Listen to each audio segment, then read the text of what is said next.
Well, you're very welcome to this VIP show here in Bolton, live across the VIP streams and, of course, on Boxing News as well. Delighted to be joined. Obviously, we have to be joined by the man himself, the man that makes it all happen, Mr. Steve Wood.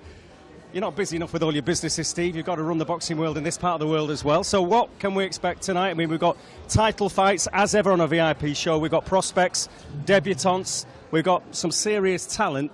And some really good matchups as well. So, top of the bill, we're looking at, obviously, Kane Gardner as one of your fighters who's in against Rhys McMillan. There's James Morcroft with a great 50-50 with Dom Hunt. But further down the card, we're going to start off soon as well with Sean Arkwright. What are you looking forward to? Well, obviously, I think we've got a stacked card for everyone here tonight. I mean, it's completely different to what we had last week at Farnworth when we were stuck with a lot of medical issues, ended up only getting 5 fights, and the title fight only went 3 rounds, although it was very exciting. I think tonight, obviously, we're starting off with Sean Arkwright from Liverpool. He's going on first because he's got to get back to his sister's 18th birthday, so he brings a crowd, so we'll start off with that. And everyone's so well tonight, so it's going to be a packed night, not just of boxing, but in the audience as well, which is great because I think it makes the fights better. They try harder and the opponents try harder. And tonight we've got a load of, well, we've got 11 fights, haven't we? We've got a load of young prospects, and I think the one that might stand out is Thomas Fairey. He's doing his first 6 rounders tonight, so everyone watching, look out for Thomas. He was a top amateur, and he could have gone to the TV promoters, but he's coming through the small hall circuit with us, and he's one we're really excited about. And then on the other end of the spectrum, we've got Rhys Mould, who fought for the British title only 2 months ago and lost with a first round KO, so he's eager to come back and get back into title contention, and you know he's fighting a welterweight who comes and really goes tonight, so let's hope Rhys can get back to it. And then the 2 top of the bills, Dom, you know yourself, don't you? They're good fights. No, they are cracking fights. Can't wait for them as well. But you mentioned Rhys Mould, and of course Rhys has mixed in very esteemed company, as you mentioned there. He's going to have his mate with him as well in the corner tonight, Josh Warrington. Again, interesting to see what happens next with Josh, won't he? I mean, you know him better than anybody, just about. You've managed him all the way through. What can we expect from Josh? Well, he wants another go, so he said he can't go out with that one there. There's a few things that didn't go right on the night. Physically, he thinks he's in fantastic shape, and, he wants to prove some people wrong, and... we've said to Eddie, we still want big fights. We don't want to just come back with an easy one. If we've got to go to America for the big fight, we will do. If we've got to fight Lee Wood, which is the one we've asked for, we will do. So, let's see what Eddie can deliver. But the Josh Warrington story hasn't finished, no. Yeah, and just to, I mean, there's so much to look forward to anyway, but obviously Zelfa, it was a bit frustrating for yourself and Zelfa Barrett that, he just had to pull away from this one. He's going to be on the card, but these things happen, don't they? You know again better than anybody else. You wouldn't believe the medical issues we've had. We've lost one fight on the card just today, haven't we? So, I mean, Zelfa's gutted because he trained really hard and he wanted to get a fight in before he goes into a big one next year. Hopefully we can get him out in the next couple of weeks. If we can't, we'll have to make a call whether he goes straight into a big title fight or not. But let's touch on the 2 title fights we've got tonight. Crossroads fight for Dom Hunt and James Morcroft. I think whoever wins can go on and get another TV fight and fight for a genuine title. Whoever loses, they're going to have to think about it. And then the main fight, it's been announced, it shouldn't have been, but... we're looking at Kane Gardner fighting Jack Rafferty for the British title fight, and I didn't want to put it out because it puts a bit of pressure and it's a bit disrespectful for Rhys as well. But really, Rhys has got to look at this and say, well, if I turn Kane Gardner over in Bolton tonight, I'll be fighting for the British title in February. So, it makes a bit more edge to it, doesn't it? Yeah, and Rhys is training, obviously, the Tyson Fury gym up in Morecambe, and again, there's a bit of a buzz around that place for obvious reasons. So he's got his own ambitions, as you say. But those 2 title fights, absolute crackers. That's what it's all about as well, isn't it? Venues like this, people getting in early and building up to those kind of fights. Yeah, I'm really looking forward to it, Dom. I think we're in for a very good night of boxing. Yeah. Well, I think we should get going, don't you? Yeah, I think we should. So, moving, for the first time this evening, we're going to get on with the action. Sean Arkwright from Liverpool, who's got Fernando Valencia to look forward to. So let's get on with the action. We'll cross for the first time tonight to our MC, Mr. Phil Seymour.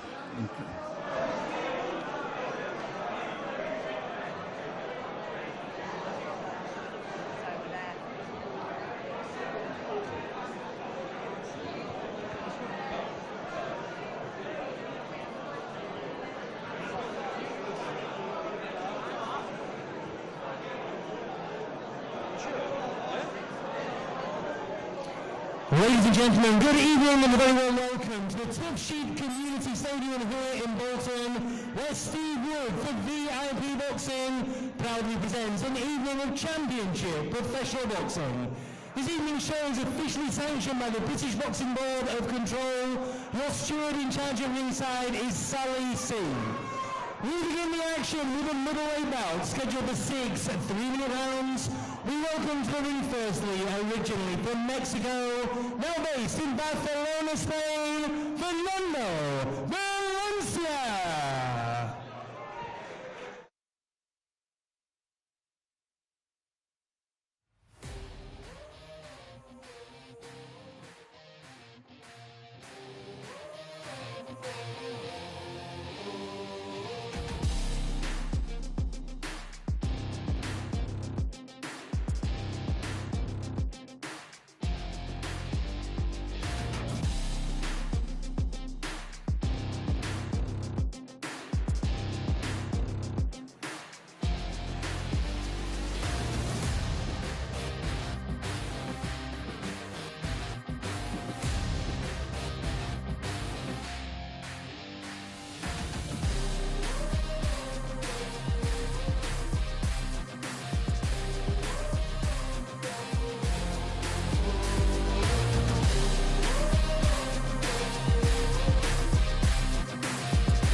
Originally from Mexico, now based in Barcelona, Spain, Fernando Valencia. And his opponent across the ring in the red corner, ring navy shorts trimmed with white, he weighed in at 11 stone, 12 pounds.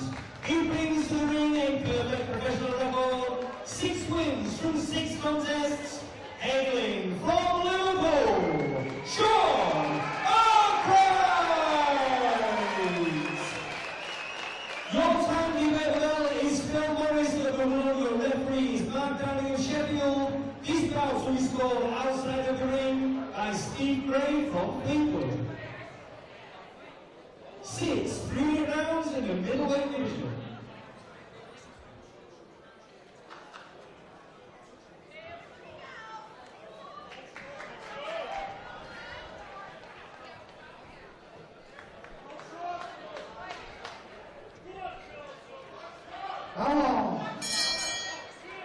Well, a warm welcome to all of the viewers on Boxing News, whether you're watching on the YouTube feed, on the app, and also to everybody joining us on the VIP Boxing Promotions channel as well. You're joined by myself, Darren Rees, and former super middleweight contender Mike Gormley. In the blue with the white stripes is Sean Arkwright of Liverpool, making his 7th professional contest here in Bolton.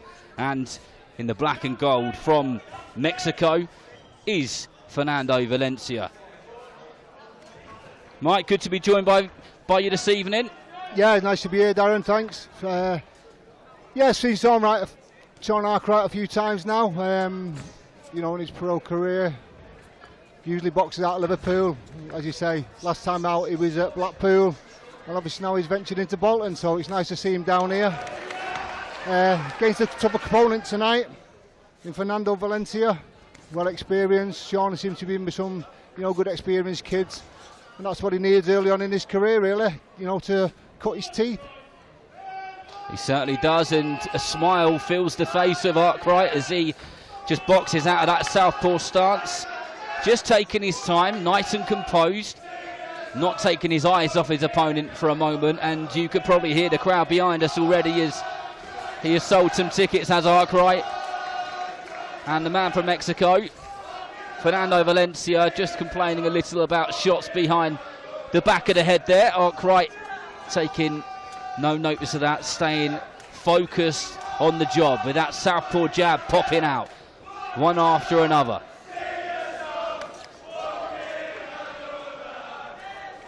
Yeah, he's quite a happy chap, is Sean Arkwright. Always got a smile on his face, but he's in the ring, out the ring. You know, pleasant lad. And he caught Valencia with a decent straight left hand there. Doesn't smother his work. Keeps himself nice and composed, nice and tidy as the corner just chucks some advice to him. Just soaks that in, takes it all in. The best fighters are the ones who listen and then put it into action. Yeah, he's got to be, you know, on his game tonight with Valencia. I think Valencia's in his 74th pro fight, so he's well experienced. You know, he's done the rounds. As you said earlier, Darren, he's been in with some good kids, a few local lads, Tom and Jack Rafferty, also Paddy Lacey, who's the regular down here. So he knows around, he knows his way around the ring. It's a nice steady start though by Sean Arkwright. Valencia does look a little bit annoyed, a little bit frustrated. Not sure what with, but you can tell by the body language that it's, I know he's on the away circuit, but it's not exactly going the way that he may expect it to. Maybe normally he's got a little bit more control. Like we said, he's been in there with some really good operators over the years. He's only been stopped 6 times out of 64 losses, and of course that is a normal record for these journeyman fighters. But a good opening round there for Sean Arkwright. Yeah, I think, you know, he was just having a look at that first round, wasn't he? You know, seeing what Valencia's going to come with. Yeah, Valencia, I don't know if Valencia was a little bit frustrated with the southpaw stance of Arkwright, but we'll see, you know, as the fight progresses, and hopefully Sean can step it up a gear the next couple of rounds and show us what he's got, basically.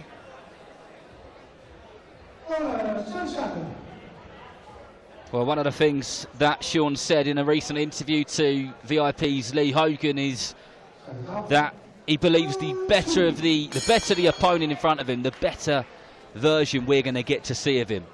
He's one of these fighters who's really keen to just do things steadily, but do them right, and never take a step backwards in terms of opponent. He wants good people in front of him to make sure he and his team are progressing the way that they should do. And that was a good southpaw jab by Arkwright, and he knew that he'd caught Valencia well with that one, and he just put in those shots together nicely, gauging his distance correctly, Mike. Yeah, I mean, again, you know, Sean, you know, as he said, he likes to, we all coming through the ranks, you like a bit of a competition. You know, there's no point in blowing these kids away, these, let's call them away fighters, journeymen. You come to give it a little bit of a test, and that's what we like to see. Sean's dealing with this quite well at the moment.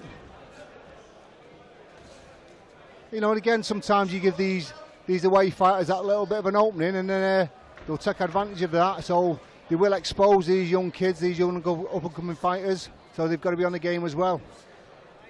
They've certainly got to have their wits about them, especially when you've got unknown fighters, but Valencia, he's been caught a fair bit here, and he just realises that as he smiles at Arkwright to say, yep, you caught me with those two. Fair play, you get a little smirk from me. Yeah, I think sometimes these fighters can be a little bit too game for their own good, can't they? You know, they take a few too many what they need to take. I'm talking about the away corner in this moment in time. Sean threw some good shots there. Valencia just smiling. When fighters are fairly inexperienced, you know, going into your 7th professional fight, sometimes that experience can get in the way and you see fighters getting carried away, but Arkwright isn't doing that. He's landed some good shots and he hasn't got silly, he hasn't gone for it when it's been unnecessary, especially when there's so long left in the round. This is a good, experienced, mature performance so far, and we're into the last minute of the second round. This one's scheduled for 6 in the middleweight division. Yeah, Sean's only 24, you know, he's a young man in the game, and it's like he's got an old head on his shoulders. Like you said, Darren, he's not rushing anything, he's taking his time, and he's being clever and he's being patient. I've got a lot of love for that. A lot of love for just that patience and not smothering your work and doing things at the right time, at the right pace. And Arkwright is nailing that right now. He is our first fighter on the bill tonight, because believe it or not, it's his little sister's 18th birthday, and as soon as this finishes, he's got to get off to the party.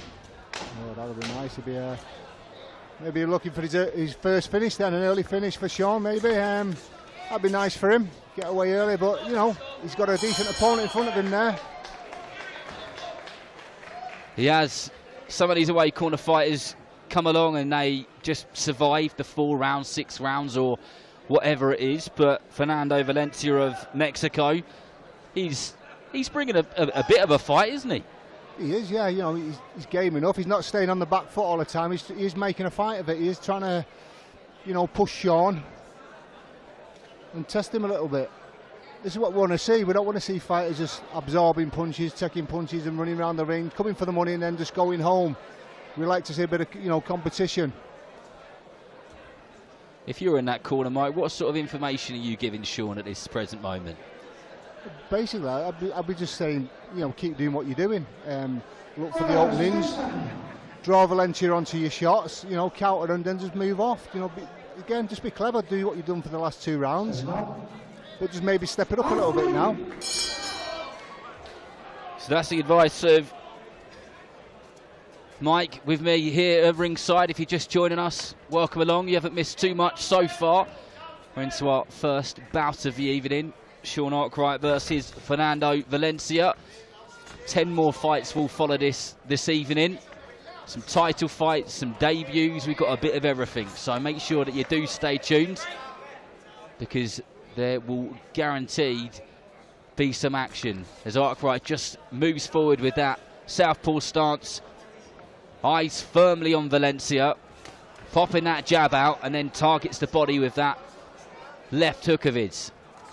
Yeah, as we saw the start of that 3rd round there, Valencia came out, you know, he came on the front foot and tried to put it on Sean, and you know, Sean retaliated, responded. I think he's had a bit of advice from his corner again, you know, to step it up a little bit this round. Arkwright cutting the ring off nicely, not following his man around the ring and using unneeded steps or energy. Just steps across with that back foot and making sure that there isn't anywhere for Fernando Valencia of Mexico to go. And I think we might start to see Valencia try and tie Arkwright up a little bit as we reach the halfway point of this 3rd round. But we'll see how this one unfolds.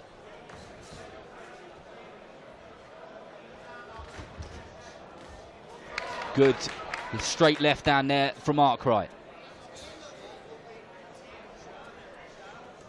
Yeah, I think Sean just needs to stay, you know, where he is, just half a step away, keep his range, keep the distance between him and Valencia. You know, that works a little bit better for him than the getting inside. Obviously, Valencia has a little bit more success when they come together, and Sean's got to be careful of that. He's doing work to admire his Arkwright, but he's not admiring his work, which is good.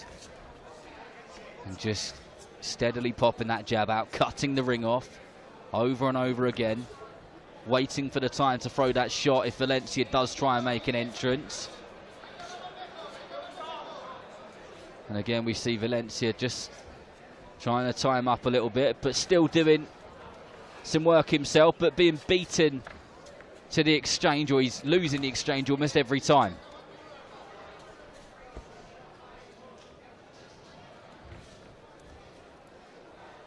Yeah, Sean's just stalking Valencia, you know, he's just walking around the ring looking to pick his shots. A little bit of a slip there from Valencia. Wasn't a punch that, he just lost his balance a little. But steady work from Sean. That's for me, Darren, probably the same as yourself, that's a third round in the bank for Sean Arkwright. Yeah, comfortable 3 rounds there for Arkwright. And he has got an opponent who's at least, well, you know, he's trying, isn't he? He's putting some shots together, he's walking forwards. He could quite easily just spend the whole night on the back foot and make this an extremely dull fight for us all to watch, but he's not. He's coming forward a bit. He's trying to win some of those exchanges. He's coming up short. Arkwright's too quick to that punch. And he's being consistent, is Liverpool's Sean Arkwright. He's pretty much maintained that energy, maintained that work rate, that pace in both in all 3 rounds, in the first, second and third round. And as you said, Mike, he's just got to keep doing exactly the same thing, and he'll be the fighter with his arm raised at the end.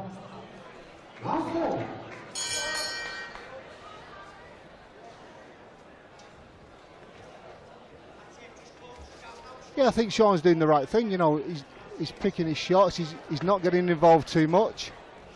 Valencia tries to mix it in, and Sean lets him know he's there. And obviously Valencia is what we like to see is what we call a live opponent, someone who's going to come and give it a go. I'd like to see Sean pick it up a little bit now, you know. In the latter part of the fight, we're in the 4th round, 4 of 6. I think this one is it, Darren? 6 rounds this one in the middleweight division. And Valencia coming out of a little bit more urgency in this round, and has got a mean look on his face and puts his gloves together, says something in the Spanish language that I don't understand, and I think he's keen for a bit more of a tear-up. Yeah, typical tough Mexican, isn't he?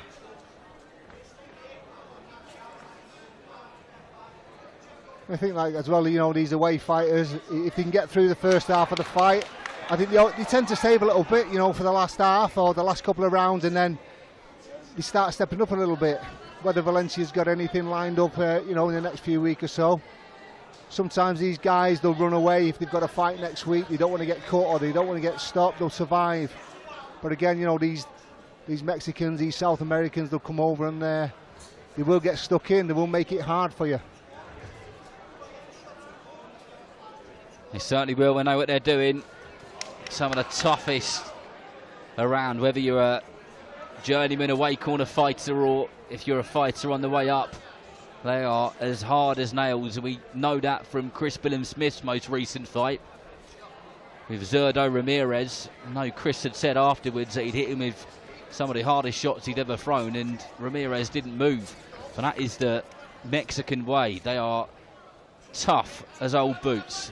As Arkwright is finding out here, I think he could hit him with probably everything and the kitchen sink, and he'll still come forward. That was a good double jab, straight left down there, and a nice jab which followed it. He's just really starting to gauge that distance and that timing nicely. Followed that up with a 1-2 and a lead hook. He's picking his shots well, Mike. He is, yeah.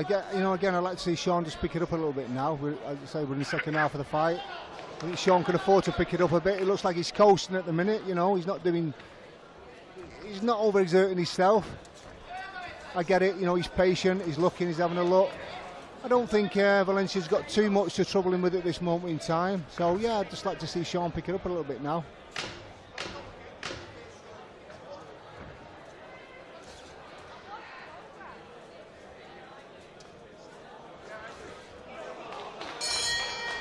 Some good accurate work there from Sean Arkwright.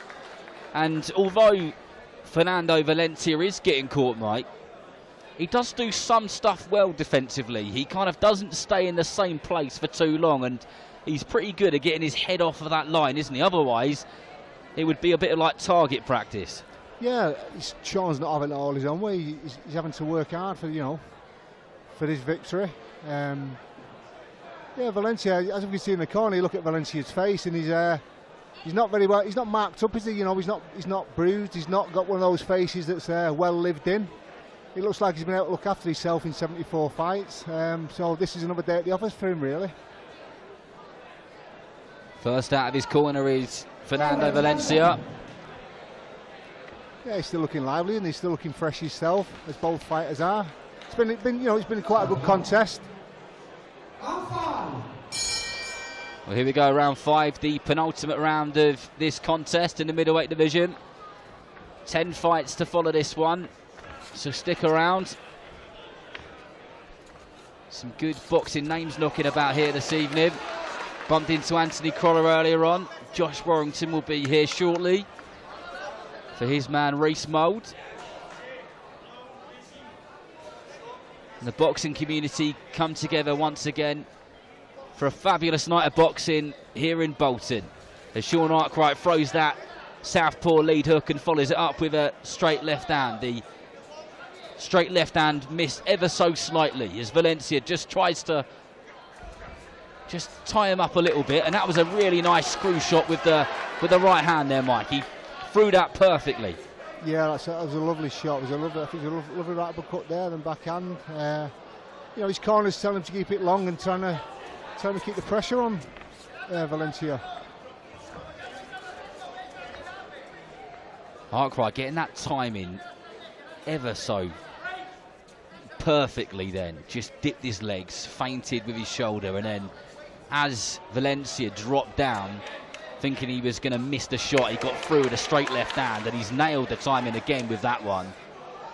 And he's so composed, his Arkwright, that he's just landed a beautiful shot and then looked to his corner, taken a little bit of advice, and then just cracked on with things.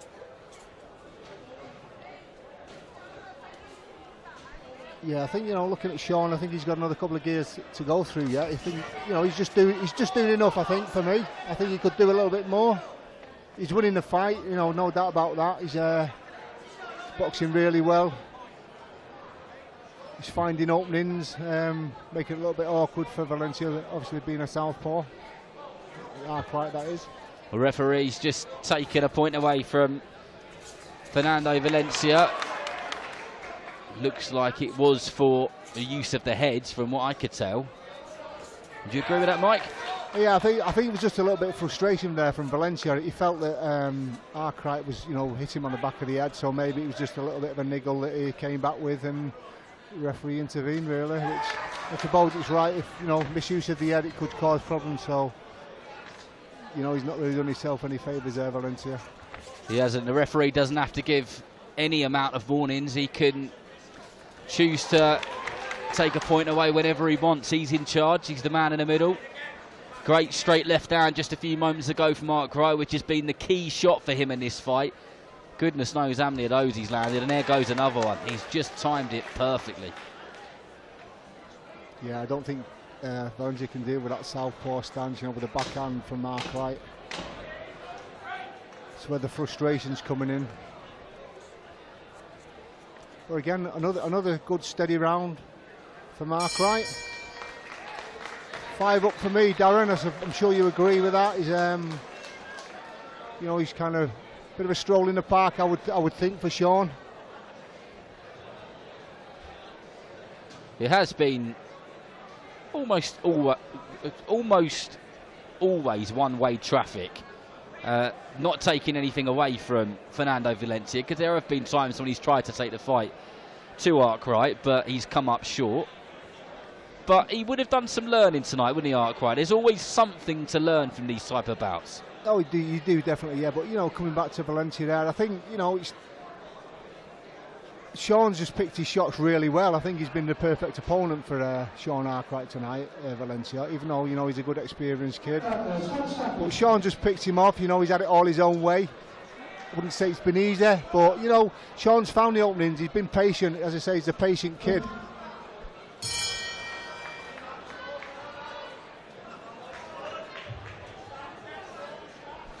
Well, here we go, the 6th and final round of this middleweight contest.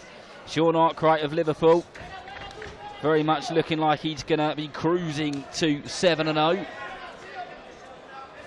He's got just under 3 minutes to try and get that first stoppage of his professional career under his belt. Doesn't look like it's going to happen tonight with a tough Mexican in front of him, but he's certainly enjoying himself as he just controls the pace and controls the direction and the way that this fight is moving forward at every moment of each round. That was a nice lead hook just over the top there, and follows it up with 2 accurate straight hands.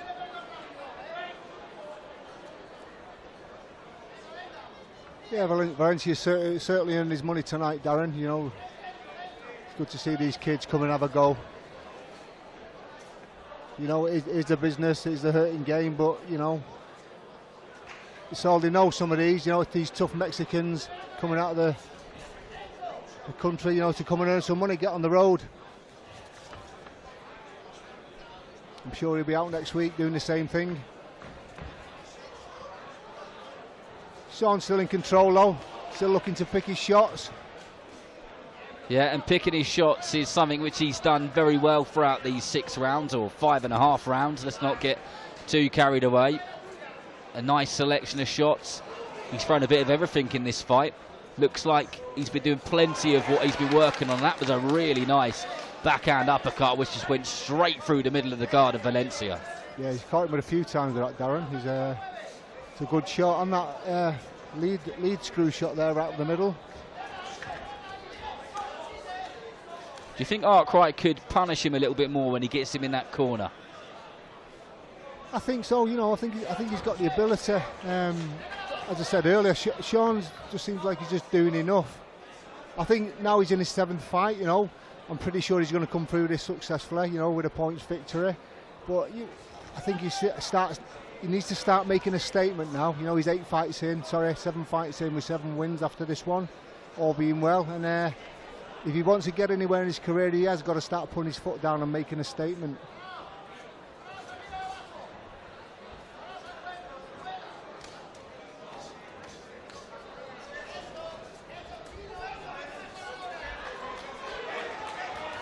Arkwright just showing Valencia who's boss in the last few moments of this round. The 6th and final round. Valencia did a bit more work than he'd done in the 5 previous rounds, sorry. But Arkwright just landed 4 or 5 shots just to show him who's in charge and who's going to get his hand raised at the end of this one. Yeah, I think Sean will be happy with that one. It's a good night of work for Sean. You know, he did what he needed to do. He controlled Valencia for the full 6 rounds. Valencia played his part, but you know, he's obviously outclassed by the skills of Arkwright.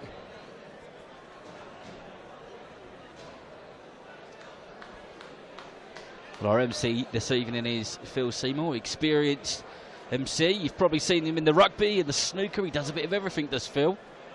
And of course, he's been doing the boxing for an extremely long time as well. But let's get the official announcement, or the official decision from the referee, from our MC, Mr. Phil Seymour.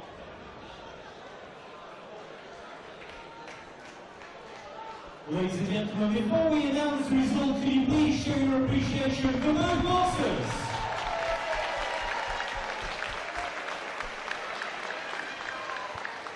This bout will score outside of the ring by Steve Gray. After 6 rounds, we go to his scorecard. He scores the contest 60 points to 53 points in favour of your winner from Liverpool, Sean Arkwright!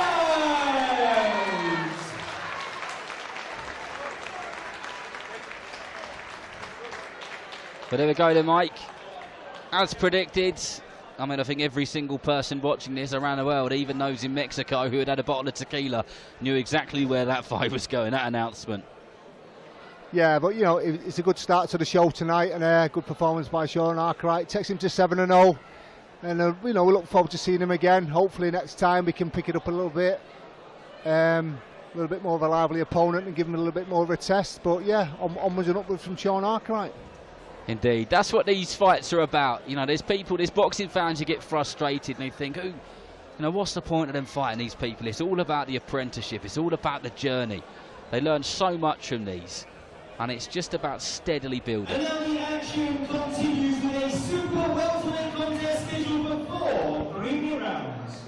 We welcome to the ring firstly from Hyde, Manchester, Dale Arrowsmith.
He weighed in at 11 stone 2 pounds.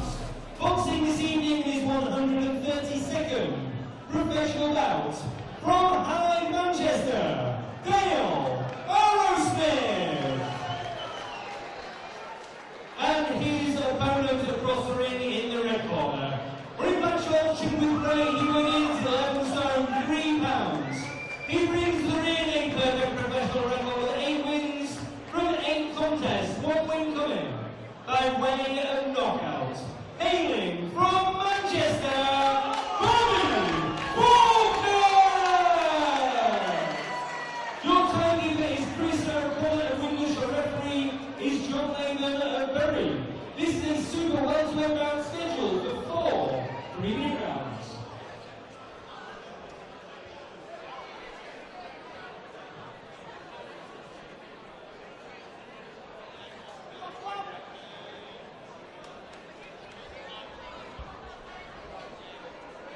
Seconds out, round 1.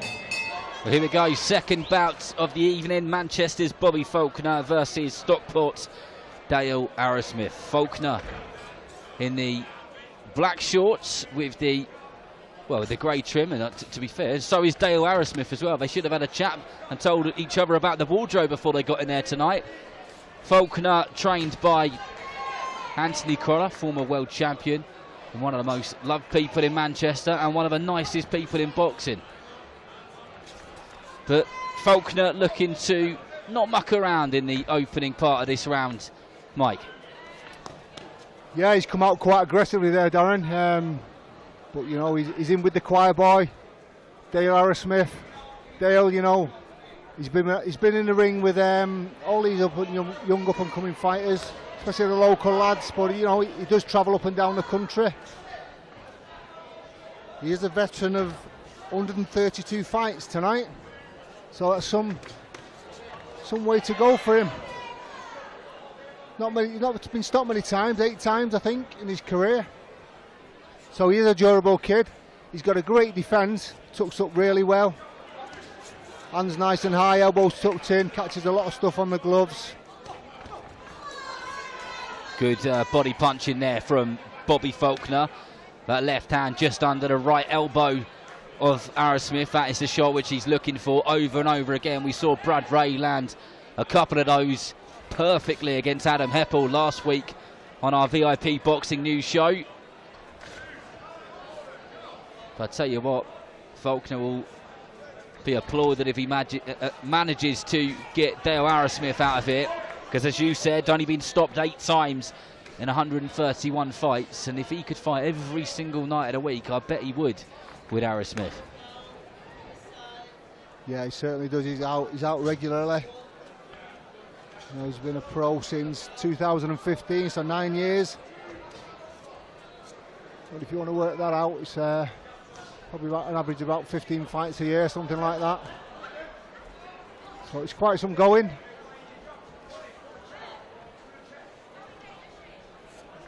So you imagine fighting every month, solidly, for 10 years, 9 years. There's a little bit of a video on YouTube for Dale Arrowsmith, if everybody wants to have a look at that. It's a little bit of a thing about himself. You know, why he's involved in the game, where he's been, where he's come from. Quite an interesting character. Well, these are the people who keep the sport going. Without them, there would be no way near as many shows as we are getting these days. Some lovely work there by Faulkner, double left up, landed one with a body shot, but good round, good strong performance already from Faulkner, showing us what he's got and how he means to go on. But the theme of that round certainly has been good body punching by Bobby Faulkner of Manchester. Over and over again, he's been slamming in those lead hooks under the right elbow, looking for that liver shot. He's got through with a few of them. And I think just plenty more of the same will do him nicely in the second round. Would you agree with that? Yeah, absolutely. He got caught, like you say, Darren, he got caught with a few hooks, left hooks to the body there. I was looking for some marks on Dale Arrowsmith's, you know, torso, round the sides, round the ribs. I can't see any red marks. He's quite pale, Dale, so they would show. So maybe he caught a lot on the elbows, but, you know, the way Faulkner's working there, it's probably just a matter of time before, you know, a big shot gets through there. Seconds out. Round 2. Sometimes these rounds, you know, these 4-rounders for Dale Arrowsmith, the sort of bread and butter for him, you know. This is what he likes, really. Get 4 rounds, take his wages and go home. But when you've got a tough customer like Faulkner in front of you, those 4 rounds could be quite long. But these are great learning fights for fighters like Bobby Faulkner, because Dale Arrowsmith has been in with literally everyone you can think of in and around the weight on their debuts and on their way up over the last 4 or 5 years. He's seen every single shot you can throw. He knows every trick in the book. So if you can make something work against somebody like him, then you're doing well. And we're starting to see that right uppercut come through from Faulkner, and he landed one just a moment ago, and he throws it nicely.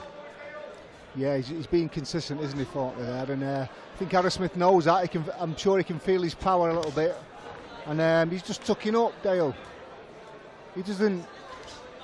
Dale's one of those fighters, you know, these away fighters. If he sees an opening, he will expose you, you know, he will test you.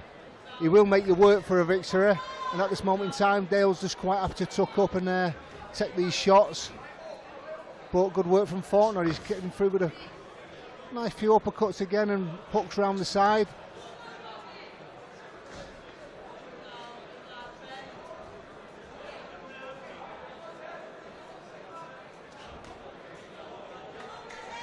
Faulkner just throwing no more than 2s and 3s. Don't think we've seen any more than that in a combination from him yet. But he's picking the shots well. And there's definitely some venom behind him. Yeah, I think sometimes what these guys need to do, they need to open up a bit, like you say before, Darren. Throw combinations, 2s and 3s instead of single shots all the time, trying to get through that big shot. You've got to open your opponent up. You know, touch him with little shots and then throw combinations, break him down. Dale Arrowsmith's a quite experienced kid, you know, he knows what's coming, he's seen it all before, he knows how to defend the shots. It's a lovely lead hook upstairs and then straight down to the bobby from Faulkner. Just a moment ago. Really smooth. Oh, it's a good right hook that, which just knocked Arrowsmith off balance just for a split second.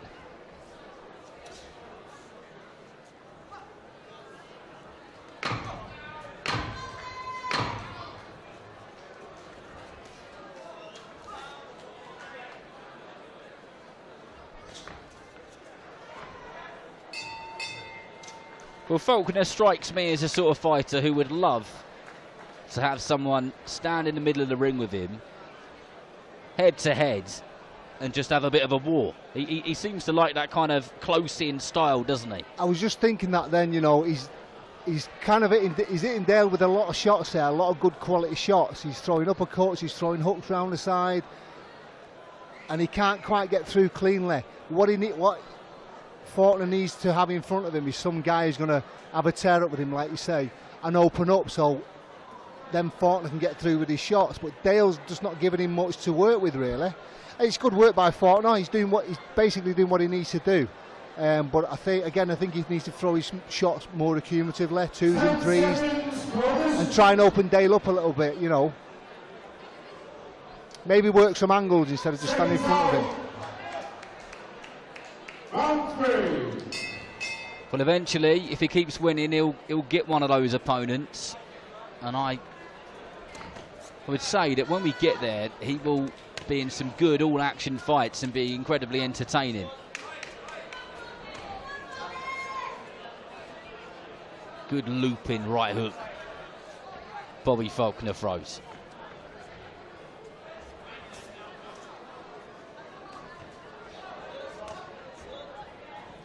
Yeah, as we can see now there, when Faulkner steps off a little bit now, Dale just trying to open up a little bit.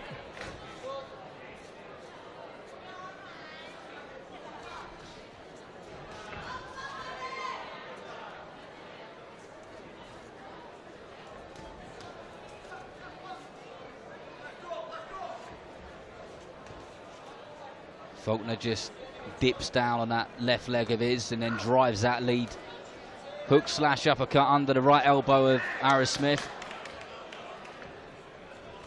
As he stands in the centre of the ring, nice and close. Yeah, I think if he just touches him with that left hand, Faulkner, just touches Dale Arrowsmith with that left hand, a little bit of a step over to the right and drop the left hook underneath. You know, maybe make yourself another little bit of an opening there. At the minute, he's just doing pretty much what he's done from the start of the first bell. I think he's just hoping really that one will just get through, a nice clean one, which will open Dale up.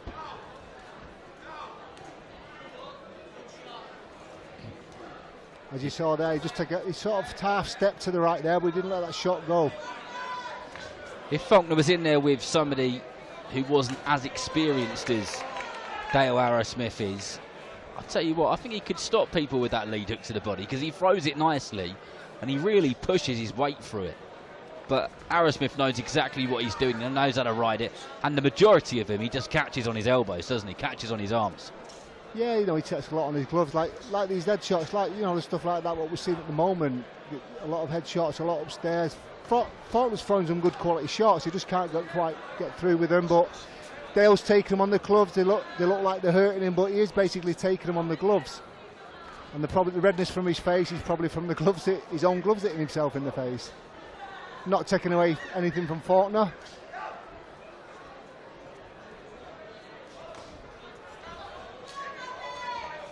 Faulkner's probably thinking, you know, I'm hitting this kid with some good quality shots here. What more do I need to do? Well, you know, the answer to that is just keep doing what you're doing, basically. A little bit of Chinese water torture, just try and break him down.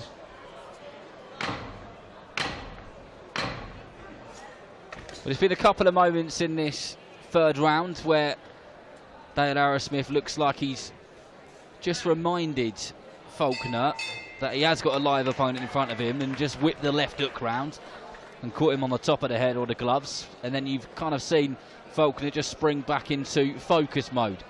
And I guess when you're going through the motions as a fighter, I don't know, you're a former pro fighter, it can be quite easy to become complacent and just get into a rhythm and switch off. Is that right? You can, yeah. I mean, like you say, what Faulkner's doing at the moment, he's doing it well, but he's kind of doing the same thing.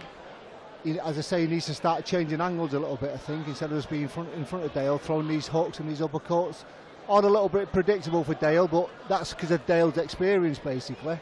Like you said, if he was in with somebody not as experienced as Dale, he'd probably have a little bit more success.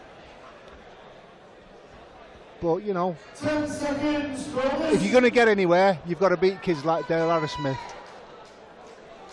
And beat them well. Seconds out for the third and final round.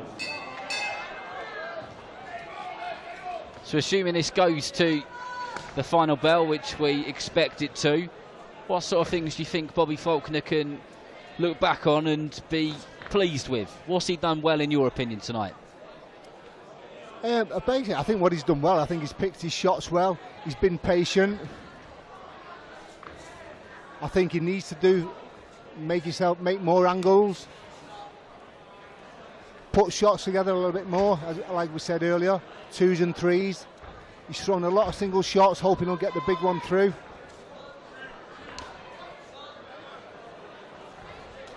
And again, you know, if he's got a more lively opponent, it will have a bit of a tear up with him.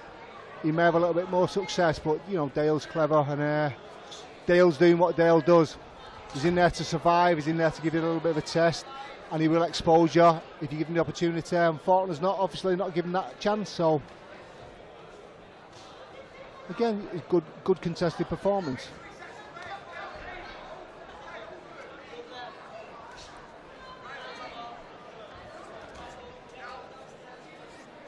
Halfway through, or nearly halfway through this fourth and final round.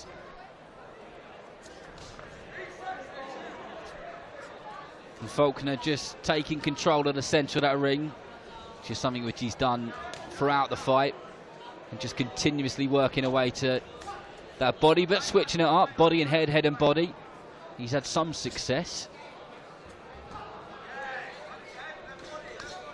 And the body punching has been my favourite. Yeah, that was a nice double left hook, head and body. Especially that lead hook. He throws that so well.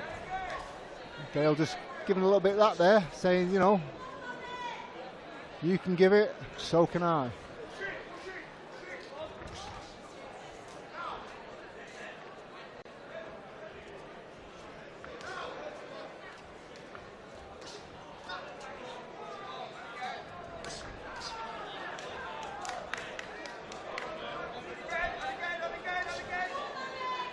Faulkner not switching off of that jab.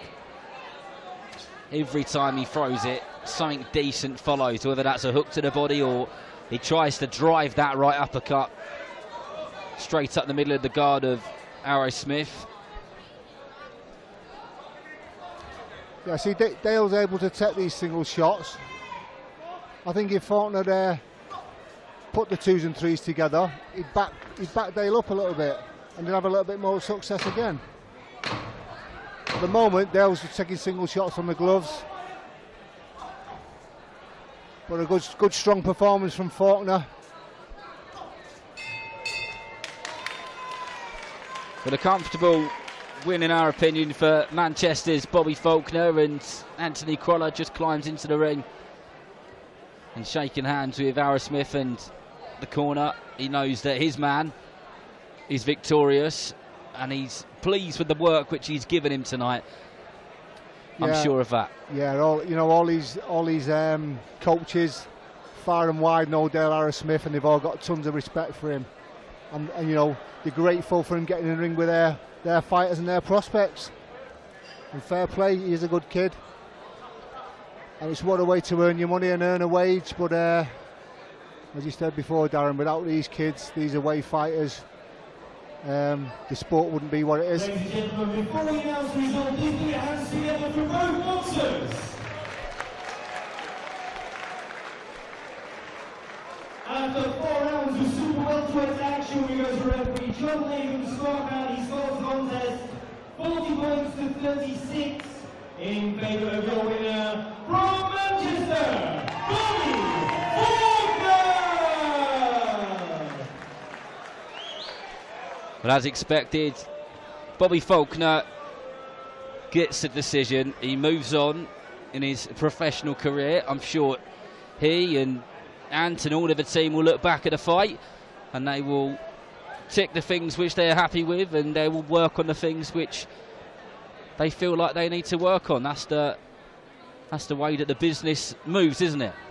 Yeah, of course it is. I mean, every fight's a learning fight. Faulkner still coming through the ranks, you know, he's still being tested, but he'll be up there, I think, Darren. You can see the quality in him. He's a good, steady performer. He looks like a strong kid. He looks like a fit kid. And even looking at that fight there, I still think he's got a few more gears to go through there, but why risk it at this moment in time?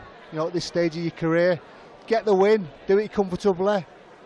Go back, look at the video, look at the fight, and then learn from what you could have done better. I don't think he made any mistakes there. You know, Dale Arrowsmith was a good kid. It was a good test for him. So another one in the bag. He was. He did plenty right. And like we said earlier on in the fight, I think if he gets that sort of fighter who stands in front of him and wants to trade in the middle, then he's going to be an exciting kid to watch.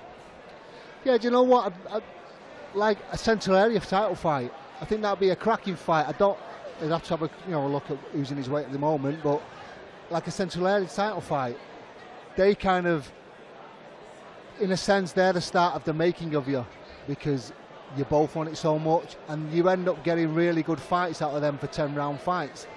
You end up with a little bit of a war, a little bit of a boxing match, a tear-up. You get a little bit of everything in a 10-round central area title fight. So it'd be nice to see him in something like that, a bit of a test for him.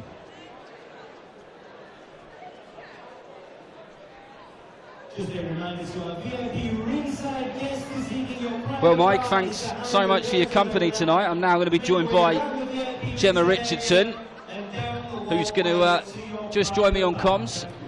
Okay, Darren, I'll probably catch up with you in a little while, okay? Top man. You.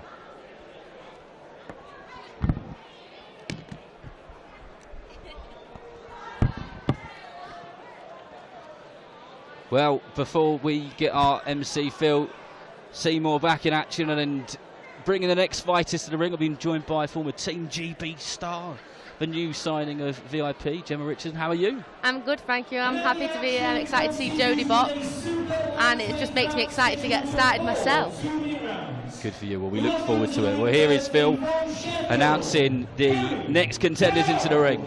So we'll let him get on with it.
professional ring for 13th time in her career, from Sheffield, Kerry K.O. Orton! And her opponent across the ring in the red corner, with white, blue and yellow trunks, she too weighed in at 10 stone exactly. Boxing this evening in a second professional contest, hailing from Castleford, Jody Wilkinson! Your tanking is Phil Morrison for Will Your Referees, Mark Gallagher of Sheffield. This bout is being scored outside of the ring by John Lagan from Bury. This is a super lightweight contest scheduled for 4 2-minute rounds.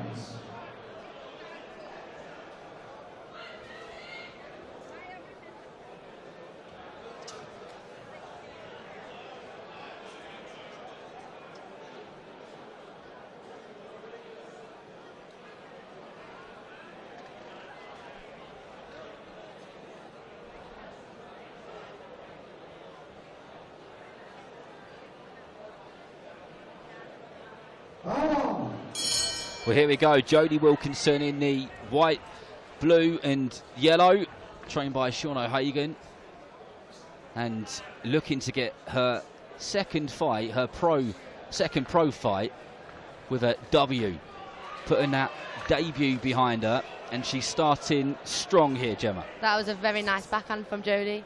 I think we are going to see a completely different Jodie to a debut, and hopefully the Jodie that I've known for years on GB as well.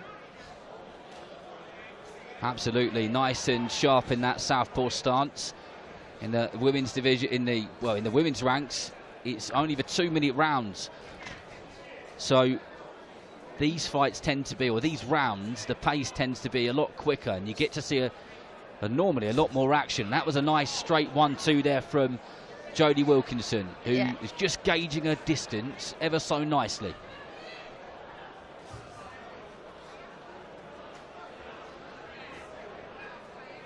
She seems to find a rhythm quite well here, Jodie, with the jab landing every time and also going up and down the body as well. In the southpaw stance is Wilkinson. Just popping that southpaw jab out. Getting Kerry Orton guessing at all times. Just got caught with a overhand left there from Wilkinson. And that straight 1-2 seems to be working over and over again, doesn't it?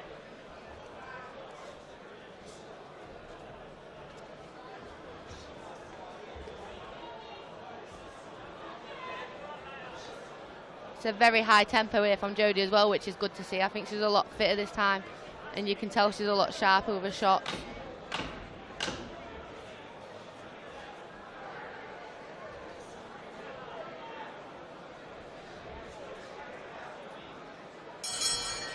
But that's it, round 1 over and done with. A clear one in the bank for me for Jodie Wilkinson in this super lightweight contest.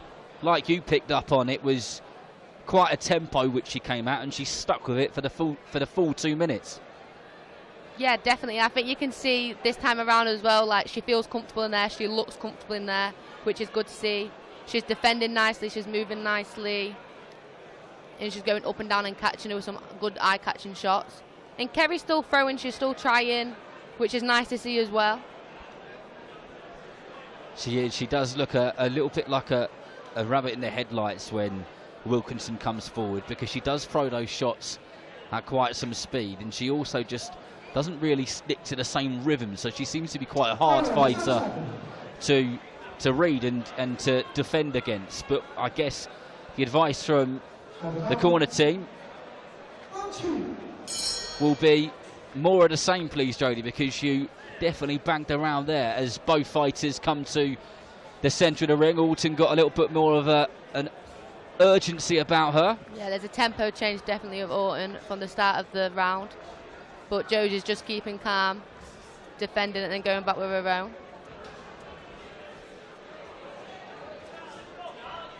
Really nice straight left hand there from Wilkinson.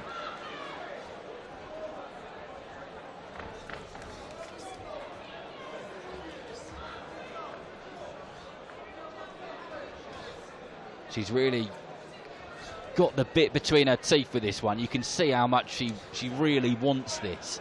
You can see the focus in her eyes from just a few feet away at our commentary position here in Bolton. If you're just joining us on Boxing News or VIP, welcome along. This is our third fight of the evening, 11 fights scheduled this evening. There are also good strong shots from Jodie, and as a sparring partner in the past on GB, I can vouch that she does hit hard. So I think it'll be a shot when she does catch Orton.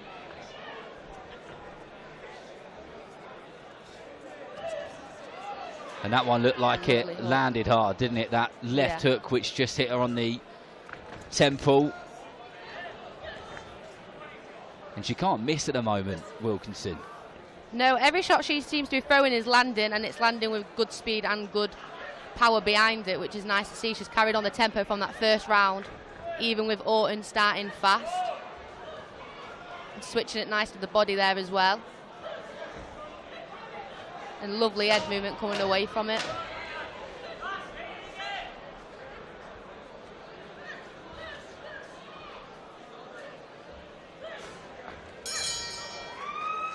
She's putting a lot into every single shot, is Jodie Wilkinson. But Gemma, I'm going to put you in the corner. So what are you saying to your friend and, in this situation, your fighter? Well, for me, I think she's doing exactly what she should be doing. And I even think she picked it up from that first round to make an even better second round. So I'd just be getting her breathing under control and telling her to keep doing the same, keep defending as she is. Because Kerry's still trying to throw and then going back with the shots that she's doing, switching up and down, exactly how she's doing it now. So more of the same, and I bet this is getting your knuckles itchy, isn't it? I bet you, when are we going to see your pro debut? Yeah, definitely. Hopefully in the new year, so end of February, we're going to March. I'll make my debut. So I'm excited to see that. And obviously, seeing Jodie, who I've travelled the world with boxing now, and being the Jodie I know that I've always known that she's capable of, is making me even more excited to get going as well. Well, we certainly look forward to your debut. An esteemed amateur, and as you said, travelled the world, all that experience. It's exactly what Jodie had as well. And it's great to see it in the paid ranks, in the pro ranks. The smaller gloves. The pain game. And Wilkinson looking to do just that as she landed a good free shot, straight combination there. But she's getting Orton to think all the time, isn't she? Yeah. There isn't a moment where she's not doing something. Even when she's not throwing a punch, she's kind of stood there feinting with either a shoulder or pretending to throw that jab out, and then she throws it, and she gets through with that straight left hand over and over again. Yeah. She's got an answer to everything Orton's throwing at her or doing. Jodie seems to find the answer to punch off that or make miss, which is nice to see.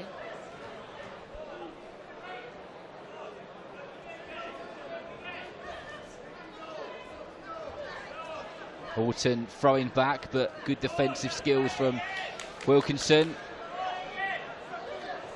And that over the hand. Right every time. It seems to be the lands, key punch. doesn't it?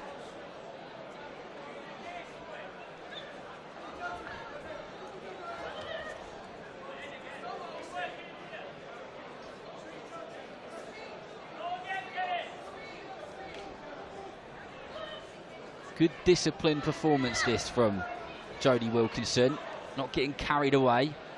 She's controlling the fight in terms of the pace, the tempo, the way that she wants it to go, and she's consistently throwing good shots, and also she's consistently landing. And just as I say that, she lands another.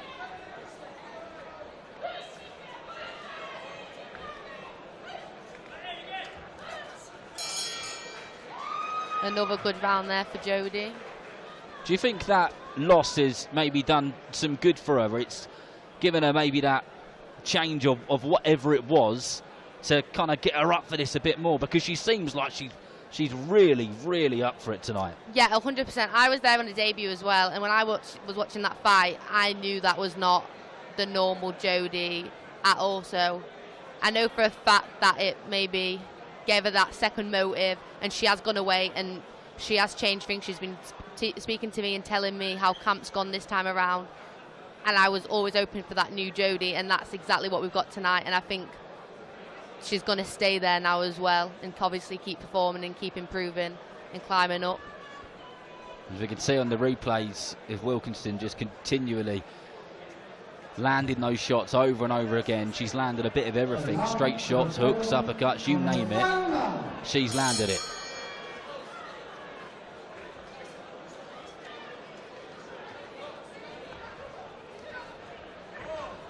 It's nice to see how she's keeping disciplined as well and not giving much away when Orton is throwing towards her. She's defending nicely. She's keeping everything tight and balanced, which is good to see. She is. If Orton gets through with the odd shot here and there, then she makes sure that she lands 2 or 3 back herself. Definitely. So she's always a few steps ahead in terms of the referee scoring ringside, who I think is Steve Gray for this one. Experienced A-star referee. Goodness knows how many fights he's refereed and judged over the years. Thousands and thousands, I'd imagine.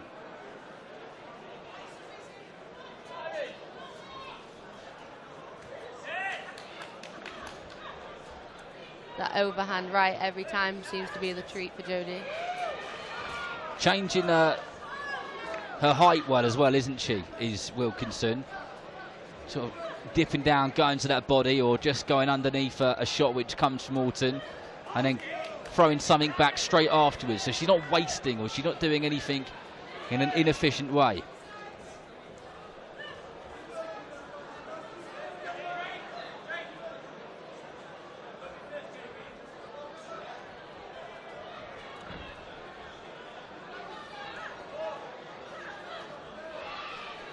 That lovely counter again with the right hand. Kerry Orton's got a similar style to the fighter who Jodie fought in her debut. Vida Masiakati. That kind of tall, sort of rangy, very tight guard, straight shots after straight shots, and Wilkinson's clearly learnt from that. And she just changes the angles, moves around the ring, bobs and weaves, rolls out the way, and then counters herself.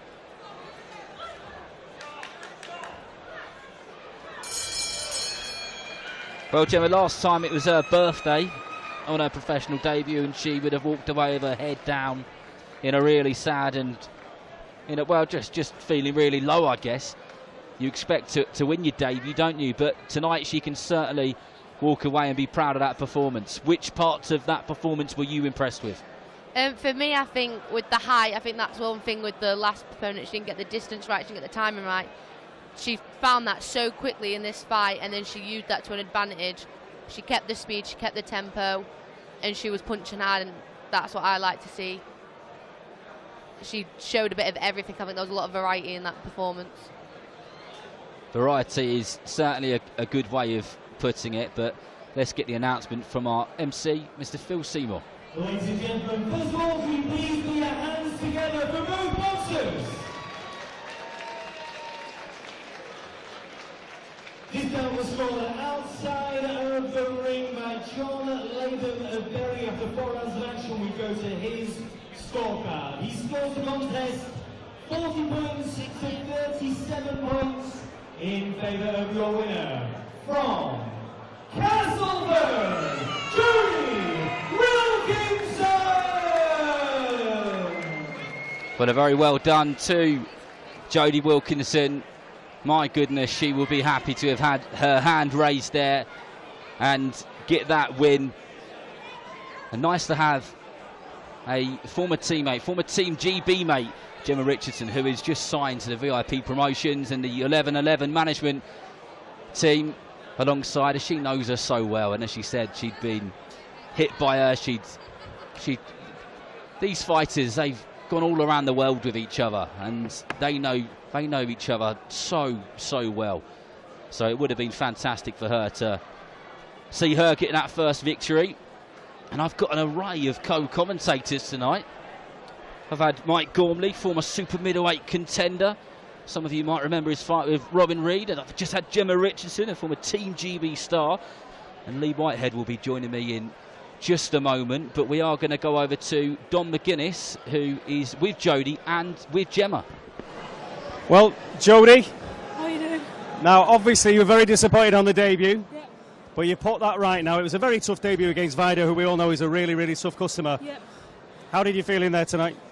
A bit tired, you know. But I've worked really hard for this fight. Yep. I think I'm tired because I put a lot of pressure on myself. A lot of nerves kicked on in. I think I brought it into the ring tonight. But, I mean, I landed some decent shots on her. And, yeah, I mean, I've got a win, finally. Well, that's what it's all about now, isn't it? Yeah. I mean, again, you're in a great gym. You've got Sean in the corner. Yeah. He doesn't mince his words very much. And I'm sure you've had a tough camp dealing with him and everyone else in the gym. But just how important was it mentally to get through that tonight? Yeah, like I said, my last fight, my mental health was really bad. And one day I will talk about it. So I battled a lot of demons going into that fight. Been in my first one, just to get in the ring and box. Battle that demon because I didn't think I'd do that again. And as soon as I got out of that ring after my loss, it's like a light switched off in my head, on in my head, should I say. And it was like, I want this now. Yeah. So, don't get me wrong, I'm nowhere where I want to be in there tonight, but it's a step up, you know what I mean? So, yeah. Well, your mate Gemma was commentating on that tonight. I mean, what did you make of it? Do you know what? I always think, Jodie, you're hard on yourself. She always has been, but I think that performance tonight was really good. You didn't look tired in there. I said that. I think your tempo stayed the same from the first to the last round. Your shot selection was beautiful. I think you should be really happy with that tonight, Jo. Yeah, I tried to mix my shots up a little bit. Got a little bit backhand heavy. That's the way it goes sometimes. She were falling in on me, so it were open to throw me backhand, but I would have liked to throw my jab a bit more, but you can only do with what's in that ring. Well, yes, and you've got it. You got the win. Yeah. You move on now. That's You can get back in the gym, keep training hard, doing all that. That's how my mindset is at the minute. Just, boxing, and am I going to get fitter? Am I going to get better? So I've got good stable mates behind me. I've got Reese boxing tonight. He's coming off the back of a loss, so we do train hard in that gym, and it's a good gym to be around. Well, we'll let you go because I know you're going to get ready and watch Reese, obviously, get back in there. But so you crack on. I want a word with Gemma now before. So we'll see you later on, Joe. See you later, Joe. Well done.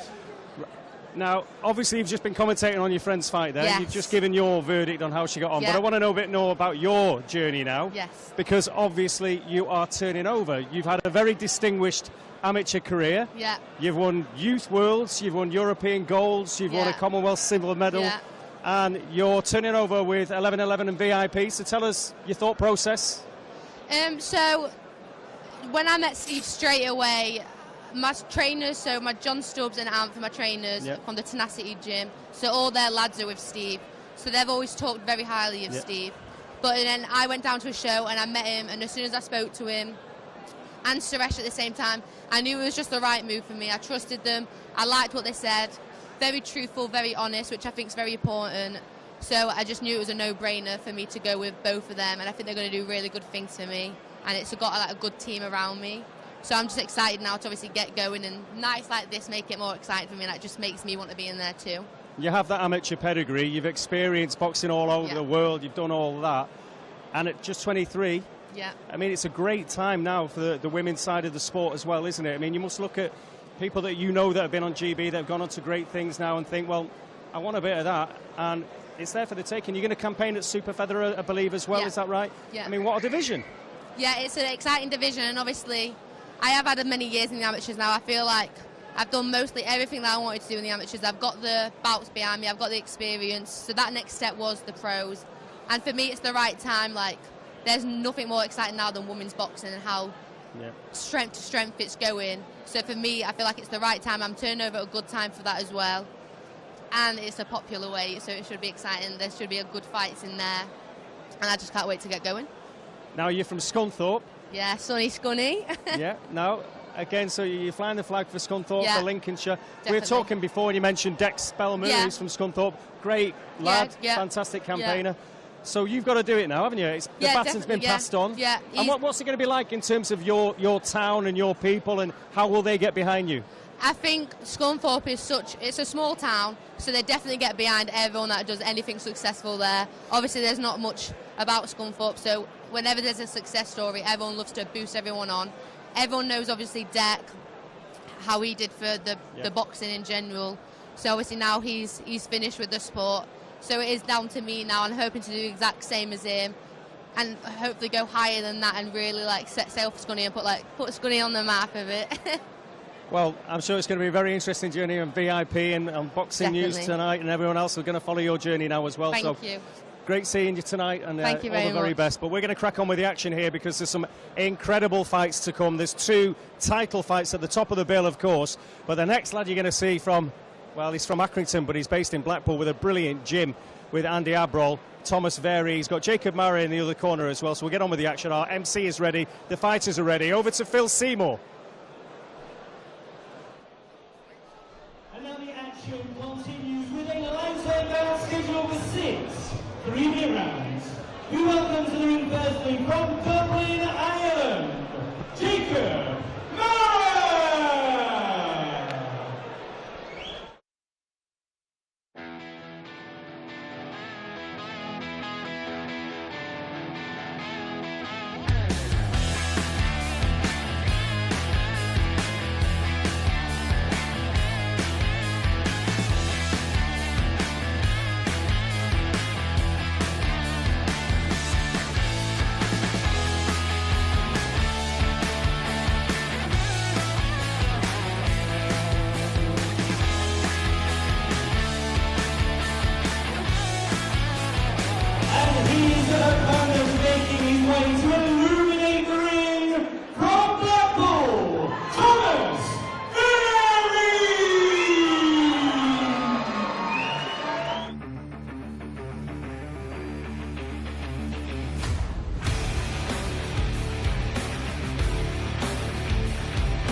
Bowman turned pro straight away. He went in at 10 stone, £5. Boxing this evening is 4th professional bout from Dublin, Ireland, Jacob Mara. And his opponent across the ring in the red corner, wearing pink shorts trimmed with white, he too went in at 10 stone, £5. As an amateur, he was a 4-time national champion, a European gold medalist. As a professional, his record is a perfect one. 6 wins from 6 contests, 2 wins coming by way of knockout. Hailing from Blackpool, Thomas Berry!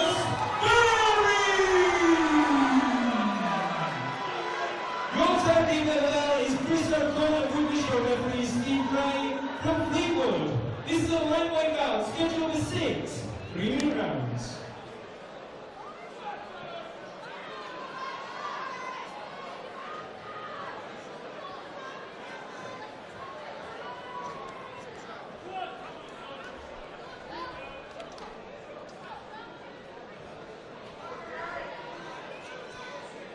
Seconds out, round 1. Well, here we go. 6 3-minute rounds in the lightweight division. Thomas Berry in the pink and white, and Jacob Mara of Dublin in the black and with the white belt around his shorts. Berry last time out in Blackpool at the Winter Gardens. Last fight finished with his opponent being pulled out of the fight in between rounds 2 and 3. And in round 2 it looked like he was close to getting rid of him. And an additional 30 seconds or so, I reckon he would have got the job done. Like we said in the build-up in the ring walks, from a good fighting family, lots of very good boxers. I was out in Colorado a few weeks ago covering the Under-19 World Championships for World Boxing, and I believe it's his younger brother, John Tom Berry, who was unlucky not to be in the finals, did extremely well. Fantastic amateur, and we look forward to seeing how he progresses as well. But you've seen Thomas Berry a few times, Lee. Yeah, Thomas always looks sharp. 7th pro fight tonight. Mara's just standing in front of him. I don't think it's a good idea. He's already caught him some belting shots. He's coming out the southpaw stance in his 4th professional outing tonight. If I was him, I'd suggest to get on my toes and start moving a little bit. He's working right into Thomas's path. He did start as an amateur with the sharp style with Andy Abril down there in Blackpool. Multi-talented junior. Nice shot to the body there by Mara.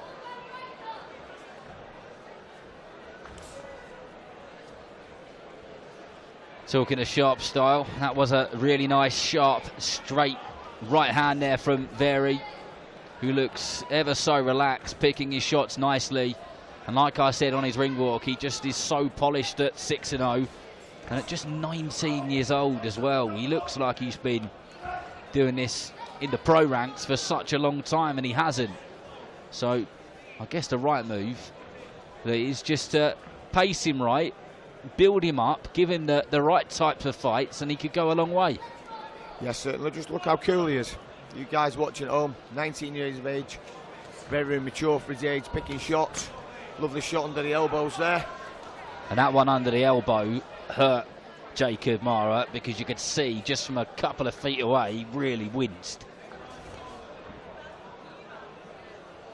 Good return by Mara. Get into the body.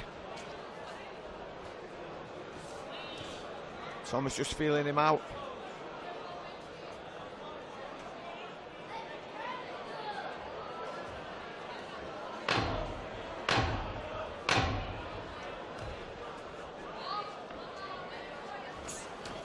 Lovely straight right hand there from there. He timed it well. It was textbook stuff. A good opening round there, Lee. Did plenty of good stuff, and I'm sure the corner team will be happy with how he performed in that one. Yeah, no doubt. You know, he did all the coaching by Andy. They all listen. He gives them different, different technique, different technical stuff to different fighters, and they seem to carry it out. They all listen intently to him. But that's one of the things, isn't it? Like, good fighters can listen and then put it into action, which isn't that easy to do, is it? No, know, because sometimes you think you know better. The boxers think they know better, or they lose the plot. And you know, just looking on the TV there, look how cool he looks. 19 years of age, cool as a cucumber. Listen to the coaching, ready for round 2. Seconds out.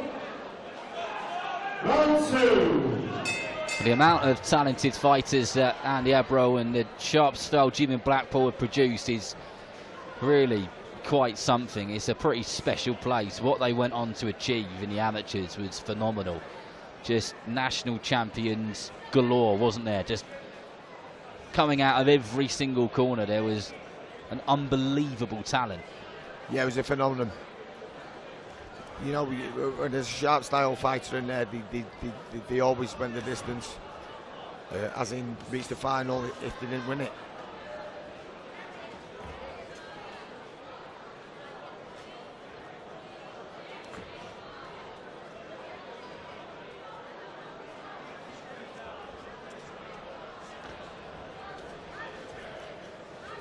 What do you think about Very's pace, Lee? Do you think he's pacing this right, or would you like to see a little bit more work from him? I'd like to see a little bit more, Darren. I'd like to see a little, you know, I'd like to test Mara a little bit more, perhaps get him out of there.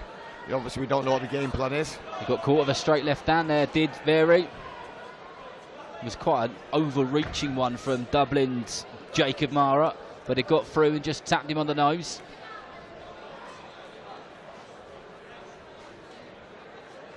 We didn't expect it. I don't think Thomas Very did either. With the sharp backhand through the middle there by Very. Good variety of shots, or good variety of targeting from Very. With that jab, he's going both upstairs and downstairs. And you can hear it kind of crack and thud when he lands, because he does put some venom into that. And that was a really well-timed right uppercut from Very, Lee. Yeah, on the way in. Mara didn't see it coming. He's marked a little bit over the left eye now. Again, catching Thomas with a backhand.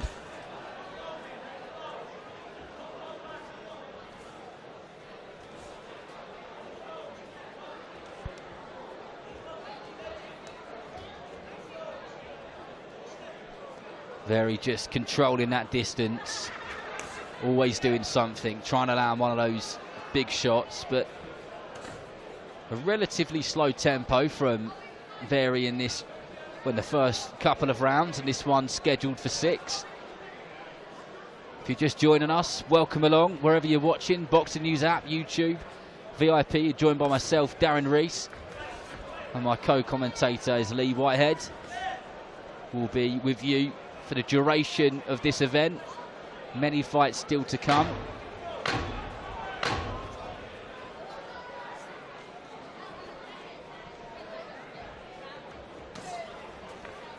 Heavy right hand there from Very. It seems, Lee, when he gets caught, it's like, not wakes him up, but makes him want to go for it a little bit more, doesn't it? Yeah, I think that's how boxing goes, though, Darren. You know, someone hits you, you do want to hit him back, but I think he's had a little, you know, like to see him at a faster pace. Would you not agree? Yeah, he's picking his shots nicely. He's doing lots of good work. He's showing us how good he is. But I reckon if he put his foot on the gas, then he could have Jacob Mara in a bit more trouble. That's for sure. What do you reckon the advice is in the red corner there? Well, I don't know. I'd like Andy to be in the same advice you just said. Up it a little bit and let's see what he's got. Let's see if he can get Mara out of there. You know, it's a 6 rounder, yeah, but why not take him out of there if he can do? What's the point of, you know, taking him along the way? Seconds out. Round 3. Round 3. And both fighters meet in the centre of the ring. Jacob Mara, those nice high hands, but leaving that body exposed. Dangerous place to be when you're in there with a sharp and speedy fighter like Thomas Very. Or is he trying to get Very to come in and go down to the body so he can try and counter him? I don't know, but let's hope we don't see too much of Mara just grabbing hold of Vary every time that he tries to do some work, because it could turn into a pretty boring and dull fight, and a frustrating one for Vary too. And just as I say it, he does it once again.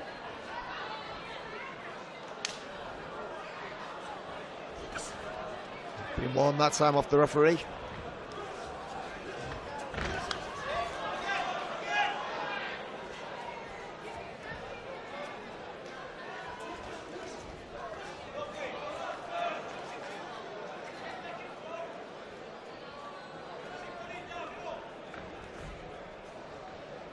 The very corner just shouting for him to touch him, and then let it flow. That's the advice coming from them. Just want that kind of fluency of shots, Lee. Yeah, throw the different type of shot in, mix between head and body. A little bit head hunting a little bit at the moment this round.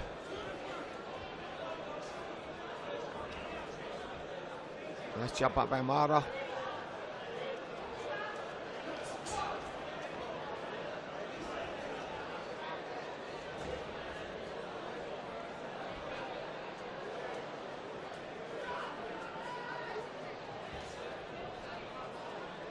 It looks like Vary's just trying to tee him up for that big shot, that big left hook, that big straight right hand, rather than break him down, isn't he? He's just going through the motions, ever so relaxed, both body and head, and just throwing the odd one or two big shot like that one to the body. Yeah, I'd like to see more combinations, Darren, rather than the single shots.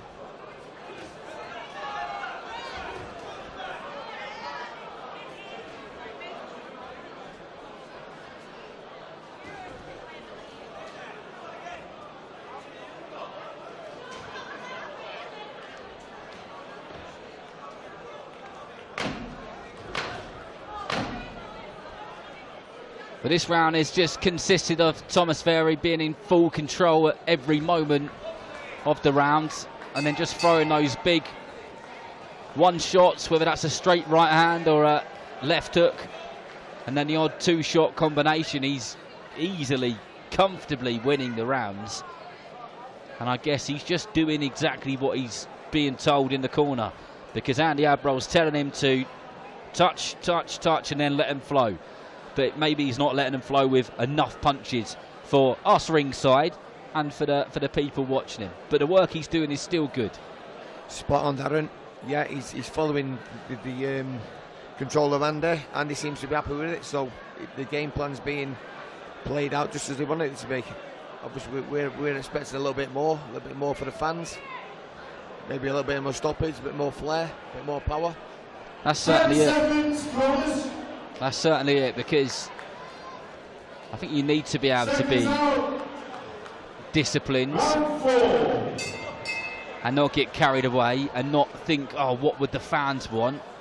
It's about getting the job done and making sure that you are victorious, because at 19 years old, in 3 or 4 years, he could be in a position where he's 15, 16, 17-0. And that's when he could get those opportunities to fight for some proper titles and, you know, go a lot further. So that discipline is ever so important. But he's certainly coming out of a bit more aggression in this round, Lee. He had a bit of a spring in his step. You nailed it there, Darren. Exactly right. 19 years of age. 7 professional outings tonight. I think he's come out a little bit more purpose in this round.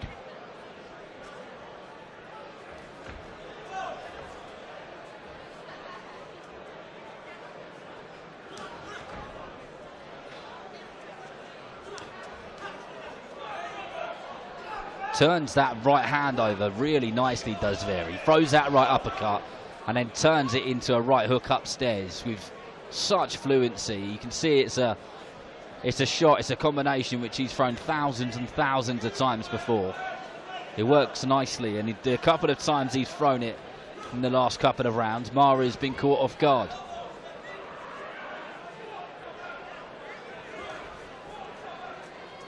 And that's another one he does well, is that jab upstairs and then dips his legs and then fires that straight right hand down to the body.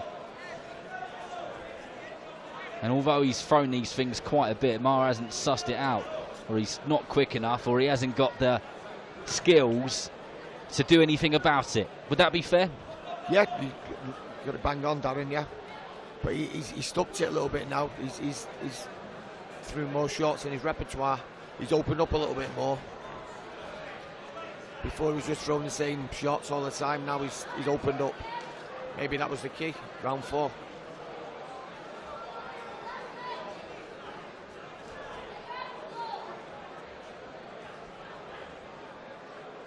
A little touch with that front hand.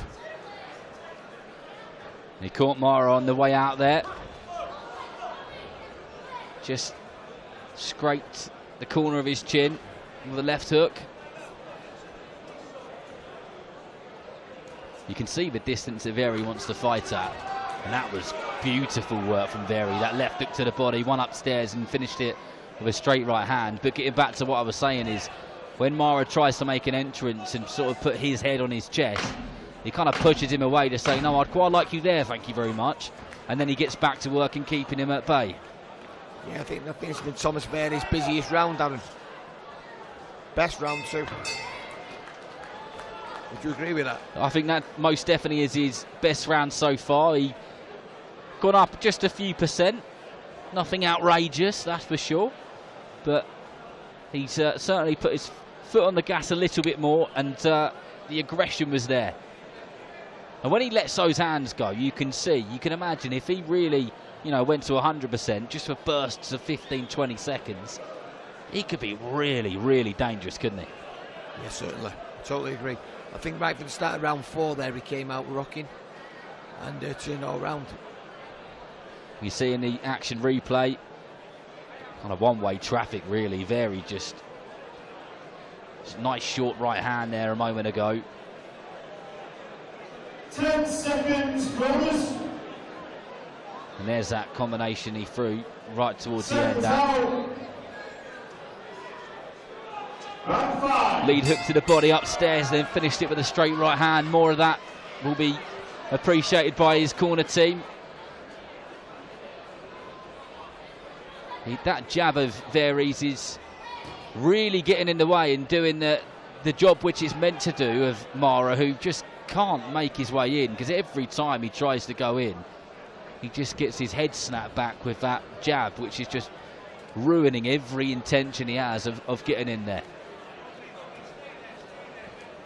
And with all the respect in the world, Lee, Mara's just a bit of a moving punch bag at the moment, isn't he? Yeah, I think he's bleeding from the nose now as well, Darren. A cheeky little right uppercut in there.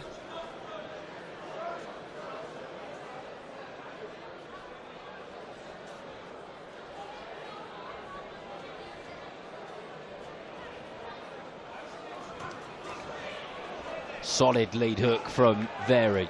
Threw one with the right hand and followed it up with the left, and that worked well for him. Beautiful footwork as well, just stepped off that line of his left foot and then whipped the left hook round. Was nowhere to be seen. And blood is coming from the nose of Jacob Mara, the man from Dublin, who has got a seriously tough and rapid opponent in front of him, and one which he lost ideas of how to get in there with quite some time ago.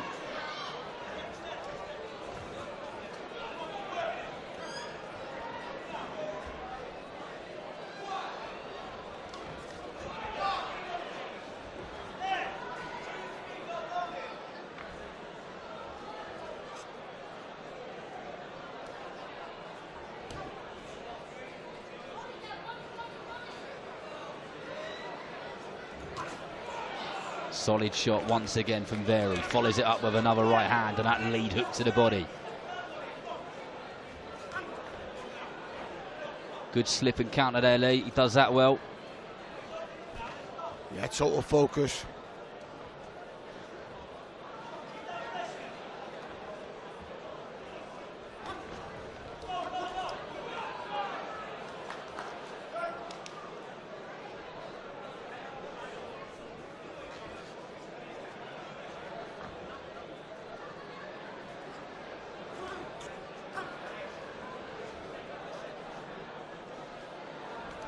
There's moments of this fight where it looks like a pad work session. Instead of pads, it's a live opponent in front of him. I don't think Jacob Mara has thrown anything back, really, other than the odd jab in that round. I think he's scared now. I think he has been hurt by quite a few of those shots, both head and body. Look, we've bigged up Thomas Very, and rightly so. Mara's had a few moments throughout the fight, but none of any significance. What is it, Lee? You know, you're an ex-fighter. You've been in there in the pro ranks.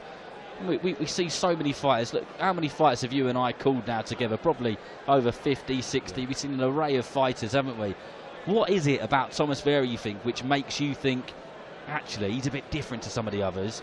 I reckon he can go a bit further. Levels. He's 19 years of age. Looks very, very mature. He's boxing to the coaching of Andy, and he's picking the shots nicely. As he's gone through, he's waited 3 rounds. He's up to it. I'm hoping the 6th round is the best round that he's done so far. Well said, that man.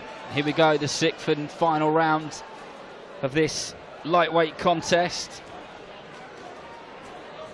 Thomas Very out of the Andy Abrell gym in Blackpool, Sharp Style Gym.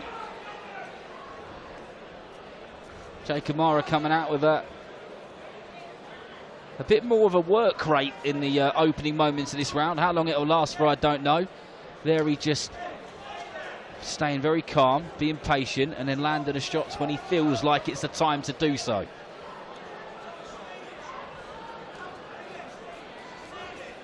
He's really putting some effort into those right hands now. And just a couple of feet away, they are thudding. He's dipping his toes or sticking his toes into the canvas. And that was a lovely left hook there from Thomas Very. And another one which followed. Left hook round the beard.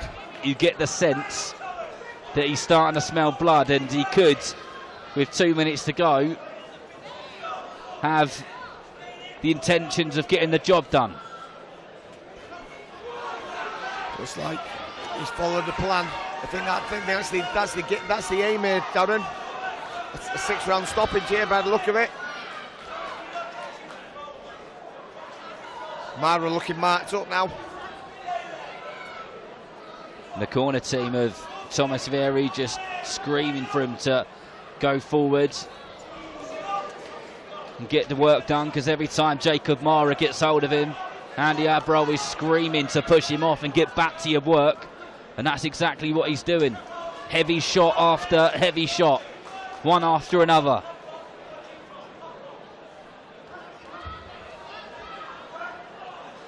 I think this is his first 6th rounder, Darren.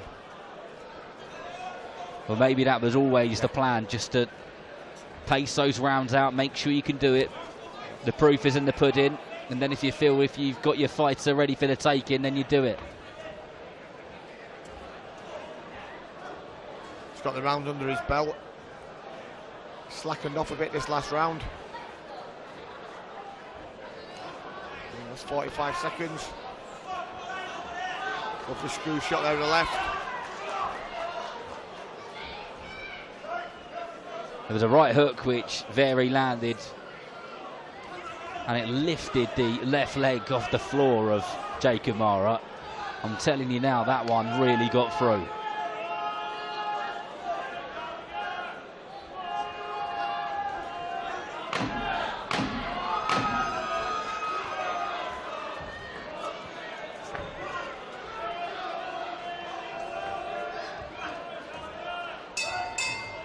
Well, he didn't get the stoppage, but he certainly went for it in that 6th and final round. A lot more than he did in the 5 previous rounds, but 6 rounds in the bank. I'm sure they worked on many a thing in that fight, stuff which they would have been drilling over and over again for weeks or even months in the training ground, as it were. But a good performance from young Thomas Very. A great performance. He really ups it. You know, we've got that 60-54, Darren. Oh, absolutely, yeah, every round. Absolutely. I think the plan, you know, get the first 3 out of the way. Round 4, he picked it up and edged it up, and you know, his shoulder could do 6 rounds quite easily now. Credit to Jacob Mara though, he stuck in there, he earned his money. He looks a bit worse for wear, a bit marked up around the eyes, the nose, the lips. He certainly did, and just looking at Jacob Mara, he goes over to Thomas Very, gives him a pat on the back and says, well done. But let's get the official score from our MC, Mr. Phil Seaman. Ladies and gentlemen, before we announce the result, can you please put your hands together for both boxers?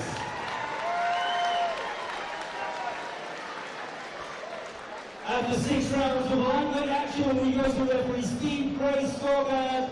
He scores the contest 60 points to 54 points in favour of your winner. From Blackpool, Thomas Very!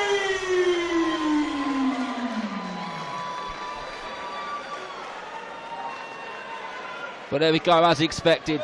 Thomas Very moves on in his professional career. 6 rounds in the bank. A solid win, some good noise from his supporters who have travelled here to Bolton to watch him. And I'm sure there'll be plenty that they can look back and be like, yep, that worked well. That's what we worked on. You did lots of that.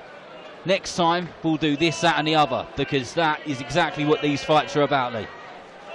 Yeah, it's a learning fight early days. He's 19 years of age, said once again, Darren, and a great polished, mature performance for a 19-year-old. Well done, Thomas Very.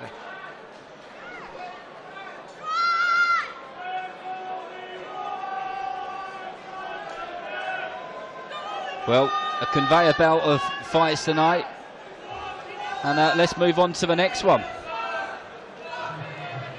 Next we come to a featherweight contest scheduled for 4 3-minute rounds. We welcome to him firstly from Middleton, Manchester, Steve Livewire Maguire.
Well, here we go, bout 5 of the evening here in Bolton, in the blue shorts with the Ireland flag on one side and the England flag on the other side is Steve Livewire Maguire, an experienced away corner fighter, but still looked up for it when they announced him into the ring. Loved that energy.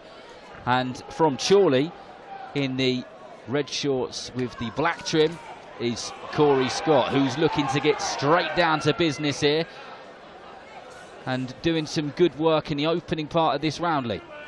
Yeah, I saw Corey in his debut against Sean Jackson in September. Nice solid performance he had. I thought rushed it a little bit. Oh, great uppercut there. Really good right uppercut, and Maguire didn't quite know what he was hit with then, and he lost balance for just a moment. And Scott looking to put on a performance which people will remember.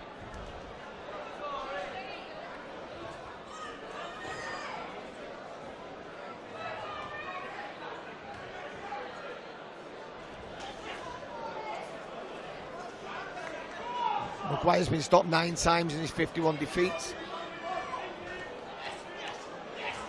The 38-year-old from Middleton, Manchester.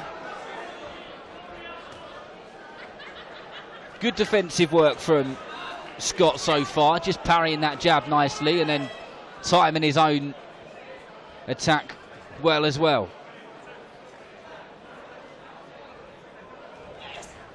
Maguire putting his head down, susceptible for the uppercut. But he got caught with it just 30 seconds ago or more, didn't he? Really got caught with it as well. So that'll give Scott the confidence and the knowledge to know that he can catch him with that. And he catches him with it once again with a left hook just before it. He's leaning forward with his head. You guys watching at home. Again, Scott catching him with the uppercut.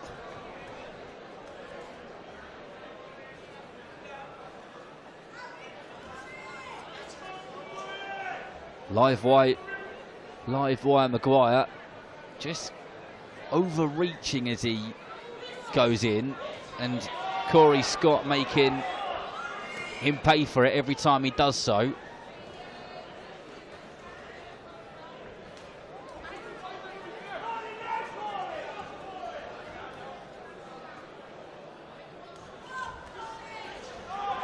was a good right hand upstairs, didn't quite land clean, but it was almost more of a push than it was a punch.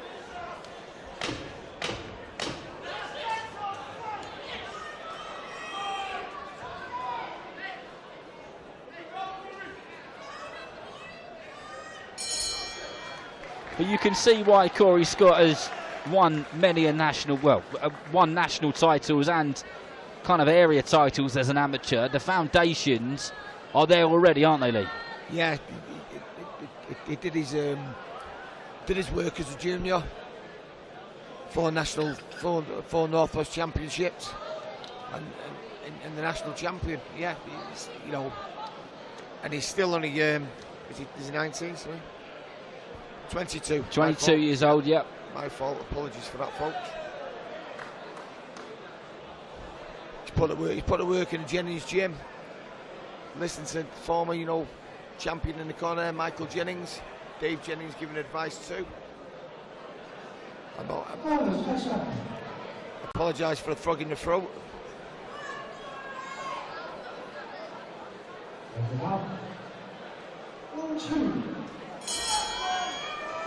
Well, round 2, this one scheduled for 4 in the featherweight division. Corey Scott, good body and head movement there, and that was a solid right hook which he landed just above our commentary position here, and he looks like he is absolutely going for the stoppage in this fight, but he's only got 4 rounds to do it in a man who has only been stopped 9 times in 56 bouts and been in there with some good people. So if he can get it done, then that will be quite a statement for a fighter in just their 2nd professional outing. Sinking in that right hook over and over again is Scott.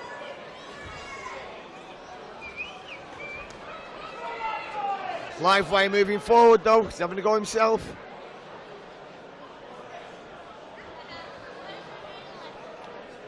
Referee John Latham just having a word with live wire Maguire about something. I think it was to do with the way that he was pushing him off using his forearm or something like that. It wasn't quite clear.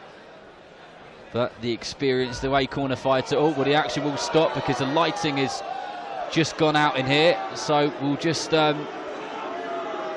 wait for that to be resolved, and then the action will be back underway. I've seen this before a few times actually, but obviously the fight can't go ahead because it's not safe to do so, because quite clearly they can't see each other. It's like you and I having a fight in the dark. For any football fans out there, I'm a Pompey fan, and any Millwall fans watching who travelled to Fratton Park on Tuesday night, listen to this. I don't know if you know this story, but we got time to tell it because there's no light and it goes in nicely. So everyone's in the stadium at Fratton Park at my team Pompey Stadium, and then the floodlights go out and there's a problem with the substation outside, and they thought they were going to get it back on. Anyway, they couldn't get it back on in time.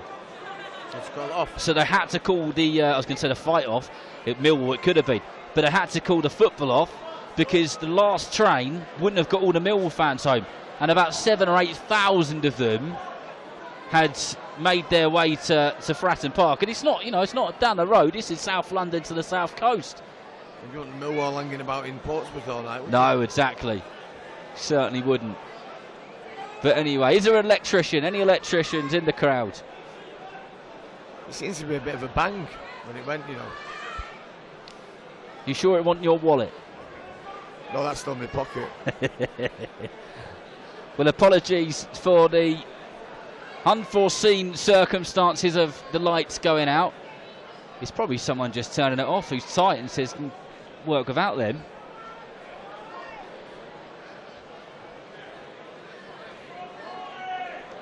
The fighters won't want this, I know that for sure. Corey Scott just shadow boxing in the corner just above us, and the corner will just be telling him to stay focused and carry on doing what he was doing before with that explosive style, that aggressive style of his.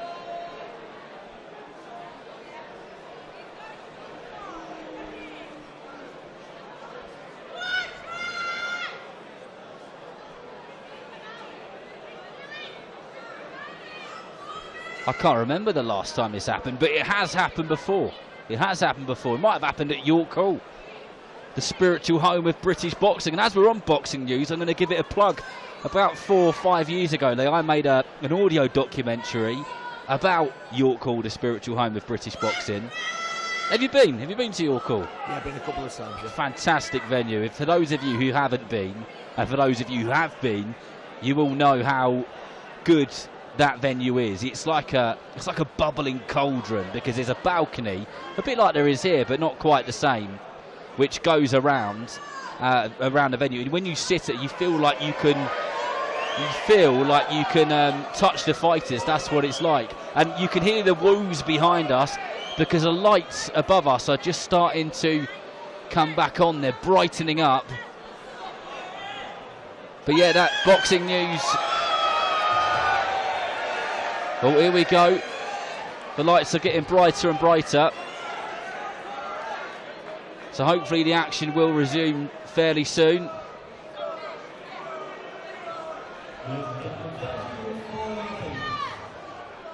John Latham just getting the nod from the British Boxing Border Control supervisor, who will say yay or nay to whether this is acceptable for it to keep going. I'm not sure what it looks like on your screens. But here we go, we're back to action. Thank you very much for your patience, people. The power cut is over. And Corey Scott in the second round is kicking things off like he hasn't had a break at all. He stayed warm, stayed on his toes. It was a few minutes as well, wasn't it?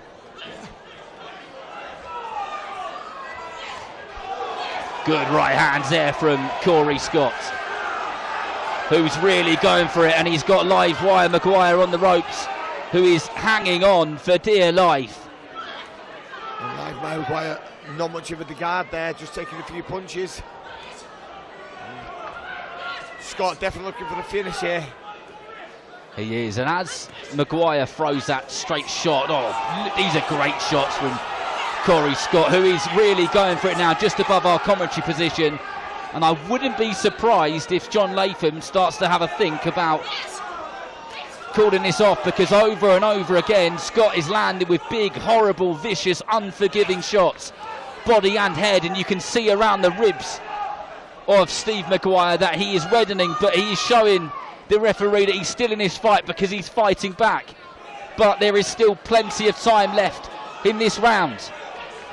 Another big haymaker of a right hook, followed by a left hook, and those woos and woes and ahs from the crowd tell you everything which you need to know. Referee Latham is having a look now.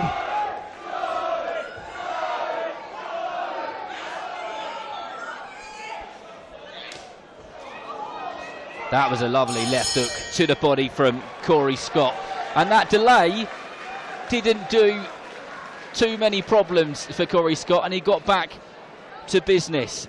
He is all action, isn't he, Mr. Whitehead? Yeah, all action. Same as his first fight, all action. He's looking for the stoppage here. And Stevie, live wire Maguire, still in there, the 38-year-old. John Latham having a close look though, Darren, to see what was going on. He certainly was. Referees need to see that you're all right and you're still in the fight. They are there. Their job is, one, obviously, to make sure that the fight is being fought to the rules of the British Boxing Board of Control, that the fight is fluent. It's what people are here to see. It's, you know, it's boxing. Not here to stand around and talk to each other. But his job is to make sure that they're safe. And there was moments when Scott was unleashing a barrage of shots, which he looked unsafe in, didn't he? Yeah, certainly. I think he was going to go down at one time, but it withstood it all. It's round 3 of 4. I tell you what, there must be some boxing fans in Chorley, because every time I go to any form of boxing event and there's a Chorley fighter on, they are the loudest in the room. Jack Catchell versus Regis Prograis, my goodness, did they make some noise, and they're making some noise here for Corey Scott in his second professional outing, who's looking good, who's looking vicious. You can see him just trying to get around to the side of Maguire and land those big, horrible body shots, which he throws ever so well. I'll tell you what, Lee, Maguire has earned his money tonight, no matter what, hasn't he? He's doggedly sticking to the task.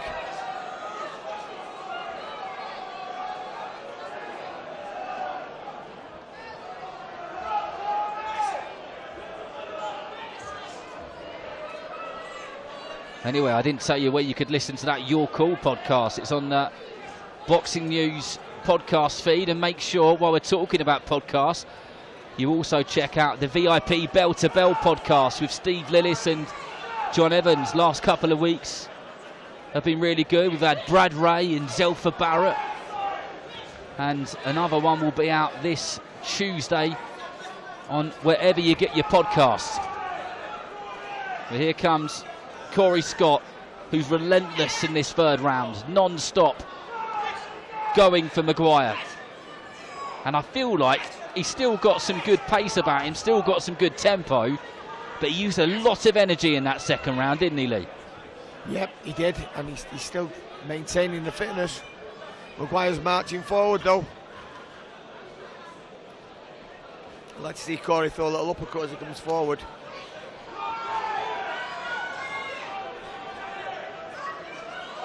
Maguire though just keeps marching on, Darren.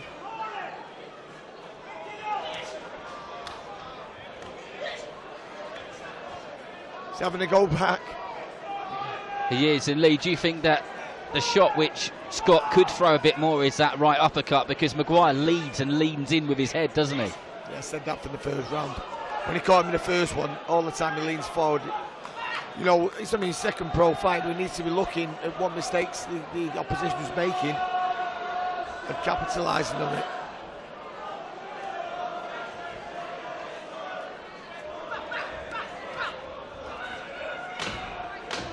The last few seconds of this third round, scheduled for 4 in the featherweight division. And Corey Scott is making sure that people remember him. He has had one gear in this fight, and that is forward until the lights went out. And excuse the segue, but he's trying to turn the lights out of Steve Livewire Maguire. But Steve Maguire's having none of it, just keeps marching forward. These away corner fighters, you've got to think that sometimes they must wake up, depending on who they fought and how the fight went. And if you got rid of their memory for 24 hours, they might not even know that they were in a fight. But other times, when you fight someone like Corey Scott, they must wake up and be like, oh, ribs hurt, head hurts, arms hurt, hands hurt. He's not even taking the stool down and having a rest. He's not even sitting down.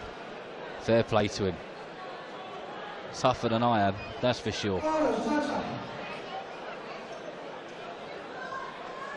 Good venue this, first time for me in the Bolton Whites Hotel. Quite a regular place for boxing. Steve Wood, a VIP, puts many a show on here. And I can see why, because he's busy, really busy looking round. Good Plenty of people. Good venue too, Darren. Good view for all. It is, but nobody's got a better view than you and I, Lee, and those of you watching at home. Yeah, you can see the back of my head. You lucky people. But here comes Corey Scott in the 4th round. Oh, that was a really nice right hand, and then just dipped to his left-hand side and threw a left hook afterwards.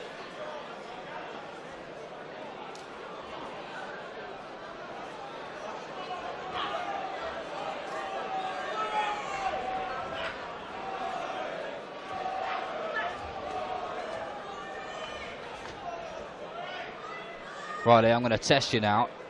Give me one thing which you think Corey Scott is amazing at, and one thing you think he needs to work on. He's amazing at. Come on. His work rate. Give the kid some props. In work rate, he's got a very good work rate. What about the thing you would like to see him do better in his next fight? Maybe just take his time a little bit more. Have a little look. Have a little look. He's done the amateur route, knows what to do, you know, maybe move off a little bit, pick his shots a little bit, but look like Thomas Ferry did in the previous fight. I'll tell you what, I never saw Corey Scott in the amateurs, but I wonder what his style was like, because he looks man-made for the pro ranks, doesn't he? All action. A lot of the amateur Olympic style boxing is that light on your toes, bouncing in and out, 1-2s, 1-2-3s, making the judge know that you're the one, or making the judges know that you've landed the more clean, effective shots. But Corey Scott is just about fighting in close range, throwing big shot after big shot, head and body, body and head.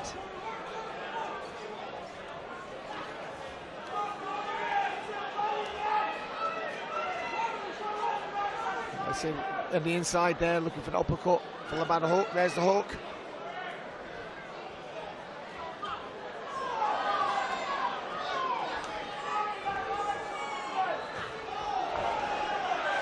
Good right hand, overhand right, and followed it up with the left hook, did Chorley's Scott.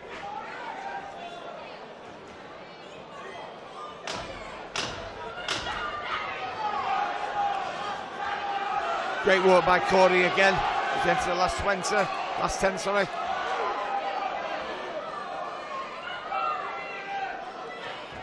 Well, Corey Scott finished the round well, and finished the round in the same way in which he fought throughout all 4 rounds in this featherweight contest. The lights went out. There was a few minutes where he had to keep himself focused, keep himself warm, and maybe it was those lights going out and giving Steve Livewire Maguire a nice rest, which kept him in it a little bit more. Who knows? Yeah, but let's take it off to Steve Livewire Maguire. Marching about there, he's not finished. The journeyman earned his money tonight. He absolutely did. Well, we know which way this one is going, and let's get the official announcement, the scores from our MC, Mr. Phil Seymour. Ladies and gentlemen, before we announce the result, please show your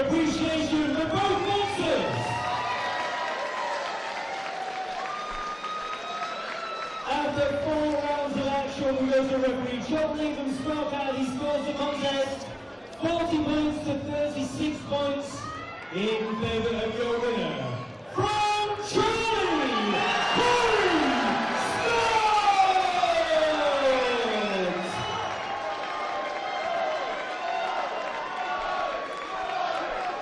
Well, the chants of Chorley, Chorley, Chorley ring around the Premier Suite here in Bolton, and those who paid their hard-earned money to come and watch their mate, their man, their family member, whoever, Corey Scott, are proud as punch of that performance. And as he stands in the ring, getting his picture taken, a big smile fills his face, and rightly so. Yeah, win number 2 for Corey Scott.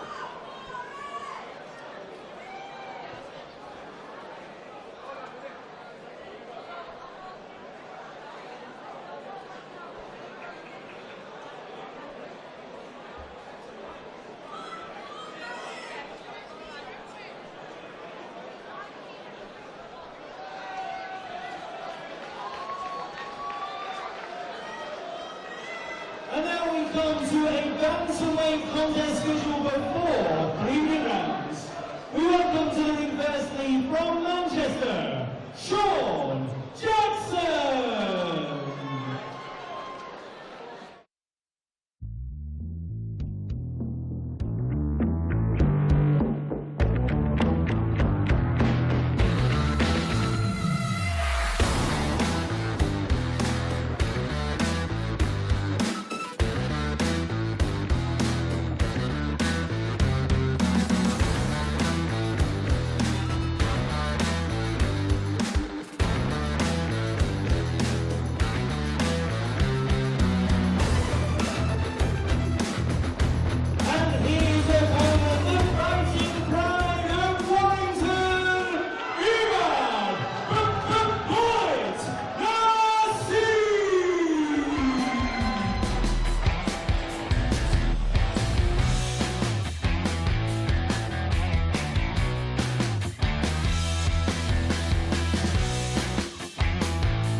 Professional contest from Manchester, Sean Jackson.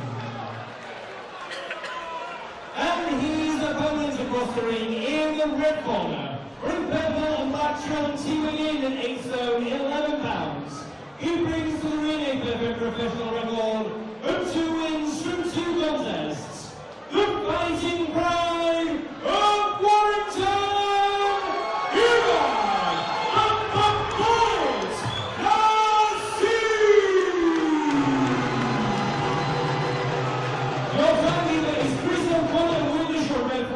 He's going down in Sheffield, the battle is spelled outside of the ring by Steve Gray.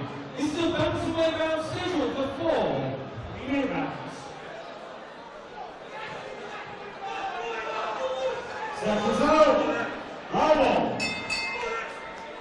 Well, here we go, bout 6 of the evening, and Imad Nasib in the black shorts with the blue and purple at the bottom. Quite an entrance from him, and Sean Jackson of Manchester in the grey shorts with the gold trim. Joined by Mike Gormley, once again, former super middleweight contender. And a nice fast-paced start here for Imad Naseeb. Yeah, something you'd expect from these bantamweights. Obviously at the lower weights you tend to get a little bit more energy out of him. They spend a little bit more, usually an exciting fight. Sean Jackson in the away corner, 27 defeats on his record. Obviously no wins, but he's never been stopped, this kid. Good durable character, so he's a good test for Imad Naseeb. Naseeb bringing a large support with him tonight, as you say, Darren. It was a nice entrance, good fancy entrance. Let's hope he can, his performance lives up to his entrance. He was certainly lively, and he looked full of confidence as he made his way to the ring. Here we go in the opening rounds. Naseeb looking to control the pace, the tempo, and some good work already. But Jackson, an experienced fighter on the road, and will make life very difficult for him. The referee's got to pull him apart in a minute.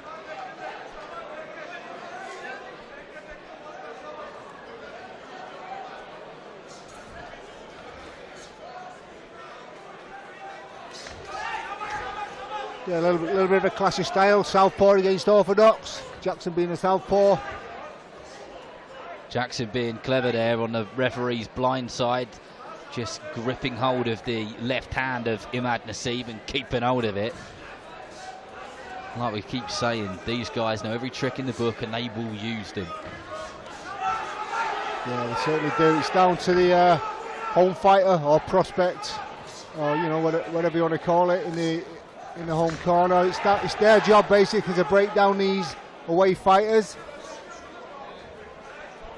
They've got to work them out, these experienced kids, and try and do a number on them basically. But I'm sure Jackson will have something to say about that in this contest. He's no pushover, good durable kid. As you said, Darren, he knows all the tricks in the book.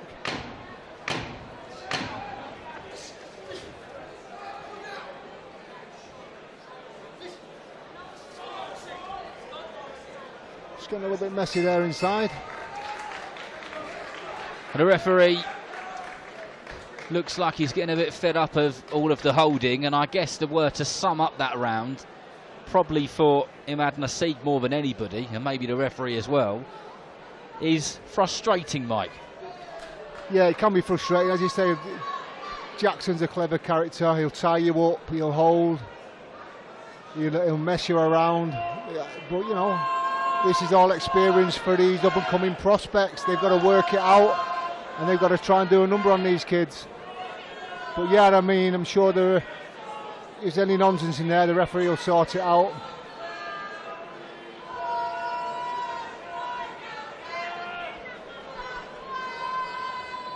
Ten seconds, guys. Seconds out. Round two. Well, before that round started, I don't know if you picked up on it on the microphones for you guys at home, but the referee just gave some very clear instructions, looked at both of them in the eyes and said, stop holding. So hopefully that will be the end of that malarkey, as Naseeb just comes out of that aggressive style.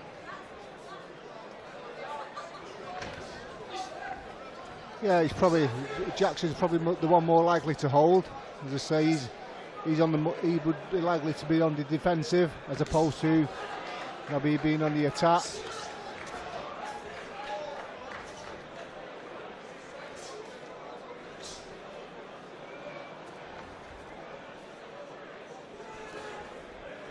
Hard to read is Imad Naseeb, isn't he? He's busy with that left hand of his, and he also switches stance quite a bit as well.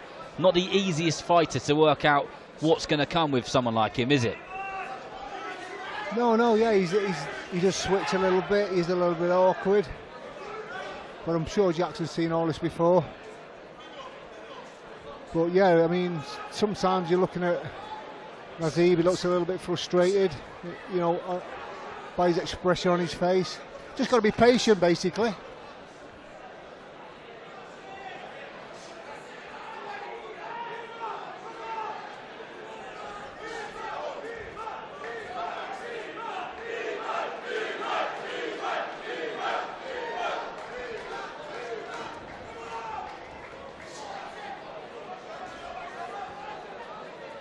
Nasib's got to be careful of Jackson's straight left hand.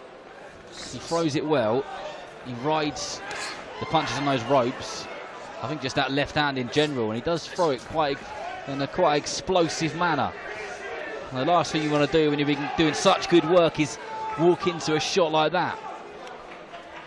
Yeah, as you were saying there, Jackson threw that over on left as well, but he just missed, luckily enough for Nazib. Getting a little bit scrappy at times, Darren. I'm sure the referee's going to only put up with so much.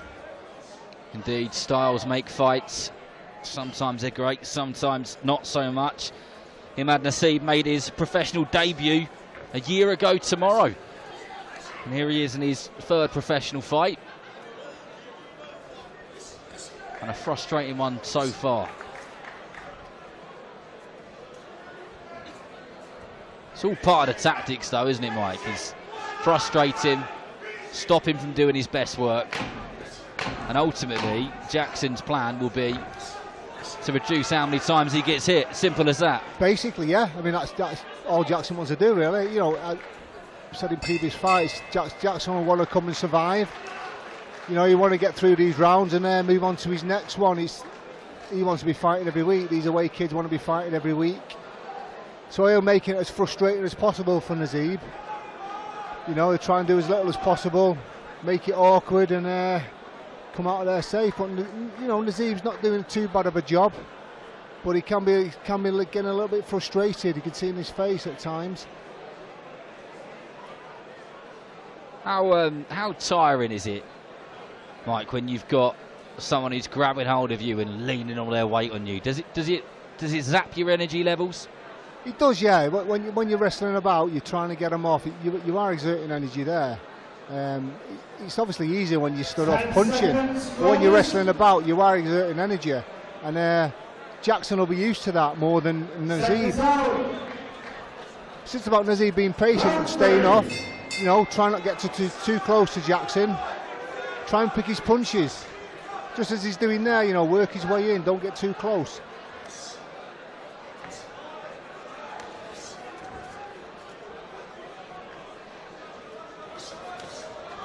Better work from Nazib. Good catch and counter from Nazib as well. That straight left hand of Jackson's come flying towards him. He caught that and just threw that jab back immediately. The sort of thing he would have drilled in the gym over and over and over again. Yeah, ref giving Jackson a little bit of a talking to there, which I totally agree with. He's, you know, he's spoiling the fight really, all this grabbing and holding.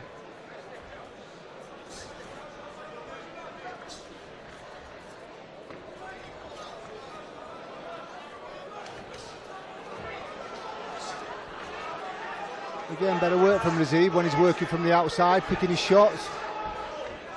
He's a real tricky customer, is Sean Jackson. He's hard to hit. He does throw an explosive left hand, whether that's a hook, overhand, or a straight shot. What sort of advice would you be giving to Imad Nasib? Try and keep him in one place?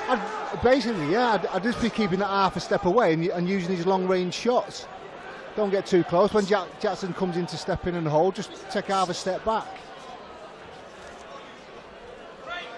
And if he keeps doing that and Jackson tries to hold, then the referee, I'm sure, he's going to step in and give Jackson an official warning. I don't think Jackson's he's not really doing anything wrong. He's not doing too much wrong. It's just Nazib just needs to stay that half a step away, basically.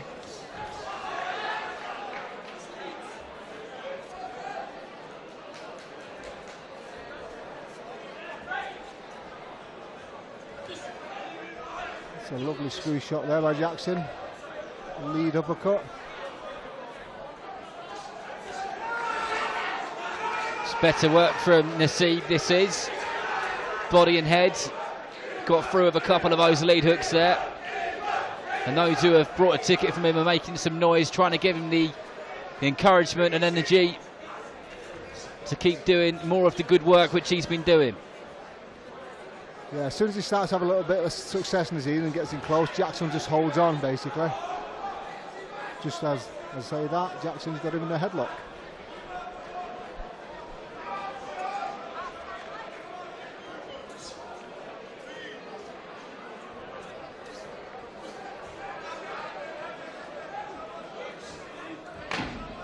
You know, you can train to your heart's content in the gym. You can basically do what you want. On pad works good, bag works good, everything goes to plan. And you get in with a character like Jackson and sort of everything goes out the window. You've got to start thinking on your feet and kind of change your game plan, basically. You're right, and the conversations which I've had with fighters over the years, when you speak to them about the tricky customers, the awkward, difficult fighters which they fought on their way up, when they're in those fights later on in their career, they reflect back on those moments, don't they? If they're being tied up by somebody, they remember that fight that he had with Sean Jackson on that night in Bolton and what they did about it. They've been there, they've done it, they've got that experience. And what these journeyman, away corner fighters, whatever you want to call them, do is they set you up so that nothing is new necessarily when you reach that kind of next level in your career. Yeah, absolutely. Yeah, you kind of revert back to that. It's like going back to that game plan again. You know, you look where you made your mistakes last time, and then you move on from that. But yeah, these are all good tests for these fighters. You've got to go through these, because if you don't, later on when it comes to title fights or longer fights, you're going to come unstuck. So exactly what you're saying, Darren. Yeah.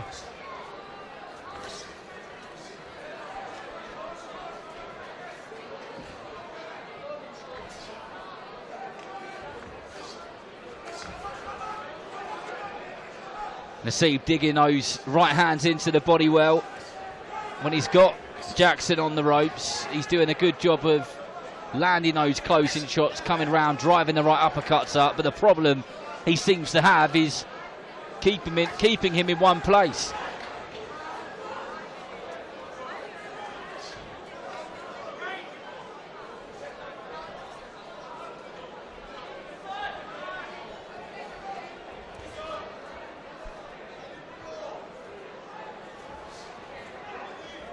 Yeah, Jackson at times, throws some decent quality combinations. You know, he doesn't throw enough of them, but I don't think he's actually. You don't necessarily come here to win. If they see the opportunity, of course they will. But they are here to test, and Jackson's certainly testing Nazeeb in this one. He is. He just switched stance again and turning on a bit himself, and you do get the sense that at times Jackson, if he wanted to, could go up and down the gears a little bit more.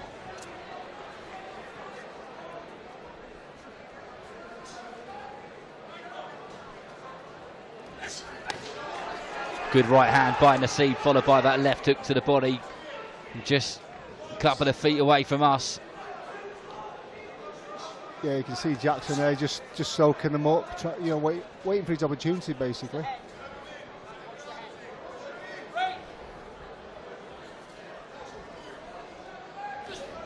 I'm sure this is. I've seen Jackson a few times, and it's pretty much seen what he's done in his previous fights. I haven't seen all 27, but I guess this is his style, and this is what he does. This is what he's done with 27 fights, and that's why he's never been stopped, basically. Yeah, you're bang on, nail on head. I called a fight which he had a few months ago in Birmingham. He fought Bradley Thompson, who is Liam Davis's younger brother. And he hit him with everything and the kitchen sink for all 4 rounds.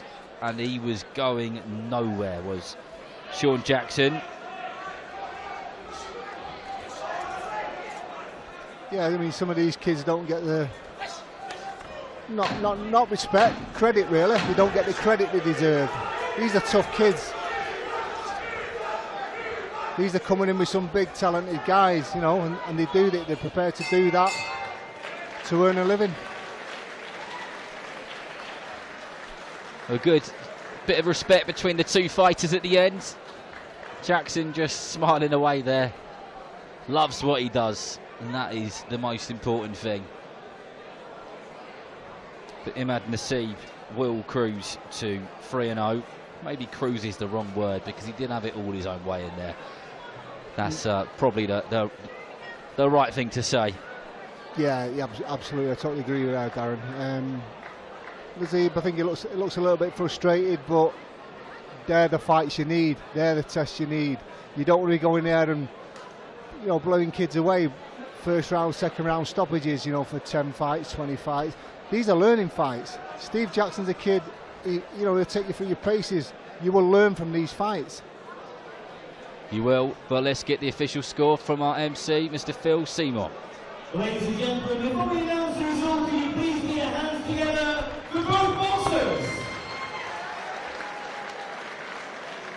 This battle was scored outside of the ring, so after 4 rounds of action, we go to Steve Gray's scorecard. He scores the contest at 40 points to 36 points in favour of your winner, the fighting pride of Wellington,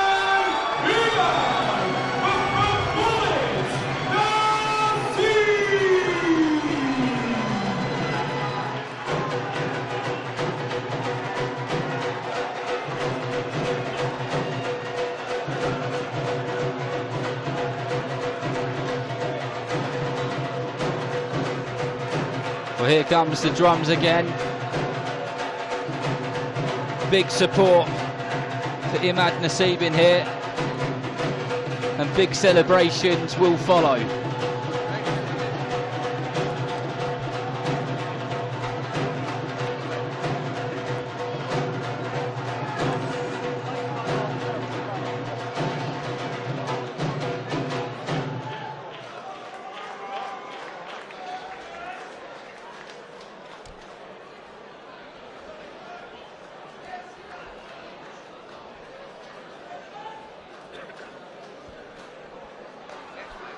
We will be moving on to our 7th bout of the evening, now that all the pictures are done, and we'll get straight onto it.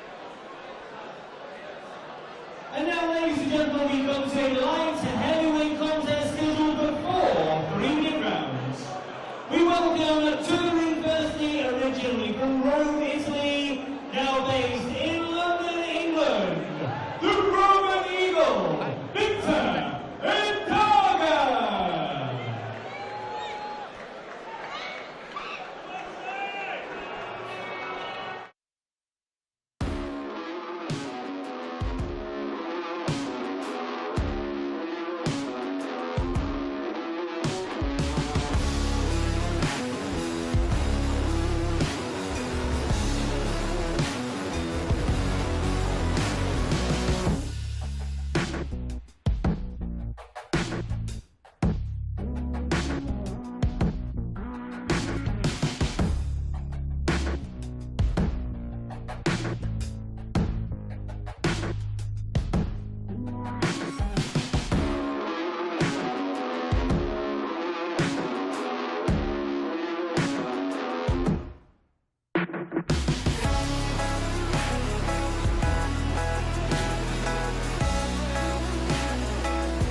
Four 3-minute rounds in the light heavyweight division. The debut of Troy Gallagher out of Lancashire, trained by Stonehand's Bob Howard in the black shorts with the blue and grey shiny sequel. And a man in the opposite corner from Italy, but out of South London these days, Southwark, Victor Hadada, who throughout that ring walk of Troy Gallagher's was completely and utterly emotionless. Not a sign of anything. But Gallagher nice and composed in the first few moments of this opening round of his debut, which is good to see. Bouncing in and out on those toes and throwing a good selection of shots already, Mike. Yeah, I've not seen Gallagher before. It's his pro debut. Don't know much about his amateur career, but yeah, it's a good start from him. He's a nice tall kid, good stiff jab. And you know, when this fight was made and I saw the matchup, I thought he's got his hands full here. Gallagher, because Hadada is just a nightmare to fight, basically. He's usually very negative. He's awkward. And as you say, he's emotionless. It's hard to read him, but looks like Hadada's trying to make a contest of it. He is. He finds himself on the back foot. Troy Gallagher certainly controlling the fight on his front foot as he just tries to steer him off guard with that jab and catch him with whatever shot is swirling around his mind. He's had good sparring on the lead up to his pro fight in that Tyson Fury gym in Morecambe with Bob Howard and with Matt Catterall as well. I know he's been sparring with the likes of Tommy Fury and many of the other good fighters that they've got in and around that gym and in the area. And of course, when you're training alongside a former heavyweight champion in the world, you can pick up some tips and tricks along the way. But Hadada is doing his absolute utmost to make this a difficult night's work for him. Yeah, well, I think Gallagher's got a game plan, and he seems to be sticking that. He doesn't look frustrated, you know. As I say, Hadada is awkward. Gallagher watching his feet. He's got good foot movement. I think he's got technically he looks very, very good. Just switching styles there. Stances Gallagher. Now he's back to orthodox.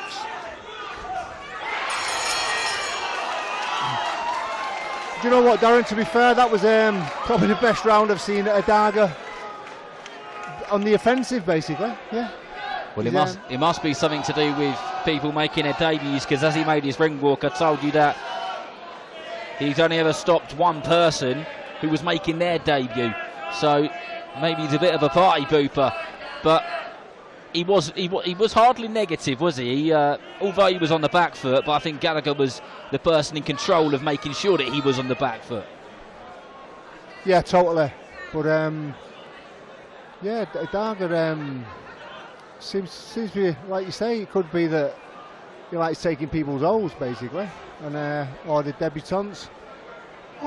So yeah, I was sort of impressed with Hadada, but even more impressed with Gallagher. It was a good first round.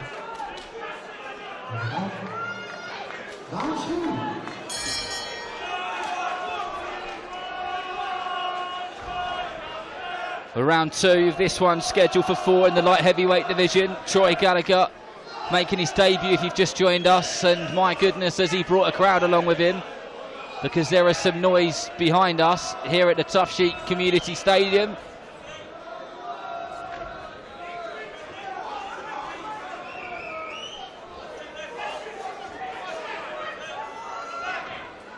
Well disciplined performance so far. Hasn't got carried away, hasn't smothered his work.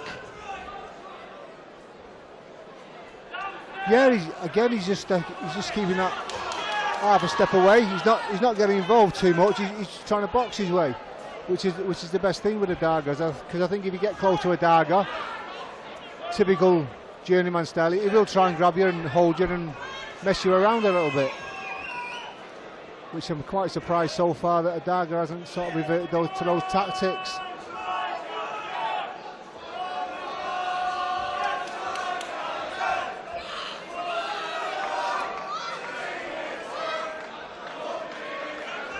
Well, his supporters are doing him proud, making a lot of noise for him here tonight.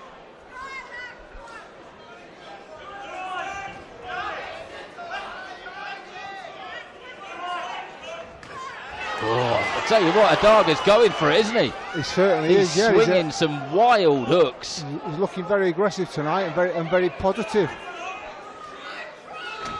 Gallagher just needs to make sure those hands are nice and high, and he's ready to bob and weave and get out of the way of those big wild shots. Yeah, Hadada's definitely not come to make the numbers up tonight. He's in there to make it competitive, which is good to see. Nice straight left hand to the body, thrown from that southpaw stance of Troy Gallagher.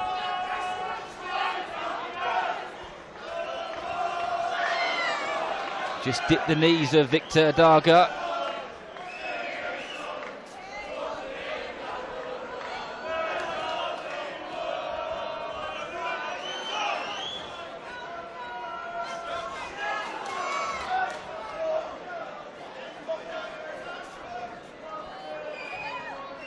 Under the 9th fight tonight from Hadada, so he's a very experienced kid. That's why I'm surprised at the matchup, but that's how much confidence they've got in Gallagher. I can see why they've got the confidence. He does a lot of stuff very well. Looks solid. He does the basics well, Darren. If you do the basics well, then you can only progress from there. You know, you've got to have the basics down to a T in there. Gallagher's got those. I said to Lee Whitehead when we were commentating on a fight last week when Brad Ray topped the bill in Bolton, that Barry Jones, former world champion, always says about how he loves a fighter who quite simply boxes with their hands up. And there's not that many fighters who do that these days, are there? There aren't, no. And I totally agree. I prefer to see someone there with the hands up, throwing straight shots, simple hooks, uppercuts. You know, rather than be flashy and throwing punches from the waist. And you know, again, each to their own. People like different things. People like a bit of entertainment. I like a good old traditional hands up, get in there, get stuck in, and you don't get the job done.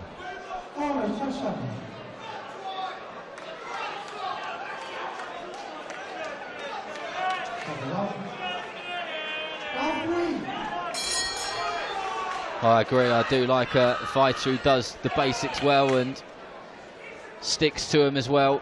Nice high hands as Troy Gallagher, just gauging that distance as well as he possibly can with an awkward, quite wild fighter in Victor Hadada. Yeah, you know, these fighters can be dangerous like that, especially Hadada. He's a big lad, you know, he looks like a big strong lad. Great left hook there from Gallagher. Do you want to see him just follow up on those a little bit more, Mike? lands a good shot, but then kind of leaves it there. Yeah, that's it. Back to what we were saying before, you know, 2s and 3s instead of single shots, or 1s and 2s, 2s and 3s. And when you see the opening, just up the pace a little bit, then you can step off. You can take a step back, have another little look.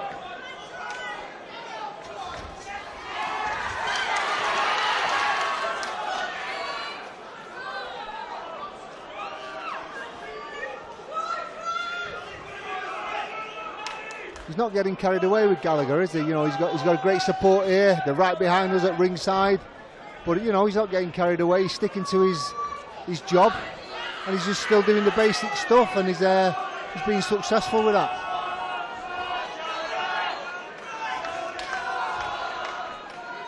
Hadada almost trying to taunt Gallagher just with those facial expressions and that juttery style of his, encouraging him with his footwork and the way that he's moving around the ring to just follow him around.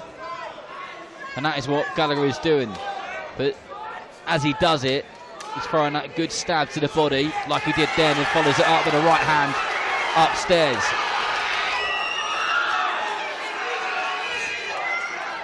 Yeah, Gallagher was quite elusive there.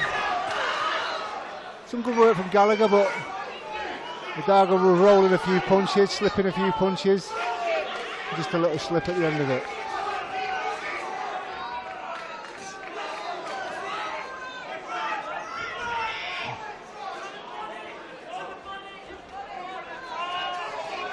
And Matt Cattle and Bob Howard in the corner screaming for Gallagher to go to the body.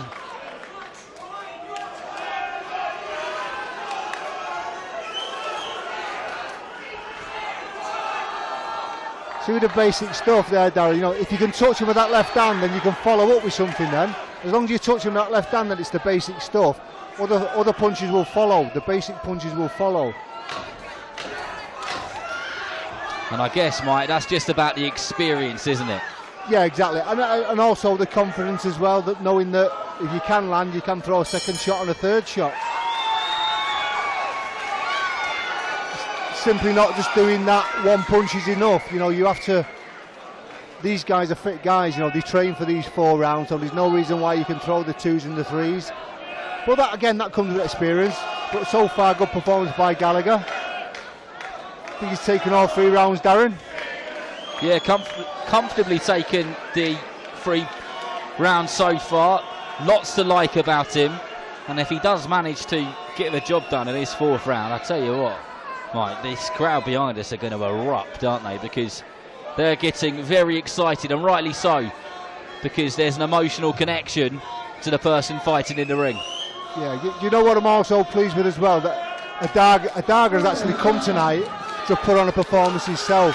So he's made it competitive, and it makes the victory. I'm pretty sure Gallagher, we've obviously got a round to go, but if Gallagher gets the victory, then you know it'll be an impressive one, basically.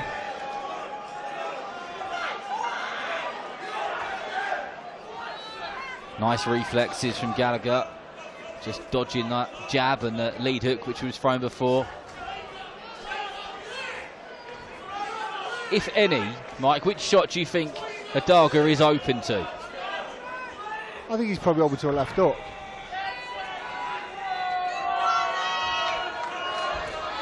And just as you say it, on cue he lands one.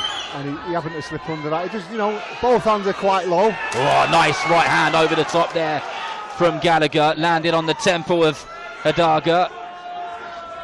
You know, if he just touches him there like he's doing, touch him with the left hand there, drop a right hand downstairs, and come up with the left hook over the top.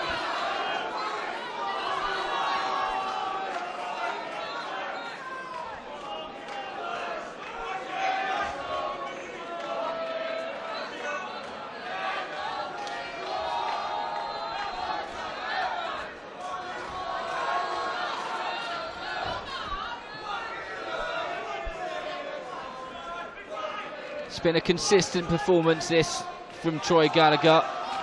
A good debut. He's kept the tempo up, he's kept the work rate up. He's been consistent with the work which he's done. He hasn't got sloppy, even though he will be tired now. the adrenaline would have taken most of that energy away. Yeah, it's having that extra round. You know, he's used to doing 3 rounds in the amateurs. Now he's gone up a round, 4th round. People don't think it makes that much of a difference, but you know, it certainly does. But you train for that, and then you move up. You do the 4-round circuit, and then you move up to the 6th, and then onwards and upwards. But it's been a competitive fight. I think the fans have got value for money in this fight already. I have, and props to Victor Hadada for that as well.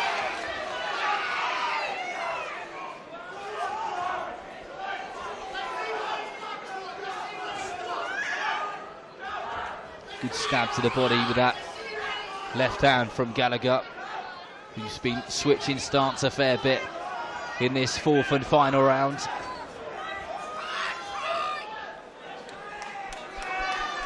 "30 seconds or so left to go in this debut for Troy Gallagher. Yeah, so what Gallagher's doing now, that left hand, he's just touching that left hand, he's leaving it out, and what you do then, you see Hadada's reaction to that left hand, and you counter, you see what he's doing, and then you counter. But just a slip there for Troy Gallagher, and that is the end of Troy Gallagher's debut. I'm sure it would have been something he's been looking forward to immensely for a long, long time. Like anyone making their professional debut. When you box as a kid, and you're an amateur, I tell you what, he will remember this for the rest of his life. Big smiles and fist pumps all round. You know what, that's the sort of the best grounding you can have, that with someone like Hadada. I'm glad Hadada turned up tonight. I'm glad he made it competitive. He had a little bit of success at times himself, but you could see the difference in quality there from Gallagher, and yeah, very impressed with his debut. Well, the Gallagher fans continue to sing behind us, loving it every single moment. The person they came to see put on the performance they wanted.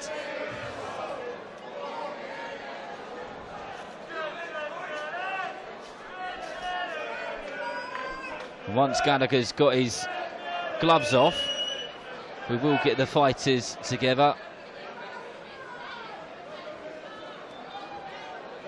which Steve Gray is urgently trying to do, because we've still got plenty of boxing to go.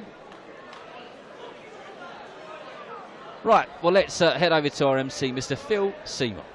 Ladies and gentlemen, a really entertaining bout. Please show your appreciation for both boxers. After 4 rounds of light heavyweight action, we go to the referee Steve Gray's scorecard. He scores the contest 40 points to 36 points in favour of your winner. On debut, from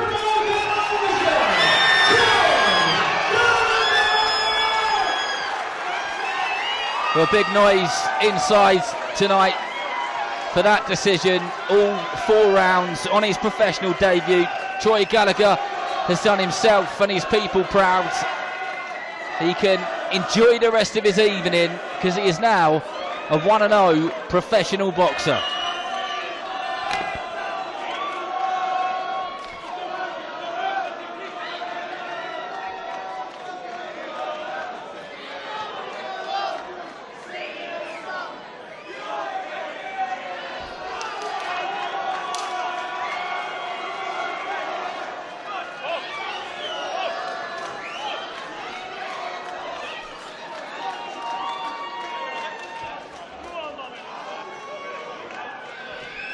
And now we go to a super lightweight round scheduled for 6 3-minute rounds.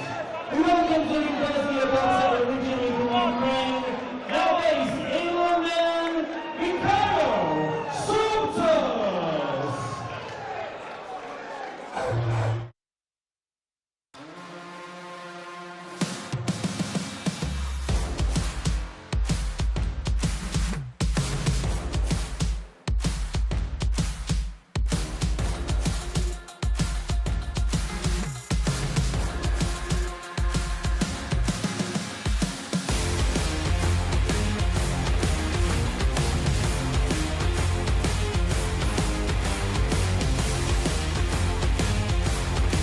possibly think of.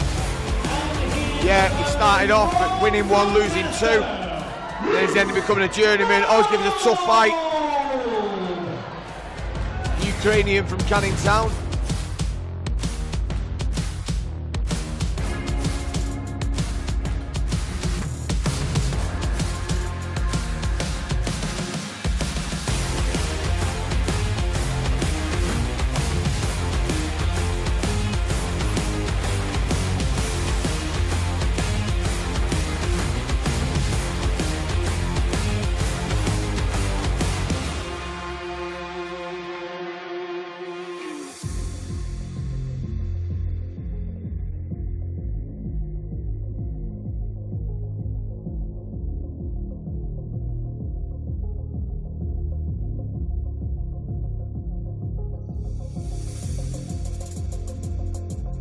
Introducing to you the England scoring blue championship with white, he weighed in at 10 stone 12 pounds.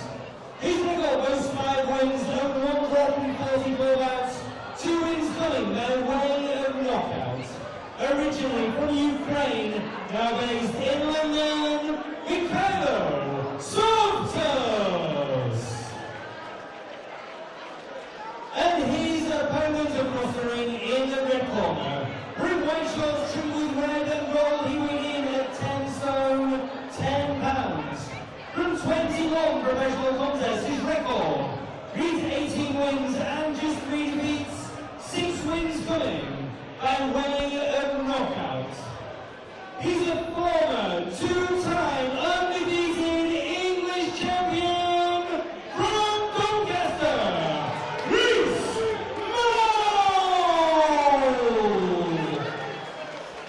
Your timekeeper is Chris O'Connor, witness.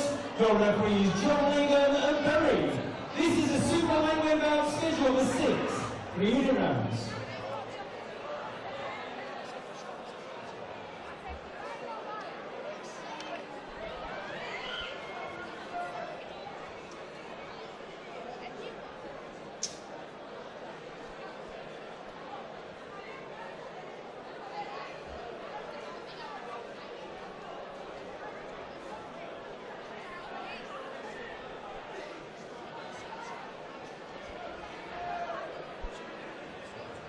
Steps out. Wow. Well, here we go. The return of Reece Mould, who's only lost to very good established fighters. Lee Woods was another one which was it was a good fight, really good fight. He's been up there in some high profile fights, has Mould, and he'd be very much looking to show Reece Mould 2.0 in here as he fights Mikhailo Softus of the Ukraine, now fighting out of Canning Town. Mould in the red, white and gold, Softus in the blue and with the black boots. Yeah, I've seen Softus a few times, doesn't really offer much, just keeps plodding forward, Darren. Perfect for Reece, I think, to re-establish himself back in the championship for him. Never in a boring fight is Mould. Whenever I see him on a fight schedule, I always look forward to watching him. He's one of those fighters.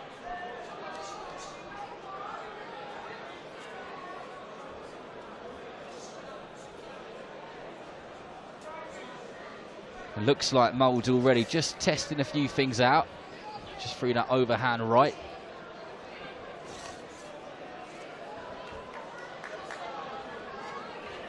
Got Josh Warrington in his corner, former world champion himself, some mega nights he's had. Another man never in a boring fight.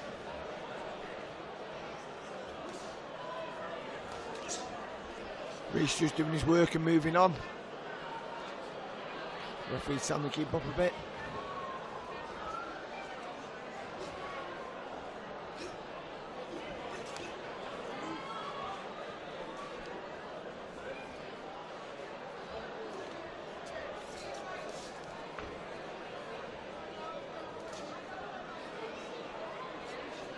Mould just looking to be going through the motions, and this opening round of this one, scheduled for 6, and that was some good work there, both head and body. He really puts his shots together nicely. A very tidy fighter.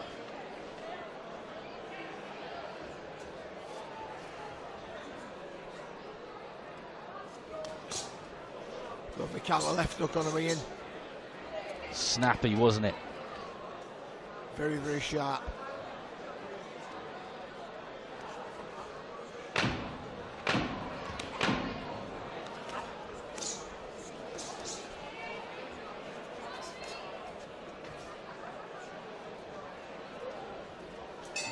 Well, Mould caught Softus with a left hook at the end of that round, and it was quite fascinating just to watch his reaction. It's like it kind of stopped him in his tracks for about half a second, and then he remembered that, like where he was, and then just cracked on with it. He is a tough man, is the man from Ukraine. Yeah, he's a tough man. He's stance and Gardner all over the place, but he just keeps marching forward, Darren. If you look at his feet, he just plods on. He's not the perfect boxer or anything, but he's the ideal journeyman. Just a tough team man. He is indeed.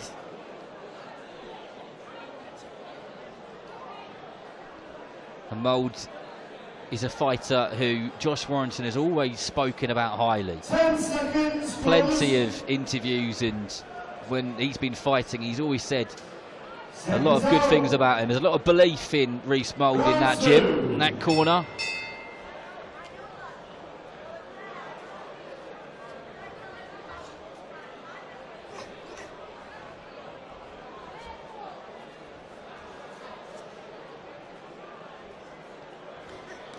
Good footwork by Reece Mould, moving forwards and backwards. Nice tight guard too.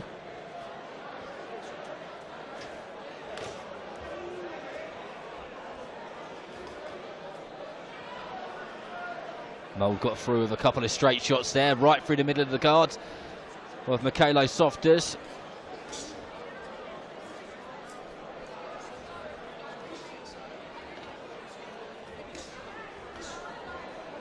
Lovely jab. Nice work with that jab, body and head, both getting through comfortably. Softus letting his hands go, but Mould nowhere to be seen as he throws them.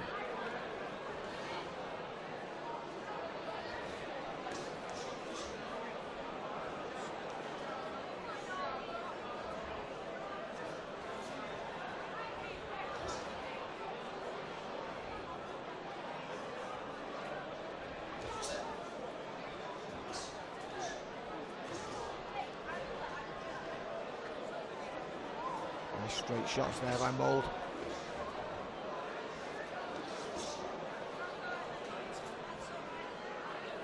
Softer doesn't block many. He certainly takes a fair few of them, both to the body and to the head. I've seen him a few times. He's been absolutely walloped with shots, and you think, hang on a minute, why isn't this guy going down? Right on cue, a big backhand through the middle. Lovely jab again by Mould.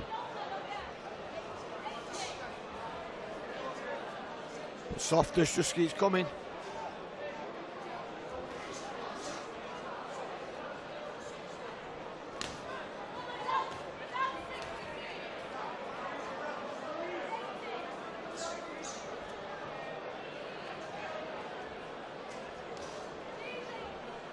Throws that overhand right well, does Reece Mould. Got some good technique to it. And if he lands clean, that'll do some damage, that shot. Softus land a good right hand to the body there, underneath the jab of Mould's.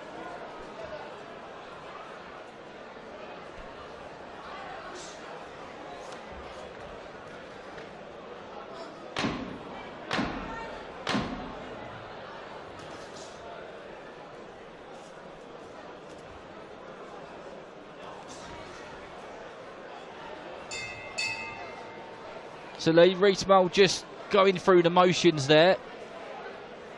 Do you feel like this fight, or his intentions are about just getting back into winning ways, trying a few new things out, because he is coming off a couple of losses, isn't he?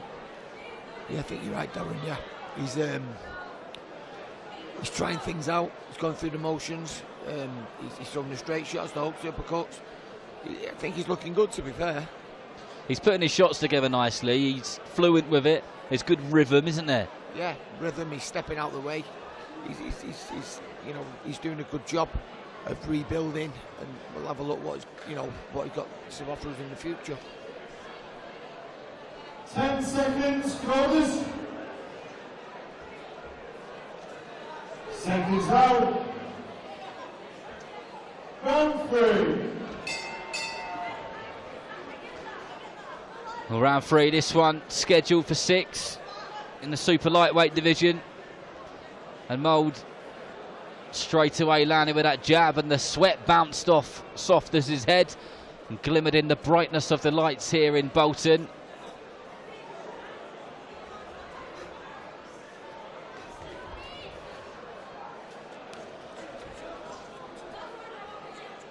If you've just switched on, you've missed a fair bit of boxing. This is about 8 of the evening, 11 fights scheduled in total. And the headliner was meant to be Zelfa Barrett, but that fight unfortunately won't be happening anymore. The headliner now is Kane Gardner versus Rhys McMillan. A bit south of the border there by Mr. Mould.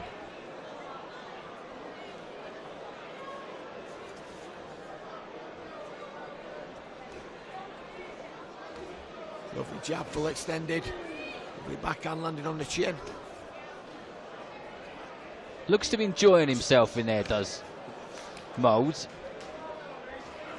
Not necessarily admiring his work, but doing good work and looking pleased, but staying focused and on the job.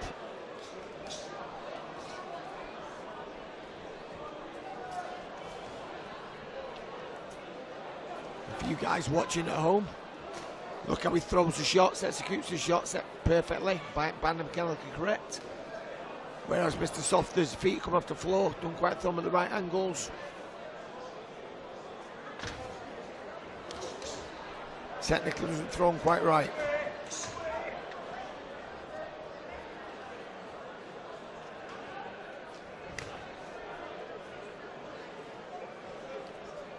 Doesn't take his gameness away though, the pit bull. Lee, you said it in his intro when we talked him to the ring. I think you said something along the lines of he hasn't got loads to offer, but he has his hands up and he just walks forward continuously, and he does exactly that and throws a fair few shots of his own. From weird and but strange my angles. goodness, he's tough. Tough man. His 45th professional outing tonight.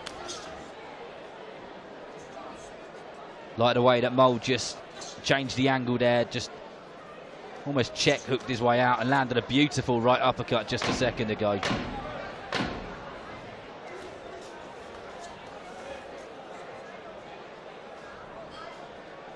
Softus landed a shot which was low, and he kind of just laughed and sort of said sorry at the same time to Rhys Mould.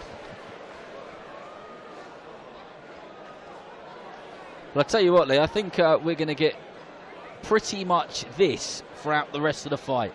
I think we're just going to see Mould going through the motions, doing what he's been working on, landing over and over and over again. And Softus will soak them up unless he gets caught with a real big one. And that will be the story of this fight. Tell me I'm wrong. I don't think you are wrong, Darren. I think he's going to go exactly like that, unless, you know, Rhys Mould's got something planned in the corner and he came out the second half of the fight now, and they're going to change it a little bit, up the tempo perhaps. Maybe that's a part of the game plan. 10 seconds, brothers. We'll soon find out. Let's watch and see. Seconds out. Round 4.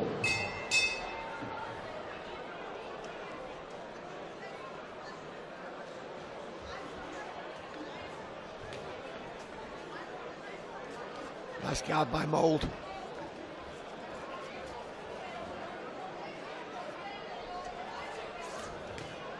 Mould now boxing on the back foot, which is a bit of a change of situation. Not because Softus is putting loads of pressure on him, but I think it's just because he's showing his repertoire. Totally agree, Darren. Well spotted. He's going through it all. He's going forwards, going backwards, defensive. Getting back to winning ways.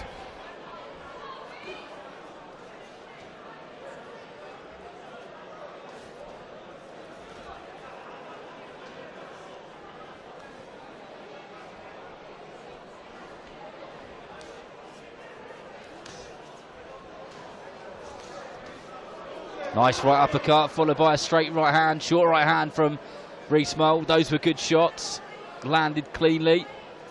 And Softus just carries on marching forward and tries to lump him one to the body with his right hand.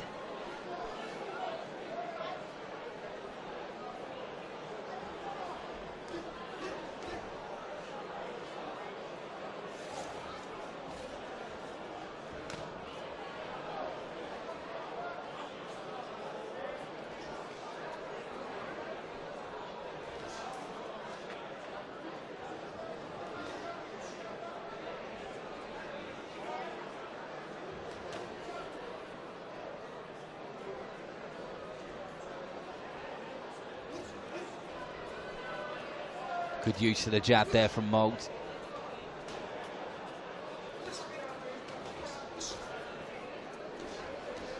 I'd like to see him move to the body a little bit more, Darren, this round.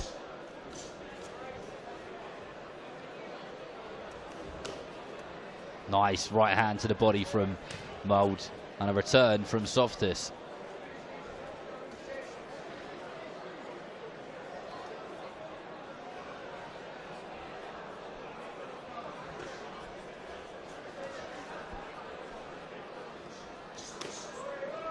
Left hook under the elbow.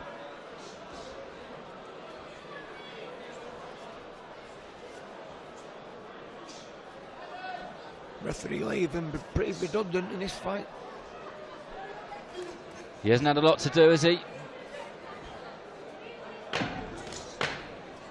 Both boys just getting on with it.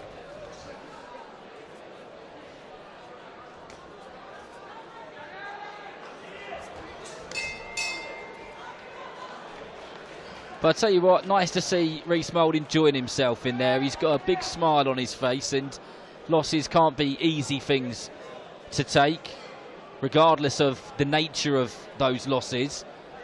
And we know how good Rhys Mould can be because we've seen him in some fantastic bouts over the years, and he's been on some massive, big, huge TV shows and watched by hundreds of thousands of people, and he's a household name in the boxing community, isn't he? So it's good to see him back, going through the motion, showing us what he's about, but doing it with a smile on his face. Yes, certainly. He's just had the 3 defeats, as you said earlier, Darren. And sorry, I'm very croaky tonight. No, I'm not with Frank Bruno. Pardon? I'm not with Frank Bruno tonight. You know what I mean? Seconds out. Round 5. With a penultimate round, both fighters touch gloves and get straight back to business.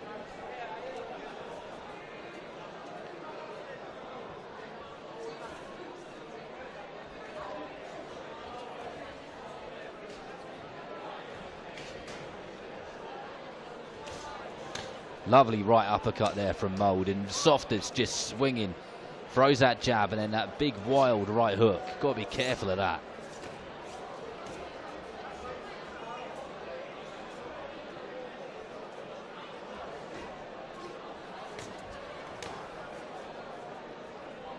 He leaps forward with those hooks.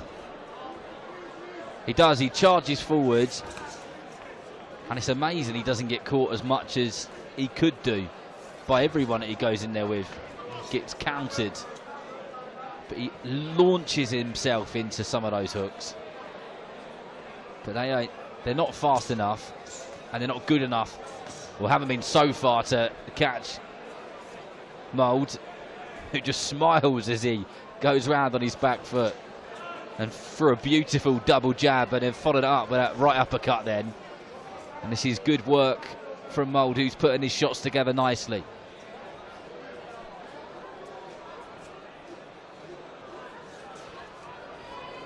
And that one was so wild, he spun himself roundly.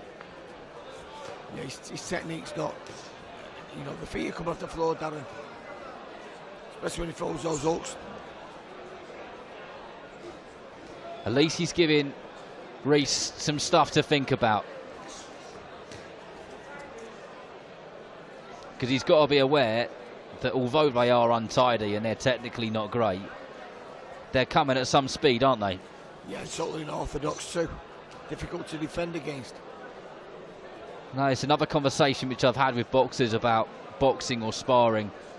Sometimes it's easier to box someone who is really tidy because you're getting what you expected. But when you've got someone who throws shots from the hips and really wild, you're not so used to defending those, are you?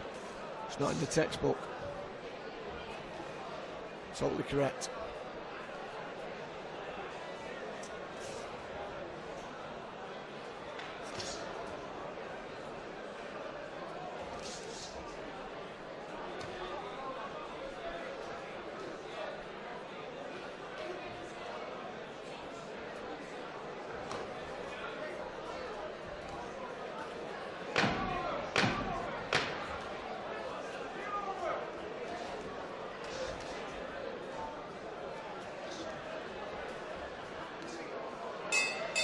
We're very much the same from both fighters as they go into their last rest before the 6th and final round in this super lightweight contest. I don't know if there's too much that the corner team of Reese Mould can tell him, really, because surely if they've told him anything, they've told him it already in the previous rounds. Yeah, very much the same again, Darren. Every round's been much the same. I think I said it to you last week, Lee, when we were commentating on a fight. If you were watching the replay of this, I could tell you it was the same round we watched over and over again, because it's been just very much like that, hasn't it? Yeah. Sometimes no 2 rounds are the same, but this one is one of those ones where all 6 will be very, very similar. Reese has got the variety of shots off. Softus just on the same shot, same guard, marching forward.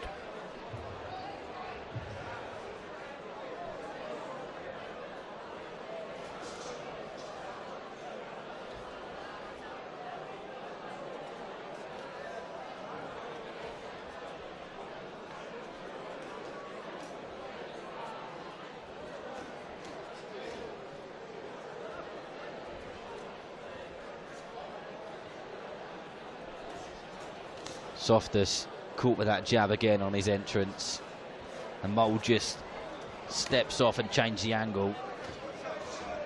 Nice counter left hook there, really snappy. Short left hook right on the temple from Reese Mould.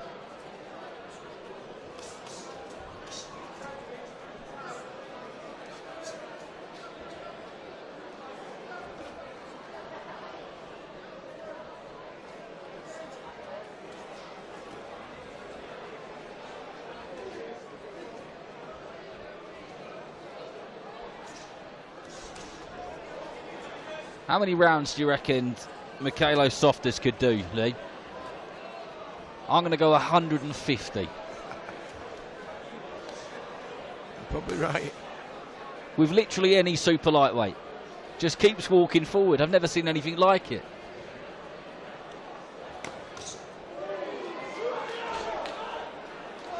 He's going to be stopped 4 times as well in his 38 defeats. Who stopped him? George Foreman. Muhammad Ali.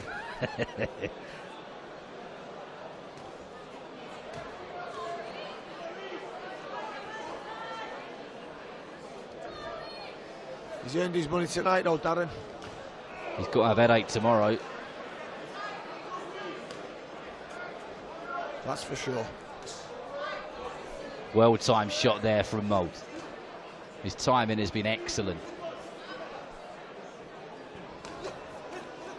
Nice, again, work from Rees-Mogg just putting those shots together lovely. Throws that left hook, bounces around the ring. He's enjoyed himself. The sort of operator he's got in front of him is not what he's used to, not what he's been facing in recent years.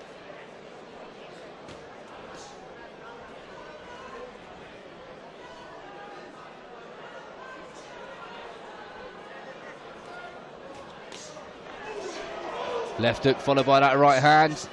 Lands again.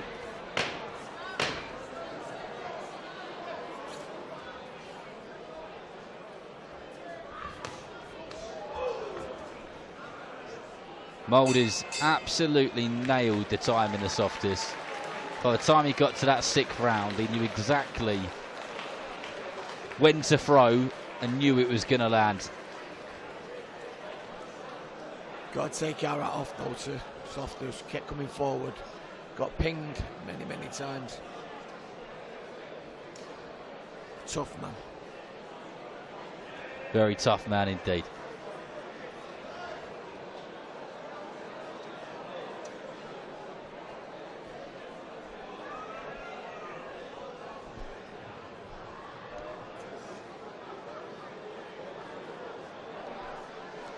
Well, let's get the official score from our MC, Mr. Phil Seymour. Ladies and gentlemen, another great contest. Please put your hands together for both boxers. After 6 rounds of action, we go to referee John Langham's scorecard. He scores the contest 60 points to 55 points. In favour of your winner from Doncaster, Rees-Mogg.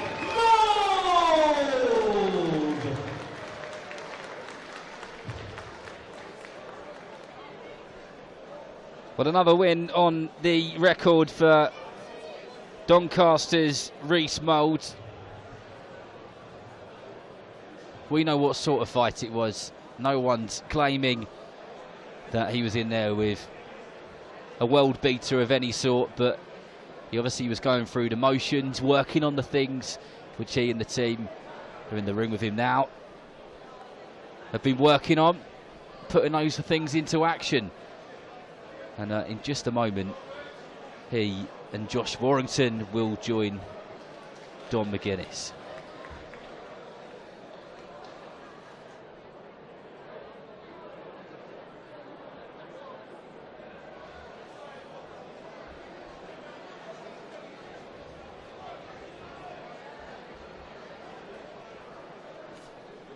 You, Darren, well, Rees, how important was that, getting there with a tough lad like that? I mean, you hit him with plenty. You got caught just at the end there as well, but it looked to me like you were just enjoying being in there and having a bit of a tear-up. Yeah, I felt at times I could have picked it up, but picking it up comes with a few risks, and obviously after the last fight I don't need to take them risks. More about getting the rounds in, that's why we got that sort of opponent in there. Tough, durable, and a good 6 rounds for me. So yeah, banish those demons. You know, that's part of the game, isn't it? What's the plan? Yeah, I think Steve's on about getting me out back early next year, February time. Obviously, to keep my weight off. But yeah, just being active now, and hopefully springtime come through another good win early next year, and we're ready for a title again.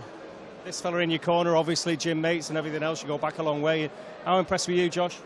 Do you know, I've said for a long time, Dom, and I think people got to a stage where they thought I was lying, but he can box. There's a lot of skills in his armoury, in his arsenal that he's not brought to the table just yet. And, you know, what happened in his last fight, but it's about starting again. It's back to 0-0. Back to 0-0, and, you know, he talks about potentially moving up weights as well. It just seemed like he was enjoying himself in there, really relaxed, and like he showed glimpses of what's in his arsenal, but there's still so much more to come. Got to ask you as well, what's the future for Josh Warrington? I might be following in this fella's footsteps, you know. I don't know. Obviously, I'm helping out there in the corner, but just like himself, you know, he wants to carry on. So do I. So, you know, I've still got to convince a few more people, but, you know, we'll see what next year brings. The plan is you're going to be back in 2025. Maybe. Watch your space, Dom. That's all we'll get for now. Good man, Josh, Rees, well done. Well done tonight. I think we can crack on back with the action now. Our fighters are ready. Our MC is ready as well. So let's cross again to Phil Seymour.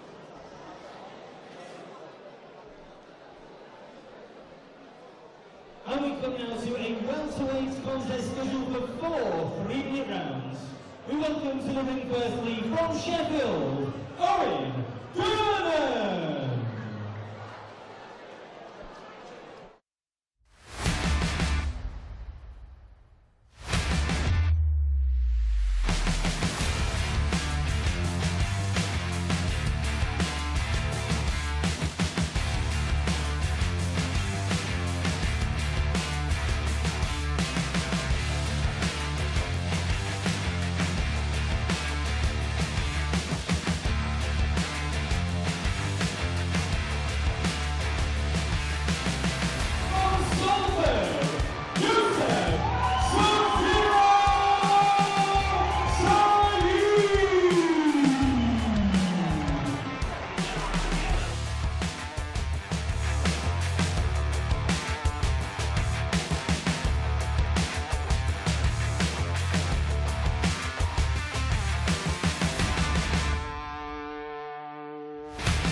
From 16 contests, hailing from Sheffield, Orton, Gardner. And his opponent across the ring in the red corner, ring black and blue shorts, he weighs in at 10 stone 4 pounds. He brings to the ring a perfect professional record, 2 wins from 2 contests. From Salford, Softus.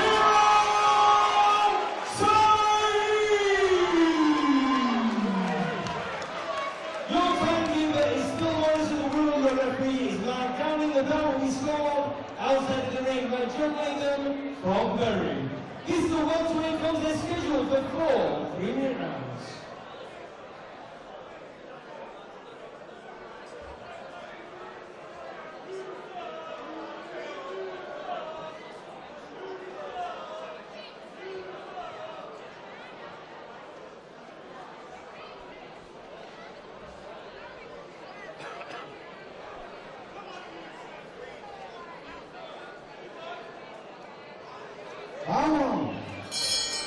Well, here we go, 4 3-minute rounds in the welterweight division. Yosef Saeed in the black and blue shorts in his 3rd professional fight.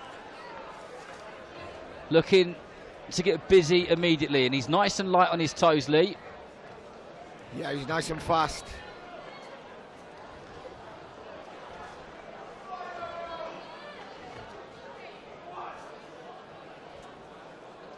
South of the back foot. Front foot, sorry.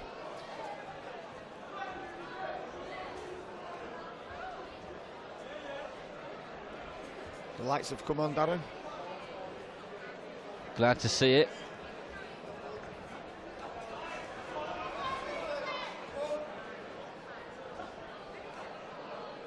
Owen Durnan, the Omen, Southport and Sheffield.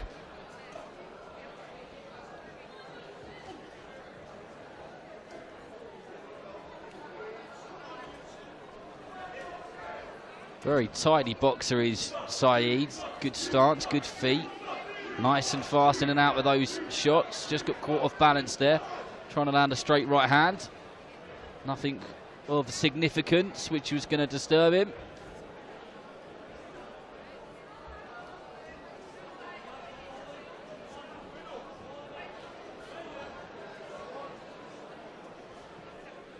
Is it right that these two have got a bit of amateur experience of each other? Yeah. Saeed and Durnan fought in Sheffield. Yosef went over his ankle. So obviously the fight went to Durnan.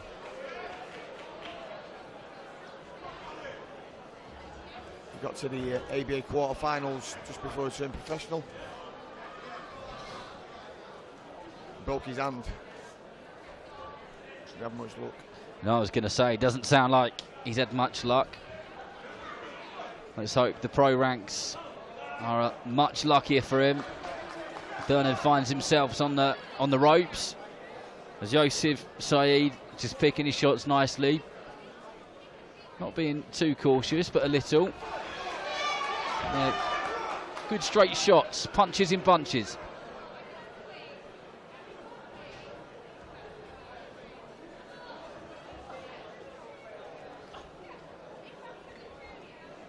Is there anything you're looking at, Lee, or you think I taught him that? He's been with me for a few years. You know, as a coach, Darren, I think they teach themselves, really. You help them along the way.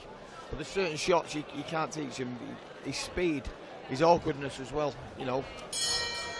He brought that with him. Yeah, I guess everyone's got their own style, and one of the things I quite like already about Saeed is the way that his lateral movement, the way that he kind of goes left and right and keeps his opponent guessing, but he doesn't smother his work, or his work doesn't become untidy in the process. And that's a bigger skill than people probably appreciate it is. Yes, certainly he gets in and he gets out. He doesn't stay where he can get hit. He gets in and gets out. You know, is it cautiousness or is it skill? It's a fair point.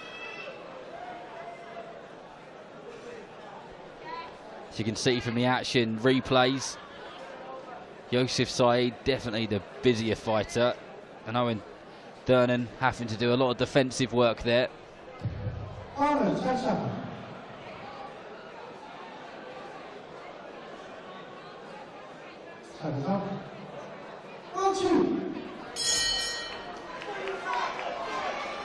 Round 2 of this one scheduled for 4. The third professional fight for Yosef Saeed of Salford in against Sheffield's Owen Durnan. A busy start for Saeed in the opening round. He's got his eyes on the prize. He's moving back as Durnan moves forward. Saeed moves backwards.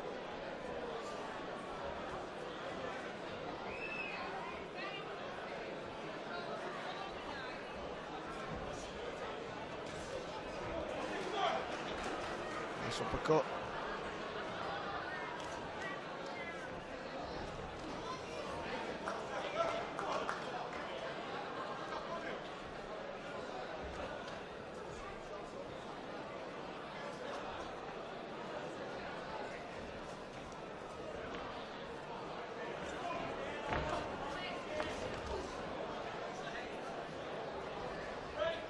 It seems that every time that Saeed gets close, sets him up with that double jab and goes to throw something a little bit bigger, Durnan just grabs hold of him, doesn't he? And just tries to stop that attack as soon as he can.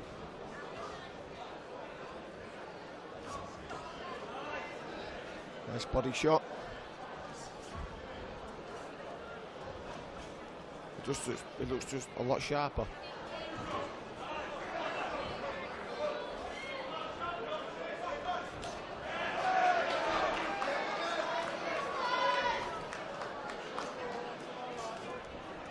Nice right hand there from Saeed.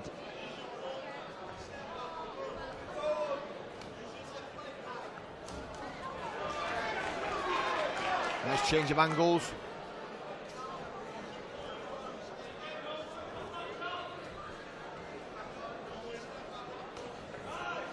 Well timed straight right hand there from Yosef.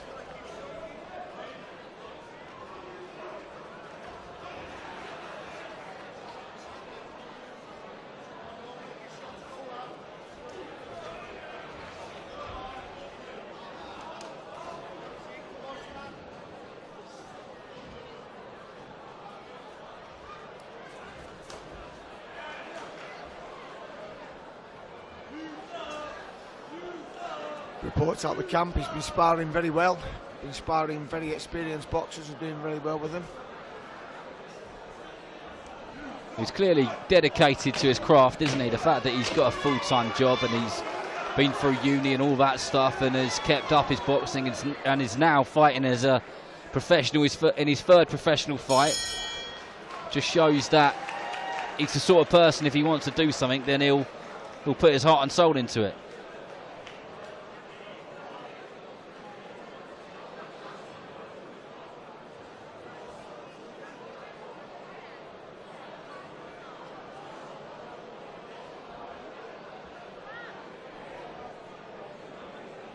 So you know him well, you know his personality, you know the way he ticks. What sort of advice would you be giving him in that corner? I'd say carry on doing what you're doing. Seems to be doing a number on Owen over there. I'm not too sure if there's a rumour coming out the corner, his hand down.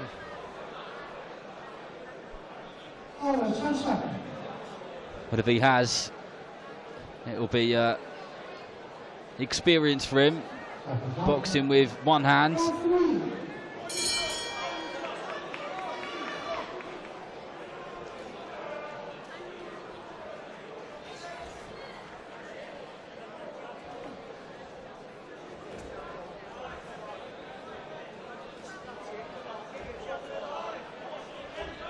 I tell you what, if he has hurt his hands, it must be so difficult to all of a sudden not be able to throw it. Looks like he could possibly with the right hand. He's throwing the left quite nicely there, isn't he? He is. I would say it's the right hand if it is injured. Yeah, and you could see that he's pulling back a bit with that right hand, so, but not giving it away too much anyway.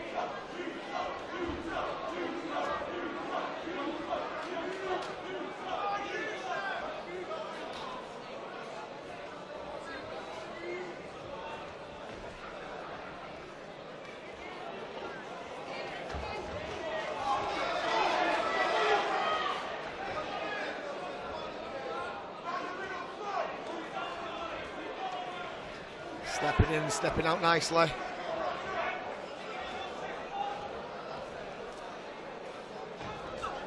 Gardner not offering much back.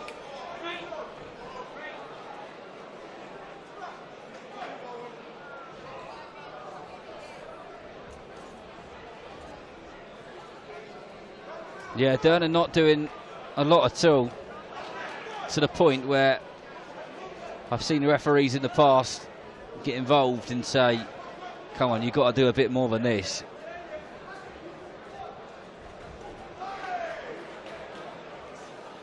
I think that's probably the first punch he's thrown in about 30 seconds.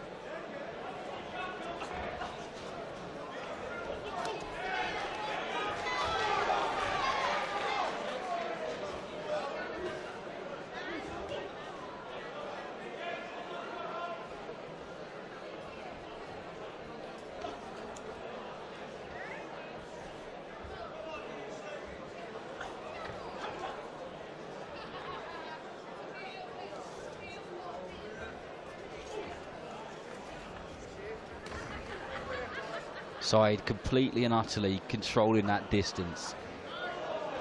Jabs working nicely as well.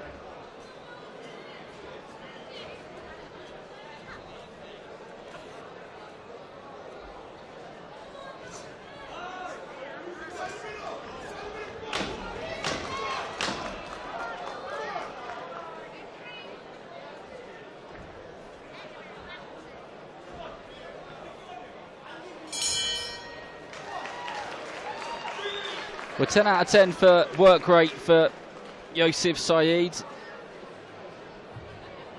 Be really unfortunate if that right hand or left hand is injured, because that'll put him out for quite some time.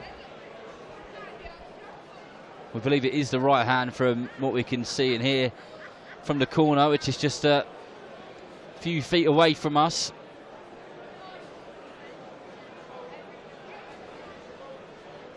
One more round to go. I'm sure he'll get the victory. Get that hand sorted and then back to training and back to moving towards the objective, which I'm sure he's got in mind.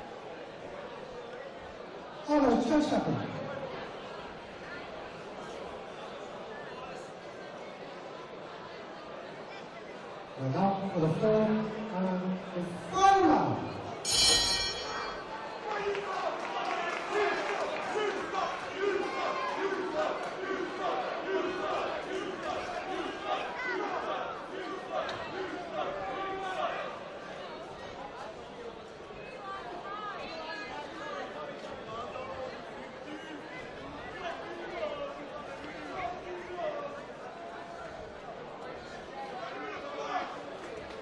Durham won his first two, then decides to go on the road.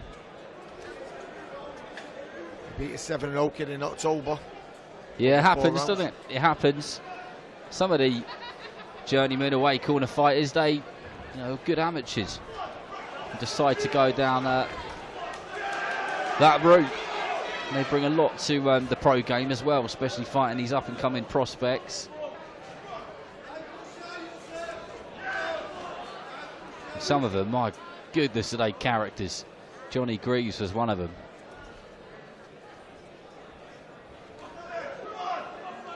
You can vividly see Johnny Greaves smoking a cigarette 15 minutes before he's getting his gloves on to go and fight for the 100th time.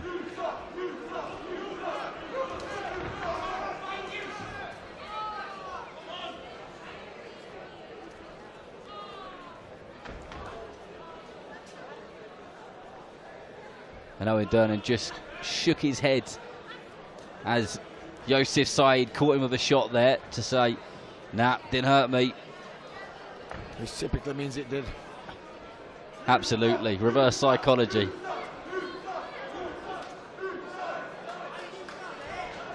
Been quite comfortable for Saeed, Darren. Very comfortable indeed, even with one hand for 2 rounds. Well, I know he throwed both of them, but that right hand is visibly not landing with too much impact. He's being clever with the way that he's boxing and the way that he's thrown it.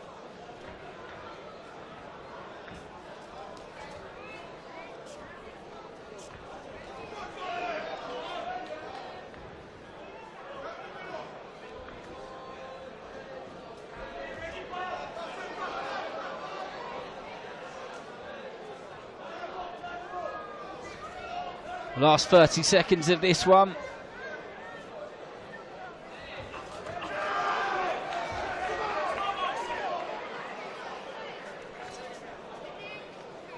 So it's like 25-year-old Yosef Saeed is going to march on to 4-0. 3-0, sorry.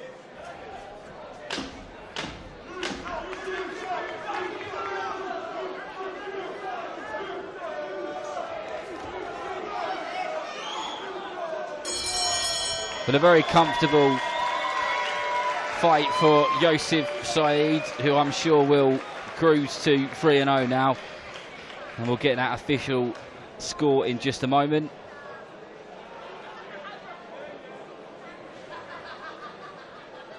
But big smiles on his face.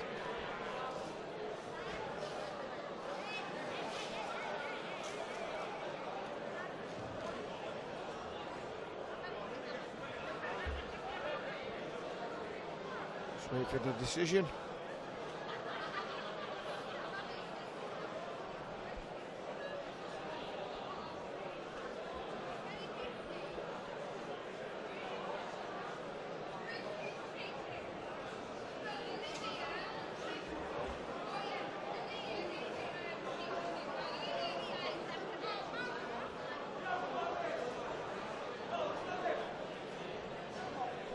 Ladies and gentlemen, before we announce the result, please put your hands together for Brody Wilson.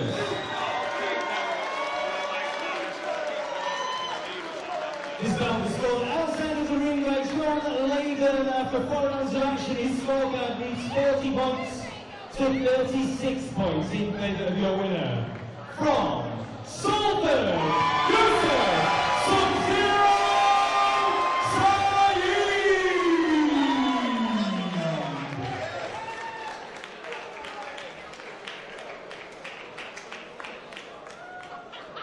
Well, as predicted, Yosef Saeed gets the victory. And we move on to our next fight of the evening, our 10th fight of the evening, which will be between James Morcroft and Dom Hunt. 10 3-minute rounds in the superweight division And this next one will be for a Commonwealth, or is, sorry, for a Commonwealth Eliminator.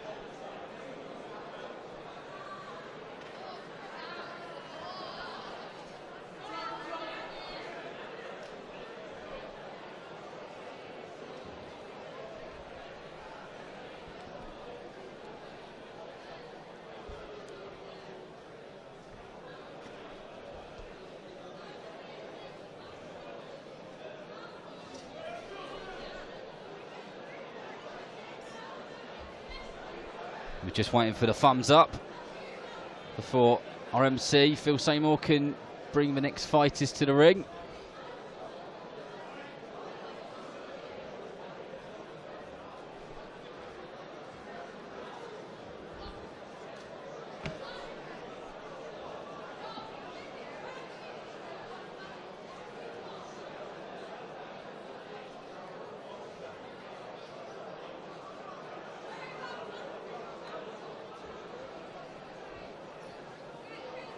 Come now to our Chief Supporting Contest, Steve Wood, for VIP Boxing, is proud to present 10 3-minute rounds as an official eliminator for the Commonwealth Super Welterweight title.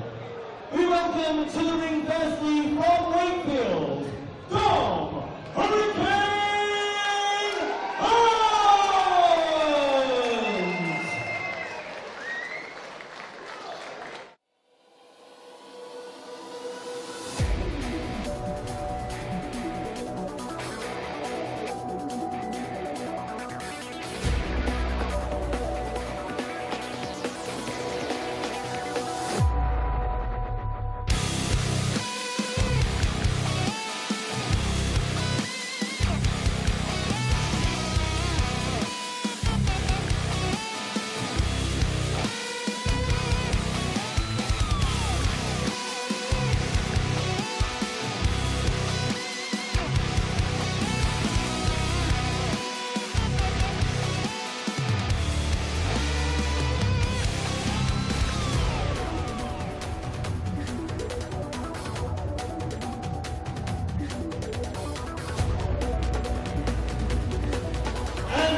Well, here we go, 10 3-minute rounds in the Super Welterweight division.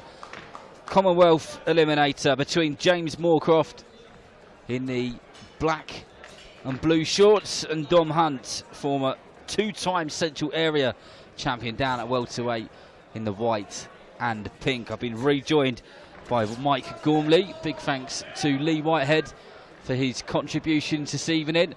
As I said earlier, this is the penultimate fight of the evening. Mike, good to have you back. Looking forward to this one? Yeah, I certainly am. This was one of them tonight that I was looking forward to. Interesting fight. Two nice guys of the sport. It's a sort of, I wouldn't say it's a last chance saloon, but it's a big opportunity for both of these guys tonight. Certainly is, over 10 rounds as well. This is the fourth 10-rounder for James Morcroft.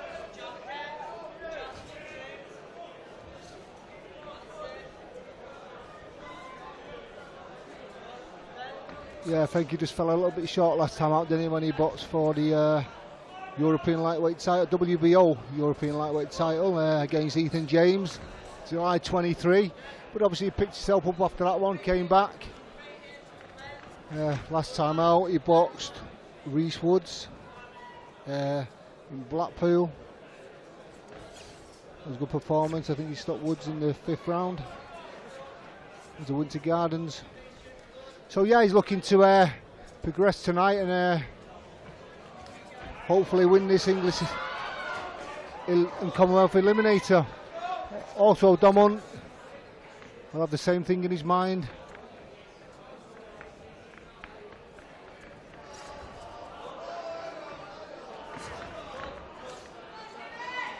Seem well matched already, these two. Can't really split them in the opening round, but like most opening rounds, it's just about sussing each other out, isn't it? It's about working out what each other's game plans might be and how they're going to box, but they'll be familiar with each other. Yeah, I think both fellas are good thinking fighters.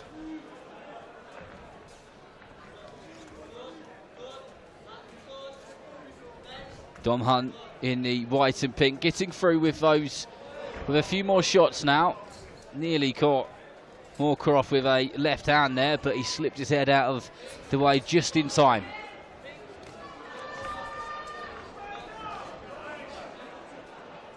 Yeah, you could say if anything would have the slight advantage being a southpaw. Obviously both similar experience really. But I'm sure James Morcroft won't be fazed by the southpaw. He's boxed southpaws before. Last time I remember Matthew Rennie was a southpaw. How difficult can it be when you haven't got that experience with a southpaw fighter when there's one stood in front of you? Is there that massive difference, and is it quite difficult to adjust and adapt and overcome? It is really, yeah, because if you've never sparred one, if you've never fought one before, you can train for it, but actually fighting one is a different matter really. It's whoever gets the lead foot on the outside of the opponent really has the advantage, and that's the idea. We said in the previous fight, obviously you and Lee were commentating on the previous fight, Yusuf Saeed, I was willing him to step over to his left hand side and get his foot on the outside of his opponent's lead right foot. He did the odd time, but again it's all experience. So yeah, it is awkward fighting southpaws. And obviously southpaws have the bit more advantage because they're used to fighting many more orthodox fighters. It's a good point. Hadn't thought about it like that in the past. Here we go, round 2 in this fight in the Super Welterweight division, scheduled for 10. You know, as I say, if you notice the footwork there, if James is inside, then Dom's got the advantage, as you see there. He just steps his right foot on the outside of Morcroft's lead left foot and is allowed to throw the backhand, which is the honey punch for a southpaw. But also for an orthodox boxer against a southpaw, the backhand as well is the honey punch, because it's straight down the middle. Good shot back there from Morcroft, and in the corner Anthony Crolla pleased with the work which he's doing.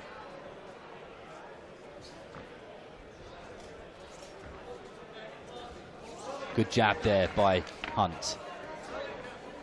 Snap the head back of Morcroft. Textbook stuff.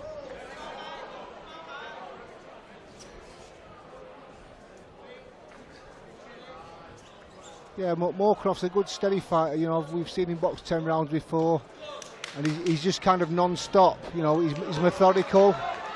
He's non-stop. He's got a good guard. He's got a good jab. He's got a good repertoire of shots. Obviously, Morcroft being the local lad, we do see a little bit more of him. Not see much of Dom Hunt. You know, I am a little bit familiar. But a lot on the line tonight.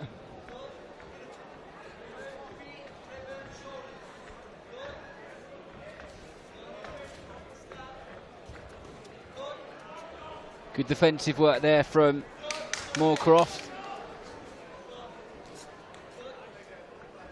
Just needs to be a bit more successful, in my opinion, after he's done that good defensive work. Catch and counter, that kind of thing. Because he's covering up well, and not a lot of those shots are getting through, but he's not landing too much of his own. Yeah, you can see that. He's just pausing, isn't he? You know, he throws his shots and he kind of has a little step back and pauses instead of moving off and working.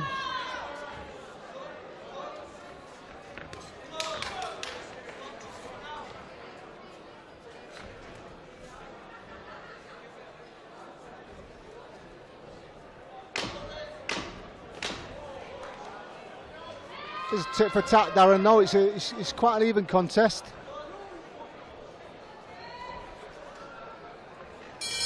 Yeah, I'd agree with that. I'd agree with that. If I was a judge ringside scoring, I would. I think I would go with Dom Hunt on that round, but ever so slightly. It's not. There's not huge room between them.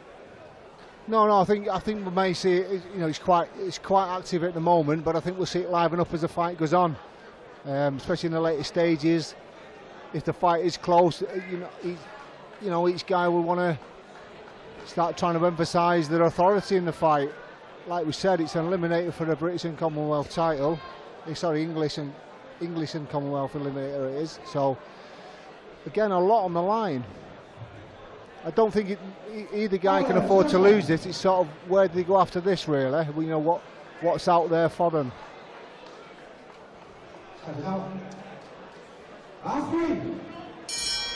It's a fair point, and some fighters, you know, when they retire from the sport, to say that they either fought for or won a belt like the Commonwealth title, which is very much a recognised title, and has been won by so many good people over the years, is quite an achievement when you think about the thousands and thousands of people who have participated in the sport of professional boxing over the years.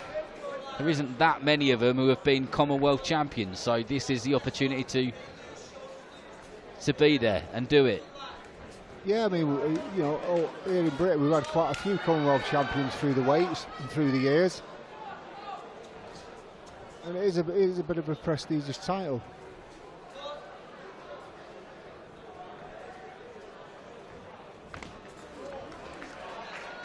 Morcroft walks straight into a straight left hand there. Delivered nicely by Hunt.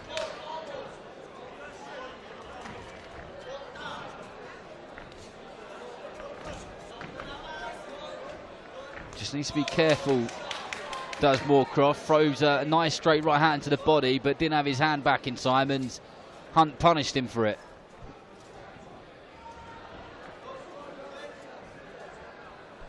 Yeah, Hunt's hands, you know, for me, Hunt's hands are just a little bit low, just below his chin there. So when he throws his shots, he brings his hands back and they're not quite up high.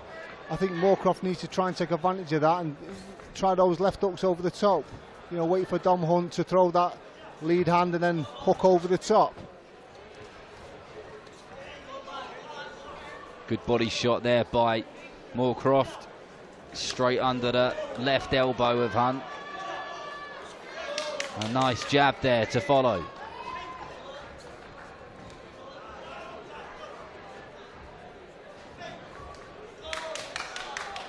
So there, what that left hook I was just talking about earlier.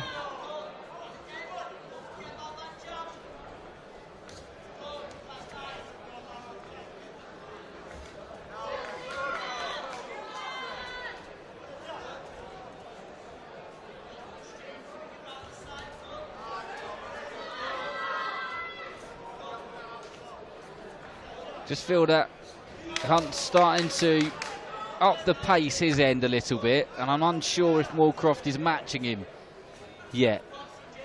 Doesn't mean he won't, but ever so slightly Hunt is just putting his foot on the pedal a little bit more. Yeah, I agree with you, Darren. You can see that now. He seems to have stepped up a little bit of a gear now. It's all about these first 2 or 3 rounds, you know, getting the measure of your opponent. Just like Hunt's feels he's got that now. A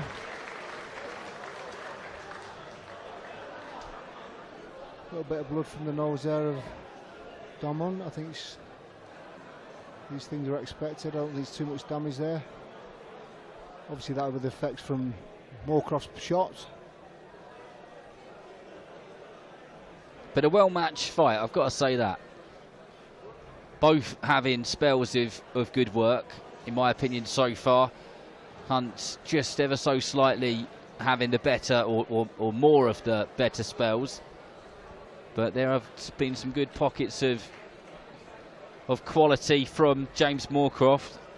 And I wonder what Anthony Croller is asking him to do a bit more of in that red corner.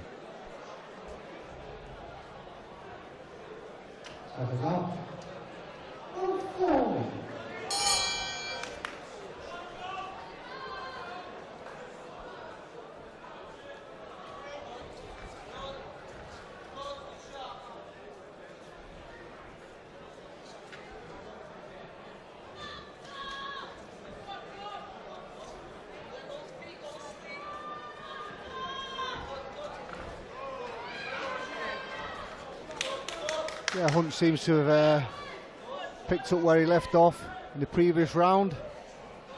Seems like he's forcing the fight a little bit more. Yeah, I agree with that. He is doing the busier work. Landing with a few of those shots as he throws them. Not all of them, but a few of those are getting through.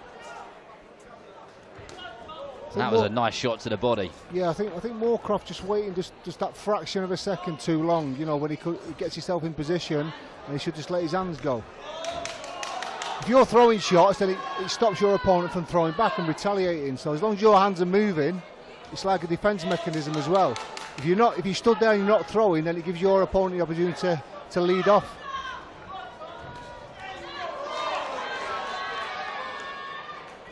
That jab is working nicely for Hunt. He's disrupting the rhythm of Morcroft, but as I say that, he throws a good right uppercut, and I think when he's landing these shots, it's just giving him a little bit more of a confidence boost. But a couple of good straight left hands and another one from Dom Hunt.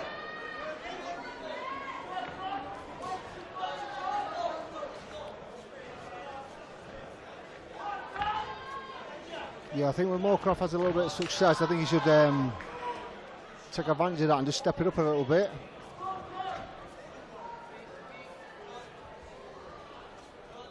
Well, Hunt's doing the right thing, you know. He's sticking and moving, He's landing some good shots.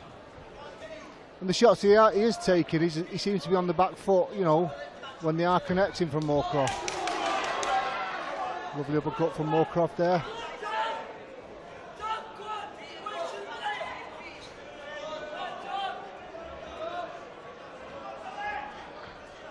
Had a lot of success with that right uppercut, Morcroft, so maybe should try that a little bit more often and follow up the left hook. You know, if he's landing with it, throw something after.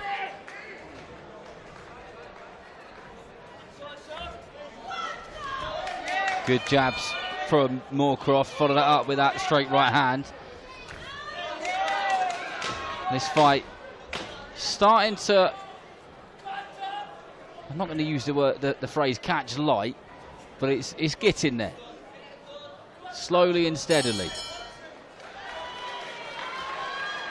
Yeah, I think another good round from Hunt there, Darren.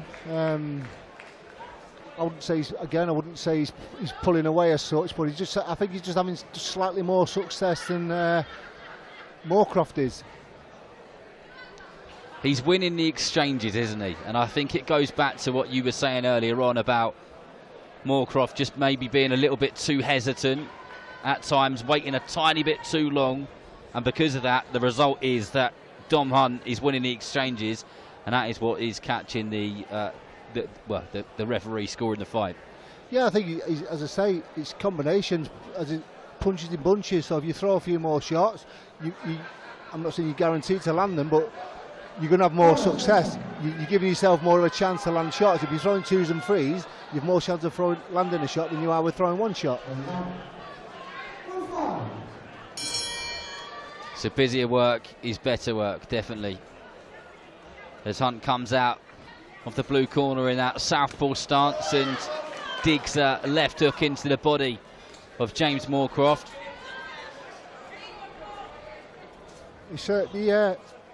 The intensity certainly picks up, as the fight's gone on.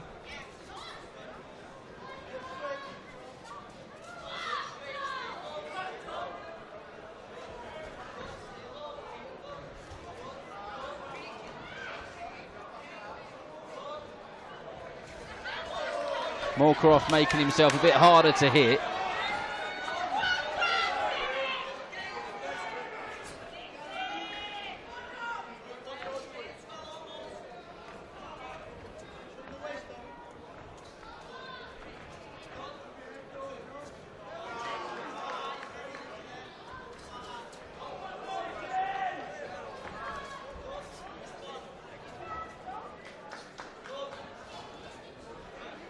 Got to say, in this round so far, Morcroft is, for me, putting a bit more pressure on than he has in previous rounds. And Hunt seems to be on the back foot probably 80–90% of the time.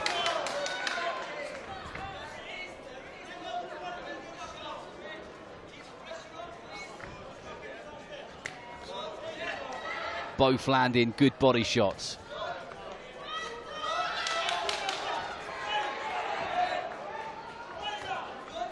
The Morcroft corner shouting for him to keep the pressure on, stay there, and keep doing more of what he's doing, because this round is a Morcroft round so far. Yeah, definitely better work by Morcroft in this round. He's come out a little bit more aggressive. He's planting his feet a little bit more, and he seems to be landing a few more shots.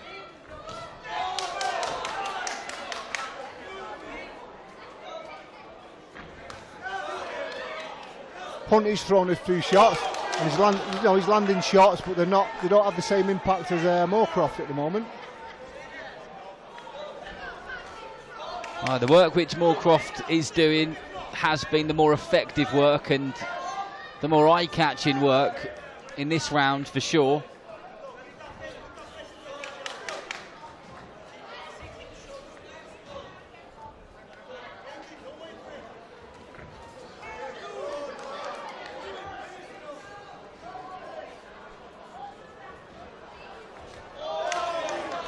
I was just about to say that Hunt wasn't getting through with as much, but he landed one just as I thought to say it.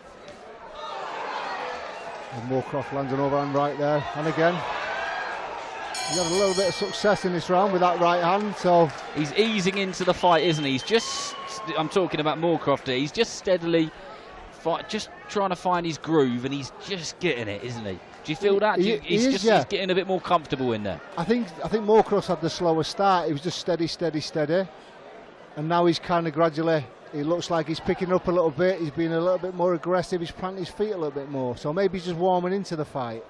But I think Hunt, for the first couple of rounds, it was similar, but he picked it up a little bit earlier. And I can think he's kind of settled down a little bit now, Hunt, in regards to the pace of the fight, where I think Morcroft seems to be coming into his own now. But we're halfway through.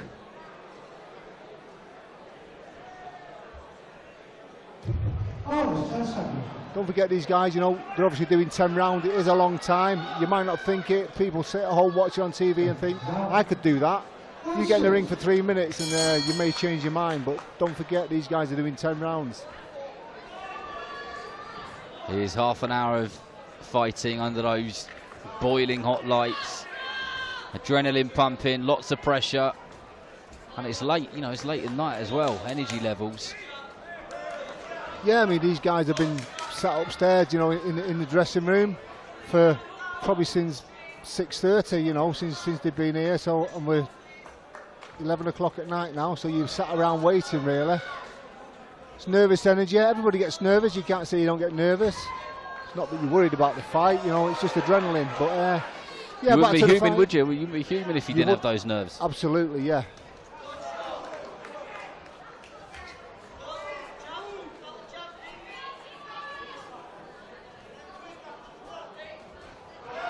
That was a really nice 1-2 from Dom Hunt.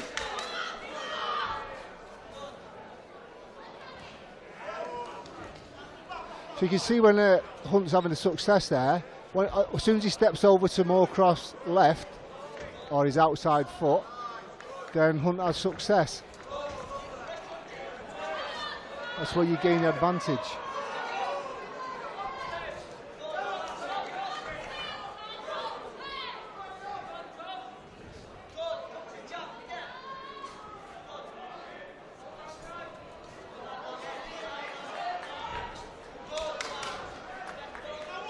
Praise coming from James Morcroft's corner, as he's been pretty relentless with his pressure and appears to be sticking to the game plan and getting lots of shouts for good pressure from his man Anthony Collar in the corner. Yeah, he's relentless, James Morcroft. As I say, he doesn't necessarily take a step back. He's a come forward fighter.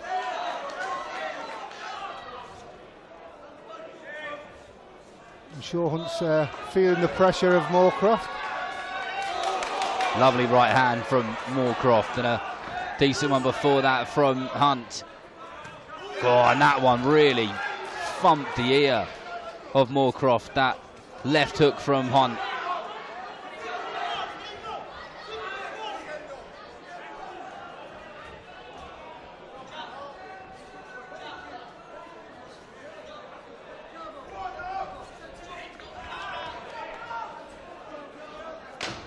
Certainly turn and throwing, Darren. You know, both guys are exchanging. You think one's on top, then the next thing the other one gets back on top. So it's going to be a close fight to score for the referee. Do you know what? As you were saying, I was thinking exactly that.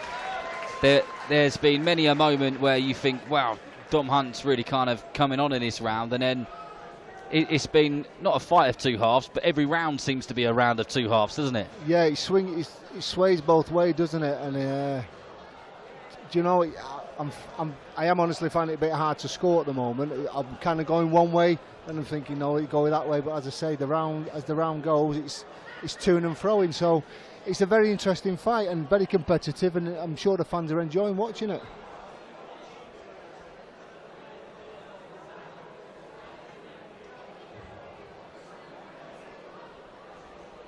So both guys obviously would be good in getting good advice in the corners from their respective coaches.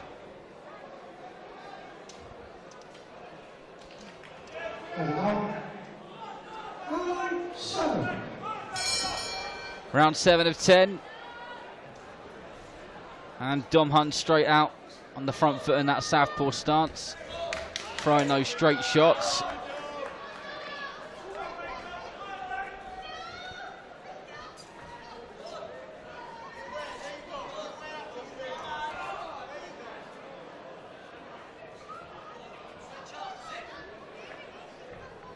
Not only are they physically quite demanding with each other, but mentally as well. They're making each other think at every moment of this bout, because they're constantly doing good stuff in terms of feinting with their shoulders, with their hands, with the way that they're approaching each attack.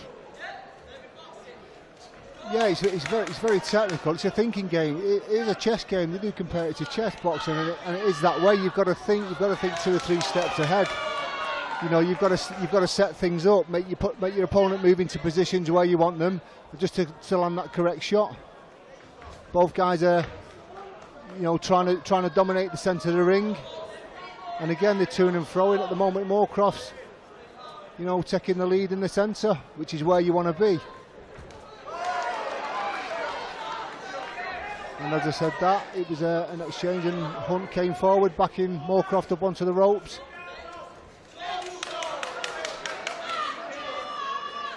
I feel like Morcroft is doing the more efficient work at the moment. Hunt is probably throwing a bit more, but a lot of it is landing on the gloves or being caught in the arms of Morcroft. Yeah, see, you know, that's the way you look at it when you're scoring it. You could be looking at Hunt, where he's throwing accumulative punches. He's throwing a lot more punches, and it looks like he's not having that much success, where Morcroft is just throwing odd shots, but he's having a lot of success. So in general, they're probably landing with equal amount of shots, but do you give it to the aggressor, or do you give it to the boxer? As I say, depending which way you look at the fight. Exactly, it's about the subjective, isn't it? For me, it's the fight who lands those more clean, eye-catching, effective shots, both head and body, and that ring generalship as well. Yeah, see, I agree with you in that sense, but I like a person who's the aggressor, who, you know, his work rate. I like a guy with good work rate, who presses your opponent. And then you've got the other side, you like people counter-punching, so yeah, it is subjective scoring. Morcroft is like he's on an elastic band. If you just watch him, the way that he goes, like when Hunt goes towards him, he goes back and then pings straight forward, doesn't he? He doesn't really waste any time in terms of getting back into the action straight afterwards. Exactly, he just steps back far enough so he can get back into range. You never see him back up, and then he's got to come all the way back again. He's like half a step back and then he's back in again. Like you say, just like an elastic band. He's quite efficient in the way he boxes, basically. That's probably a word I was looking for early on, but there we go, I've said it now. But yeah, he's an efficient fighter. And that efficiency tends to come with experience and mistakes that you may have made in the past, and maybe getting towards the end of a fight, whether that's an 8 round or whatever it is, and feeling a bit exhausted, I guess. So yeah, the experienced fighters tend to be the most efficient fighters. Yeah, again, experience. You've got to know how to pace yourself.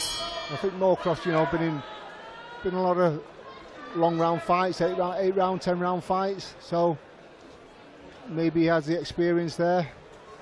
Also, obviously, Hunt, you know, he's fought and defended the title 3 times. I think you said 2 times earlier, Darren, but I think looking it up, I've got him 3 times. I think he won it, and then he defended it twice, and then he vacated it, I think, to fight for that British welter eliminator. Yeah, well, there you go. They don't give those out. You've got to be of a certain standard to be winning them. Yeah, and you know what, that Central Area title, it's a big title. It's like your first stepping stone, but it's a massive thing, you know. It puts you up there. So Hunt's been there, and he obviously wants bigger things now.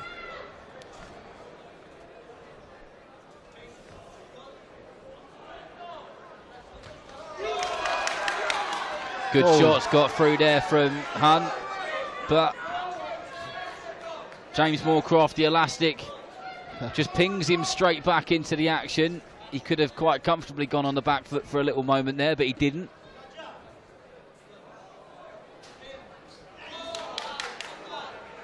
Yeah, he's tough and durable, Morcroft. You know, he'll take a shot, but he'll give you one back, if not 2.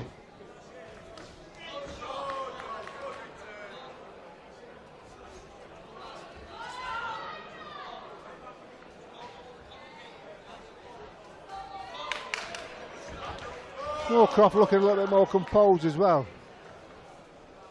I think he's realised that he's not getting hurt by Hunt's punches, and he can take them.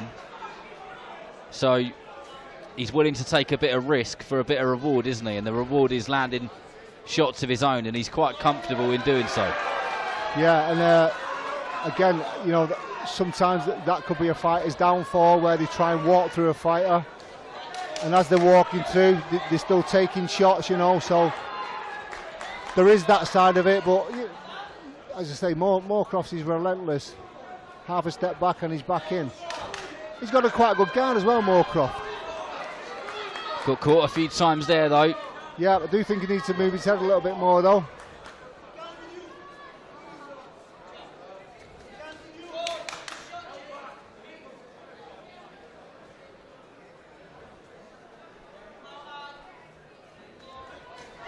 Lovely shot by Morcroft, who just timed that right hand perfectly. And another one there. This is becoming more and more common that Morcroft is landing good eye-catching shots which snap the head back of Dom Hunt. Yeah, I think Morcroft's staying composed there, and I think, you know, Dom Hunt, I think he's probably feeling the pace a little bit now, because he is working hard, he's throwing a lot of shots. I think the output is more from Hunt, so he's probably feeling, you know, these later rounds maybe Morcroft can kind of take over a little bit now. So yeah, 2 rounds to go. Why do you think Morcroft is landing those punches a little bit more often now? Do you think it's fatigue which is just starting to set in a bit for Dom Hunt? I think it's fatigue. I think Morcroft's kind of done what he's been doing throughout the fight, but he's having a little bit more success, because I think now Dom Hunt is, I'm not saying he's getting complacent, he's just struggling a little bit now to kind of maintain that pace, keeping his hands up, you know, be a little bit more defensive. But we'll see, next 2 rounds. Indeed we will. 2 rounds to go in this Super Welterweight Commonwealth Eliminator. And Hunt coming out of a bit of urgency. Maybe he was told in that previous round that he probably didn't win that one. Yeah, I think now we can see these last couple of rounds. I think we're going to get a little bit more action in these last 2 rounds. Both guys know what's on the line. They know they're going to have to dig a little bit deeper. The fight is close. In my opinion, it's close. It's a bit hard to say which way it's going, but it is very close. So I think these next 2 rounds are going to be the big test, the acid test. Morcroft looks to be cut above, I think this is his right eye, his blood just trickling down the side of his face. Yeah, you can just see there, just under his eyebrow, he's got a bit of a nick under his eyebrow. Can't see how bad it is. It's just under the eyebrow.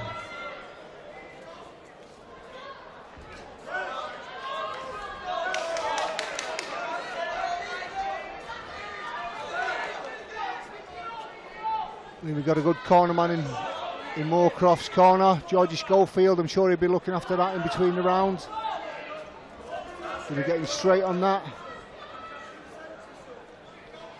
You know, there's been no clash of heads. The referee's not had much to do in this fight, so it's got to be cumulative punches from Dom Hunt. He has, and Hunt seems to be the busier fighter in this round, the more confident fighter. Maybe seeing the blood drip down the eye of James Morcroft. Has got his juices flowing. Yeah, sometimes that can give you the incentive, knowing you've landed a good shot there to cause that damage. You know, that could be a reason for Hunt to just up a little bit now. On the other side of that, obviously Morcroft will probably feel that blood and think, you know, maybe it's time for him to step on the gas as well.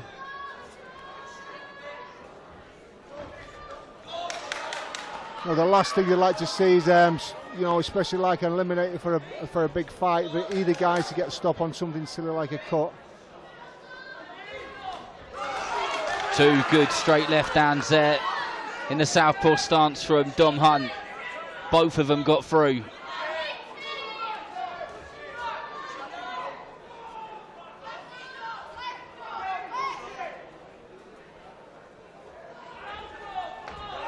Yeah, I think Hunt's going to be targeting that cut over Morcroft's eye.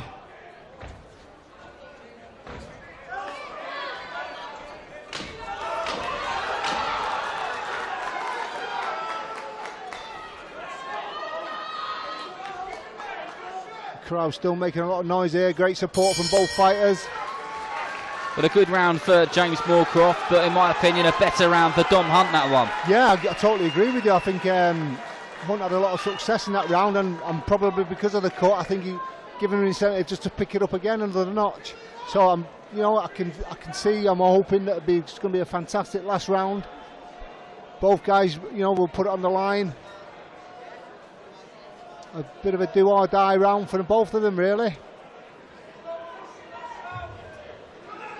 I tell you what, I'm intrigued with how this one is going to be scored, this fight, and it may well come down to this 10th and final round. Do you know what? I mean, a draw wouldn't surprise me. I'm hoping. He said it. For the sake of the fighters, it'd be nice, because it's a shame for one to lose. But really, it'd be nice for one of them to go through and fight for the, that Commonwealth title. This is a fight which has got better and improved as the rounds have gone on, and here we are in the 10th round of this one, scheduled for 10. Will we hear the final bell? There's only one way to find out. Watch it and see. And like we've been saying in the commentary of this fight, it really has been a bit of a swing on the pendulum in terms of who's winning, and it's not, in our opinion, been an easy fight to score. Yeah, I mean, I think it's probably worthy of an actual title fight. It is an eliminator, it's a big thing, but it is worthy of a title fight. You don't get many title fights that, you get this sort of quality and action and entertainment and value for money.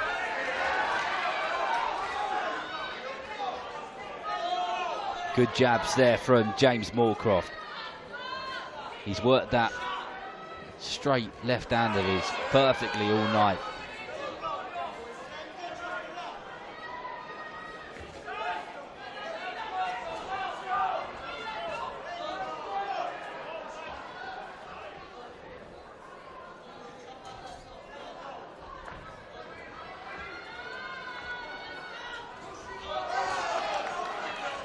I think Morcroft just leaves his foot in there as he throws that jab, and comes off. He just leaves his lead foot in there, so he's in distance for a Hunt to react and throw a counter. I think he needs to let his hands go a little bit more, Morcroft. Once he's in range, he lands with that shot.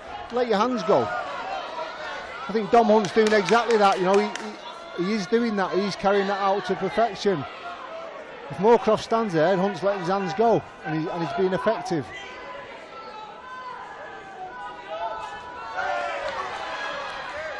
Good straight left hand there from Dom Hunt as we go into the last minute of this 10th and final round. There's been some good action in this contest.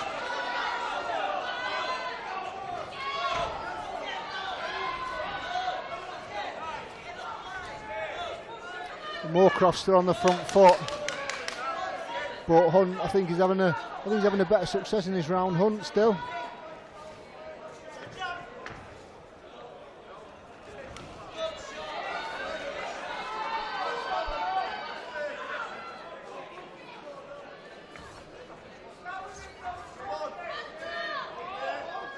Once again, another even round this. Very even round. I can't split them in this round at all. But Dom Hunt raises his hand. He thinks he's done enough, but just as he starts celebrating a little bit too early, he gets caught with a jab, but lands a straight left hand back of his own. And that is it. The 10th and final round is over. Hunt thinks he's got it. Morcroft not as... I was about to say not celebrating as much, but he does exactly the same thing. What's your gut feeling? My gut feeling, I think Hunt just edged it. There could have been a couple of even rounds. I would give it, if I was giving rounds for rounds, I think I'd just edge it with Hunt 6-4. I mean, I hope I'm wrong. I'm not being biased. I'm hoping wrong, but Morcroft's a local lad. But Hunt, I think, I think he deserves it. So may the best man win. I'm rather the referee score this than myself. Yeah, certainly not an easy one to score. And we'll get the official score in just a moment. And one of these guys will get to go on and fight for the Commonwealth title. So let's get it from our MC, Mr. Phil Seymour. Ladies and gentlemen, what a great bout. Please show your appreciation for Morcroft.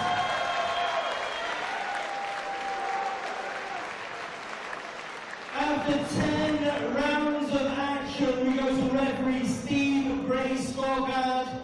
He scores the contest 96 points to 96 points, a level draw. Ladies and gentlemen, please put your hands together for Dom Hurricane Hunt and James Morcroft. Well, Dom Hunt is utterly disappointed with that. But I tell you what, I know it's disappointing when there's a draw, and James Morcroft will be disappointed it's a draw as well. Of course, they want to go away as a winner, but it's a fair. That's a fair score. You called it earlier on. I said earlier on, didn't I? I wouldn't be surprised if it was a draw. At the end of it, I thought Hunt may have done enough to win the fight, and I'm also pleased that it was a draw. And do you know why I'm pleased? Because it was a draw. So I hope they do it again, because it was a fantastic fight. So hopefully both guys will get it on, and we'll see this one more time. But yeah, fantastic fight, well entertaining. He was entertaining. It got more entertaining as the fight went on. Emotions are high. But I believe both guys will go and join Dom McGuinness with Anthony Cotter in just a second.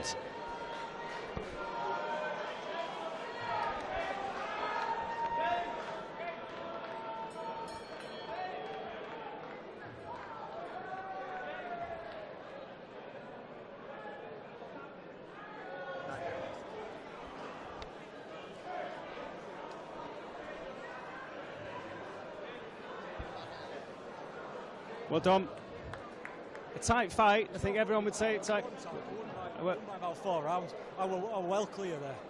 I were well clear. That wasn't even a fucking close fight. I'm sorry to swear, but I won that by about 4 rounds at least.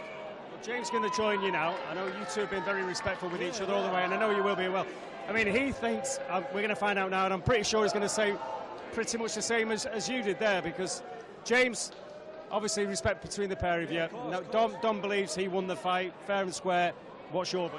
I think I was 2 up, mate. Listen, no disrespect to Dom, he's one of the nicest boxers I've seen. He might shake his head now, but obviously I agree with your decision, what you said, you agree with mine, you know what I mean? We have respectable people. But yeah, I think me and Dom need to do that again for something better. You know, that was an English title eliminators Commonwealth. I know the English is vacant. I'm sure Dom's promoter, Steffi or Steve Wood can get that English title, and early next year I think me and Dom deserve that, because listen, it weren't my kind of fight. I knew I had to box, I knew I had to move, but in my eyes I felt like I won that, and that's, you know, listen, fair play. Steve Gray's the top ref. I can't knock him. I respect you loads, mate. I really do. That were a great fight. But I like you said, you thought you would. I believe I were about 4 rounds up. I thought every time you landed a good shot, I were answering. But obviously it's all subjective, and that's, you know. So if you want me to come back on that, I felt like a lot were getting caught on the gloves. That's my style of boxing. You know, give one to take one to give one. But you know, every time you land, you're gonna get that. No hard feelings, Dom. You've been an absolute dream this week, mate. No, I can't say it's full respect between us. Like I said, I've got nothing bad to say about you, mate. We have to run it back because we need closure on that. We need closure. I mean, you were getting too old for this, you know what I mean? We need to run it back. Yeah, we need to run it back. But like you say, I thought I won it. You'll say the same. Yeah. So let's run it back, mate. Well, listen, what I can say is that it was a close fight. I mean, and that's probably why you both feel the way you do. So let's see what happens. But listen, well done, Dom. Well done, James. Well done. First fight with Gardner and Gardner can't make this year, so that fight was dedicated to Gardner and Gardner. So. Listen, pair of you, well done, lads. Well, there you go. Back to you, Darren. And ladies and gentlemen, we come now to the main event of the evening. 10 3-minute rounds, the vacant central area super lightweight title. We welcome to the ring firstly, Morgan Lancashire's very raging ball.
the third man in the ring. When the action gets underway, is A-Star referee, one of our very finest, juggling them from Bury. Ladies and gentlemen, this is the main event of the evening. To everyone here in the Tough Sheet Community Stadium in Bolton. Are you ready to go? Toe to toe! It's time now to meet the boxers who begin in the blue corner in black shorts, trimmed with white. He weighed in at 9 stone, 13 pounds, 9 ounces. Room 17 professional contest, his record. First 16 wins, who just won the beat. 2 wins coming by way of knockout. He is Morgan Lancashire's very own Region Bull, Reese McMillan! And his opponent across the ring in the blue corner, ring back short, trimmed with blue and white. He too went in at 9 stone, 13 pounds, 9 ounces. Room 20 professional contest, his record of 17 wins, just 3 defeats, 7 wins coming by way of knockout. He's a former WBC title challenger from Basic Lancashire, Sugar King Gardner! So we terminate the road boxes at final instructions. Going again, 10 3-minute rounds for vacant. Central area, super lightweight title. Well, here we go, Lee. The main event of the evening, Kane Gardner versus Reese McMillan. 10 times 3-minute rounds in the super lightweight division for the Central area title. Some good noise has just come here. Both of these fighters are well supported. Yeah, looking forward to this one. The main bout of the evening.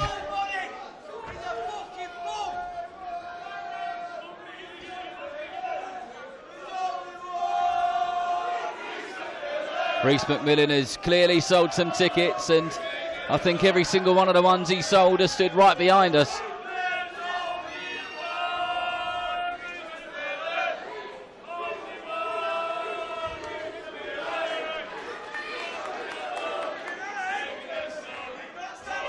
Gardner looking relaxed as he just pops that jab out. McMillan changing his height and is doing more work to start with in this opening round of this 10-round contest. Yeah, good start by McMillan. Working from head to body. Nice backhand through the middle there. That one got through and snapped the head back of Kane Gardner.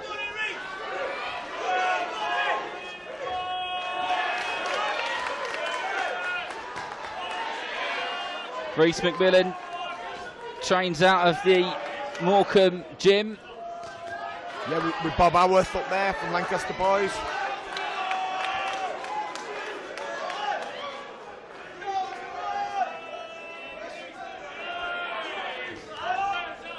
McMillan's been off the blocks in this first round. Oh, there's a left hook from Reese McMillan which caught Kane Gardner, and his legs went wobbly for a moment, and he finds himself in a bit of a troubled situation as he just tucks up on the ropes, and McMillan knows that he did something to him, but Gardner composed and back to boxing on the front foot as he pops that jab out.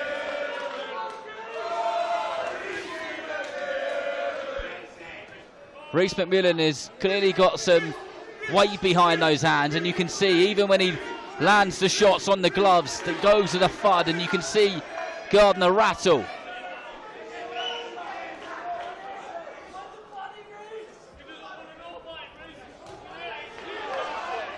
Nice hook there from McMillan. Great start by McMillan. Gardner taking him all in the gloves though. Great body punch in there from Reese McMillan. So we go into the last 20 seconds of this round.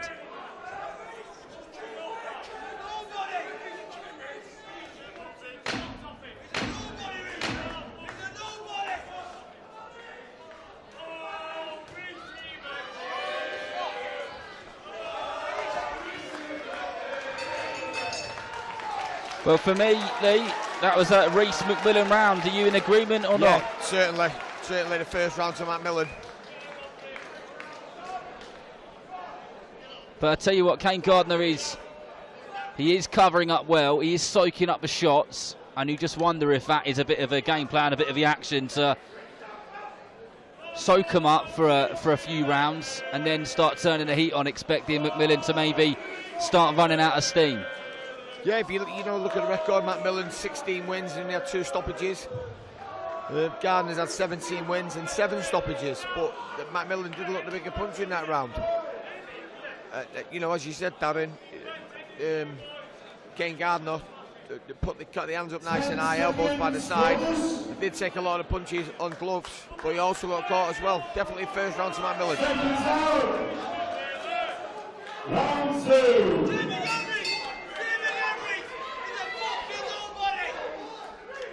Well, here we go, round 2. Nice high stance, tall stance, compact guard from Gardner.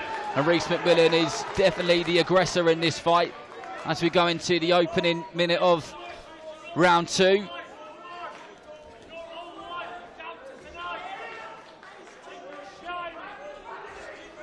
Just expecting Gardner to start opening up in a minute. He hasn't shown us any of that yet, but it's not how he normally fights.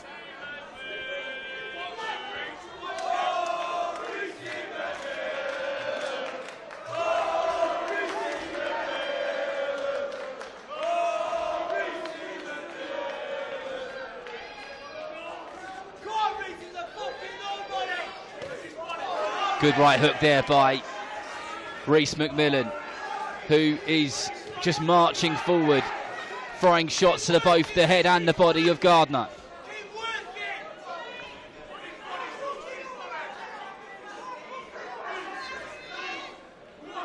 Gardner's just missing those jabs. I think Reece is just making himself a moving target at all times, and then when he gets the opportunity and gets Gardner on the ropes, then he uses it, he capitalises on it and lets his hands go. Both body and head. It's been some good work from McMillan so far.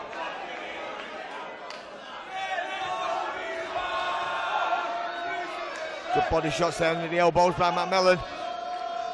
Gardner answering back now.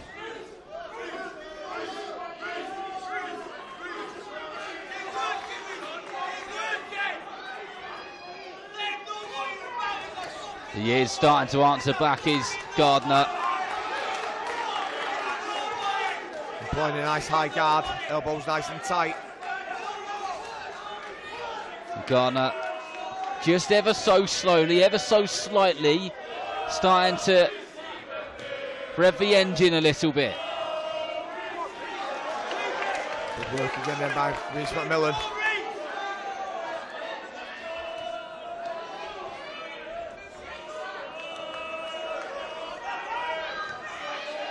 Good left hook to the body from McMillan. Gardner soaks it up and just moves round to his left-hand side and pops that jab out over and over again. Relentless pressure from McMillan though. You've got to take your hat off to him. It's continuous, it's constant.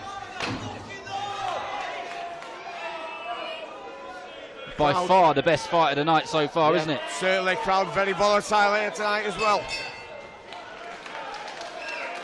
Well, for me, that's another McMillan round. I agree with you. 20-18. But Gardner started coming out of his shell a little bit in that round. He's aware he's in a 10-round fight. That was only the second round, so I think we'll probably see him, or start to see him, putting it on a little bit by bit, round by round. And if McMillan's got that stamina and got that durability to be to be doing what he was doing in the 2 previous rounds later on, then we're going to have a very interesting fight on our hands. 10 seconds, bonus. Seconds out. Round 3.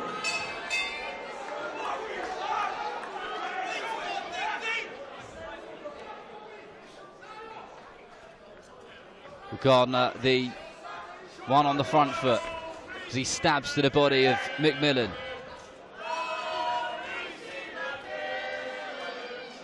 More aggressive start by Gardner.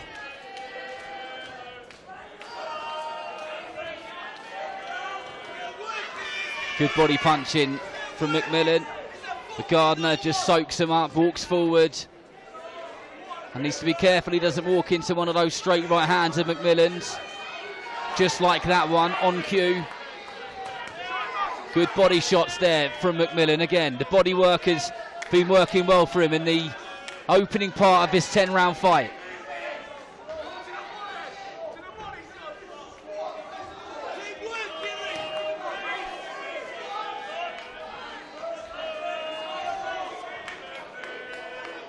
Blood coming from the nose. I was just about to say exactly the same thing.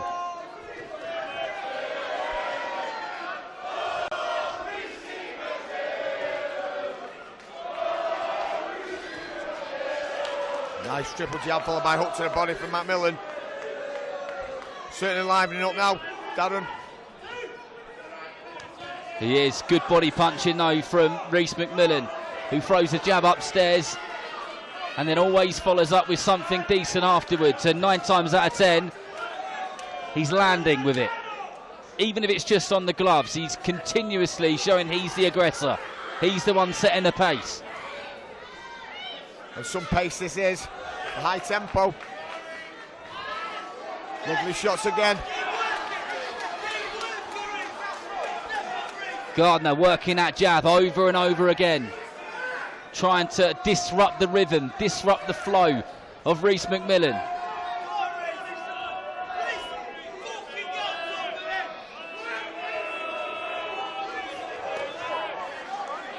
Great body punching once again from McMillan, and Gardner comes back ultra composed as he just lands a couple of headshots.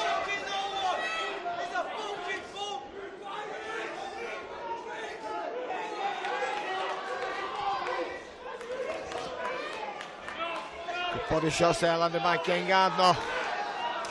McMillan playing for the crowd. He certainly is, and apologies if any profanities are getting through on the ringside mics. As you can imagine, the emotions are high when watching someone you know.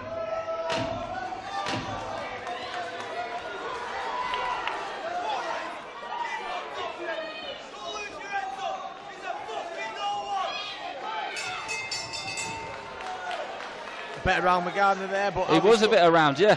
Have you scored that one though, Darren? It was a lot closer, but I think I'd still give that to McMillan. I agree too. Gardner is, considering this is a 10-round fight, he's got some catching up to do now, but it doesn't matter what we say. It's the man scoring it.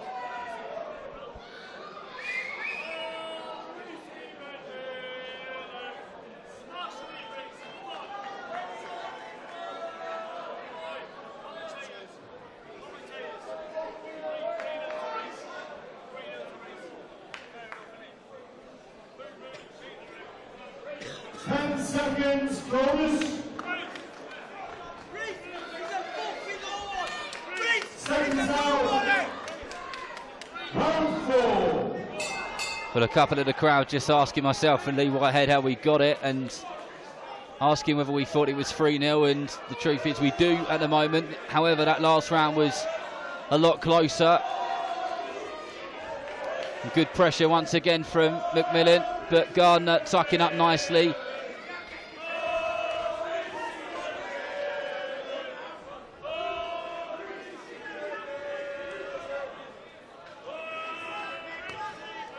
Good shots again from McMillan.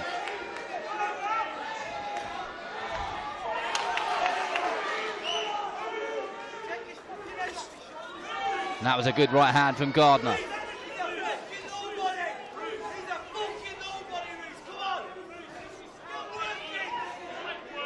I do get a sensation that Gardner could just flick a switch and really start putting some work together here. He looks a little too composed, and maybe a lack of urgency at times. Lee, would you agree with that? Yeah, but he's certainly revved up for this round, Darren.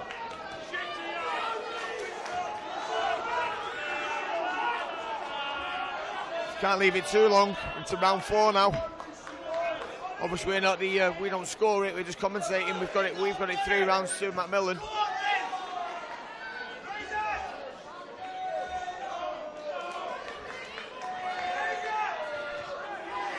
Good pressure from Gardner, who comes forward regardless of the attack coming his way. And McMillan has found himself on the back foot more in this round than he had in the 3 previous rounds. Good shots there by Gardner.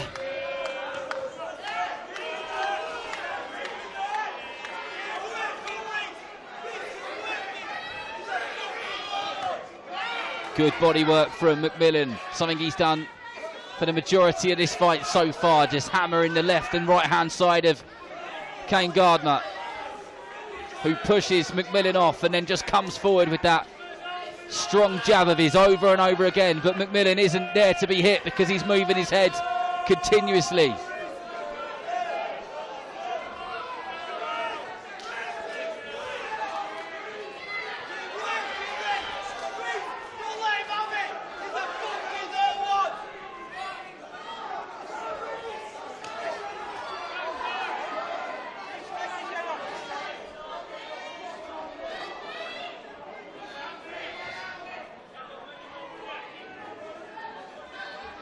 A much better round for Kane Gardner. Great finish all about McMillan.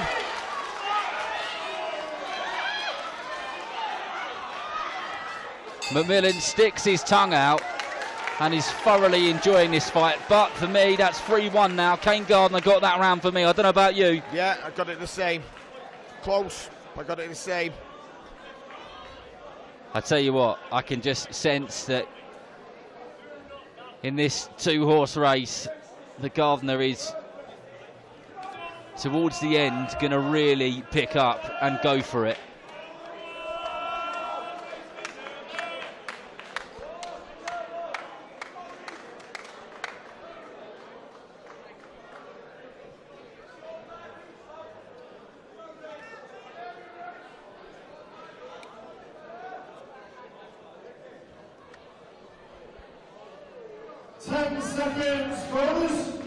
Going to make it very interesting this now, Darren. You folks at home watching.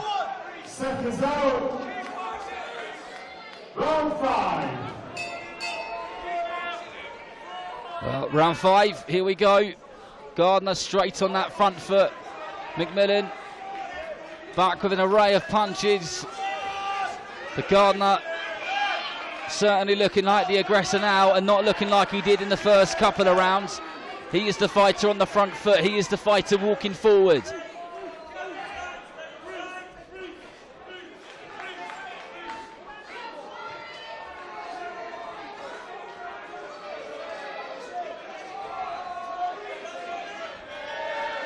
Good shot there, right hand from Reece McMillan as he responds to the noise of the crowd, of those who have come to see him here in Bolton this evening.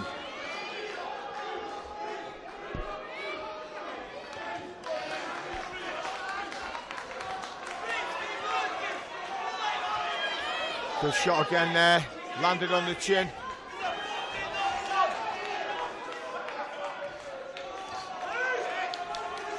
Picking his shots nicely is Gardner, but McMillan still very much enjoying himself in there. Boxing on the back foot a lot more now, popping that jab out, but a couple of decent jabs got through there from Gardner as he ever so slightly puts his foot on the gas bit by bit as the rounds go by.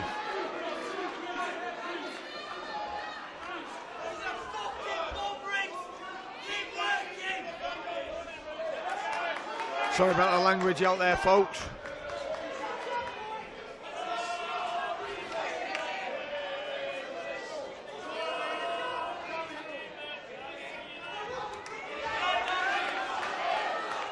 Well, Gardner is putting the pressure on, but McMillan is still constantly fighting back, making it an even contest in this round for sure.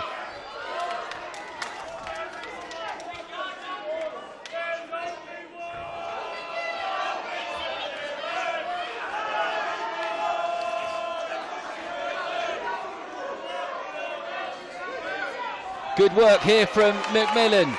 Gardner was coming back into it, and every time he does, McMillan answers.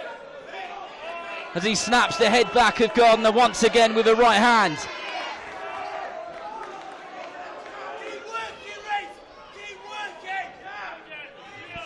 Just like the tide's turning. McMillan's back in it. Yeah, just as you think that Gardner's getting back on top and he's starting to win the round, McMillan puts the work in.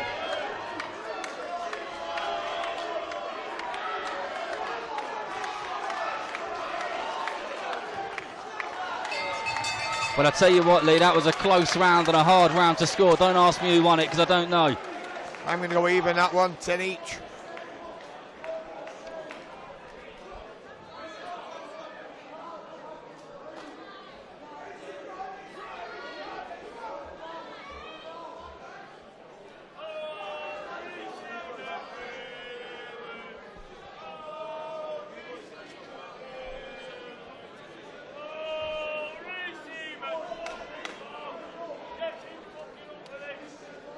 Really interested to see how this one pans out.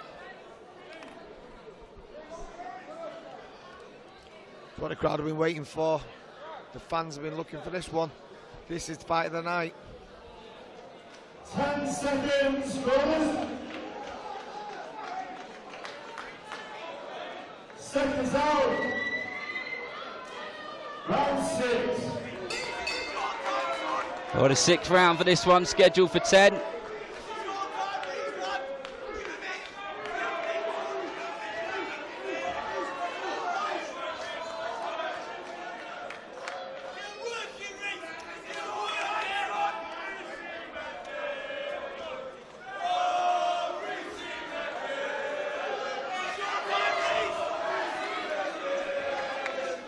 The crowd well and truly behind Reece McMillan here in Bolton, who is really going for it.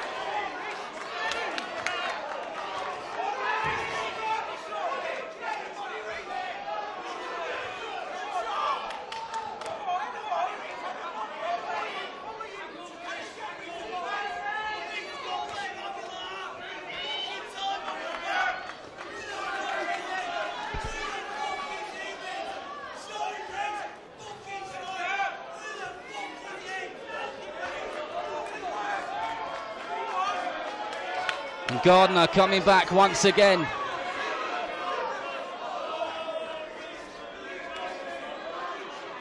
Intriguing battle here in Bolton.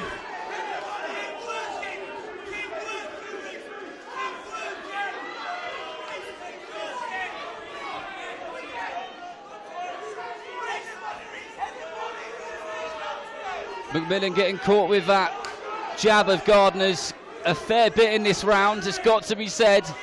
And a straight right hand, a short right hand from Gardner got through there. And he just sensed that him landing those shots has given him the confidence.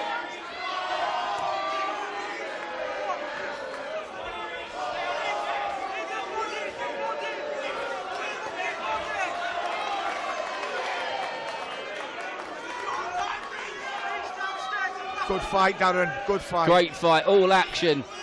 50-50 a lot of the time now. The relentlessness of Reece McMillan is something to tip your hat to, because he has not stopped. Throwing punches.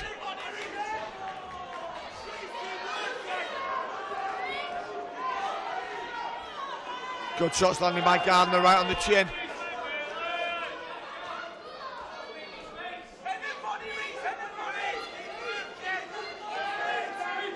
We're going into the last 20 seconds now of this bout.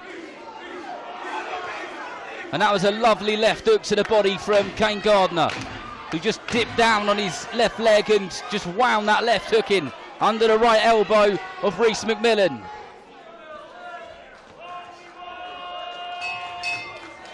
Solid round that, Lee.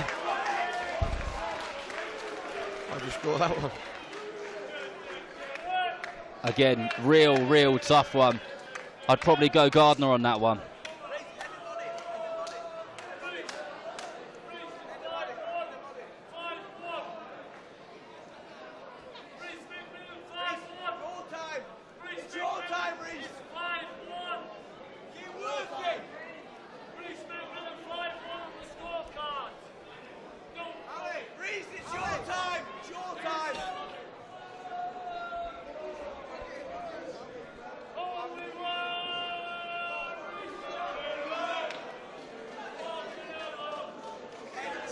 seconds, brothers. Well, here we go. Let's hope we have as much action in this round as we did in the previous. 4 rounds to go, Darren. Got McMillan a point in front.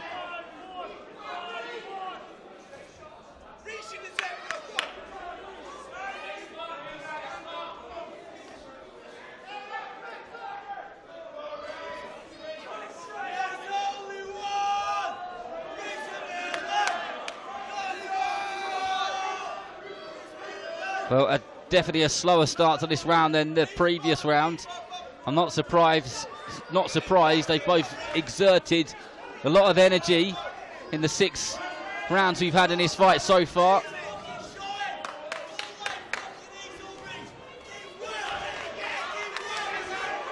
Every time McMillan lands a shot, he sticks his tongue out. And he is having a whale of a time in there.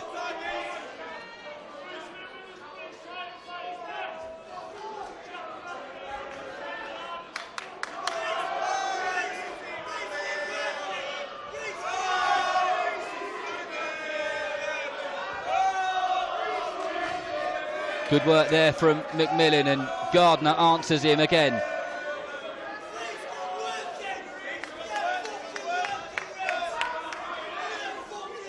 Gardner landing more often now, Darren. He's picking his shots and he's accurate with his work, is Gardner. And McMillan finds himself on the back foot and has those occasional pockets where he just moves forward. Couple of decent right hands got through, heavy right hands got through from Gardner. But McMillan just looks at him and smiles.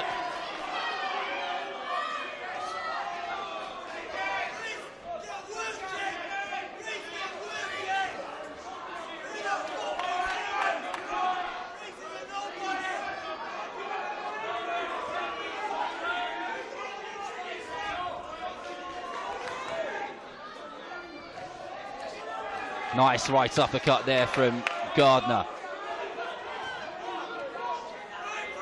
And the work rate is coming from McMillan, but he's just not as efficient now. And Gardner got through with a couple of really good straight hands there, and he know he did, and then he threw another right hand which landed, but McMillan looks at him and shrugs his shoulders to say, is that all you've got?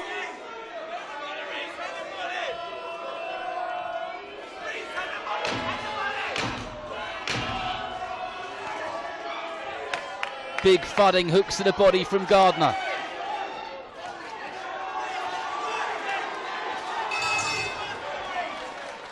I've given that round to Gardner. Yeah, I've got it even now, Darren. 67-67. Yet another close fight.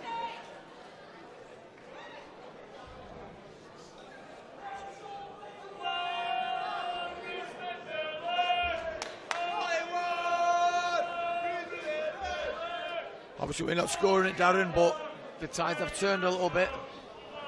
We spoke about this at the start of the fight. McMillan came out fast. He maintained that fast pace. And we said if he can continue doing that, then it'll be a very interesting fight as we go towards the end. And as we go into the 8th round, it seems that Kane Gardner has maintained or managed his energy levels possibly perfectly, but we'll see how he does in the last 3 rounds.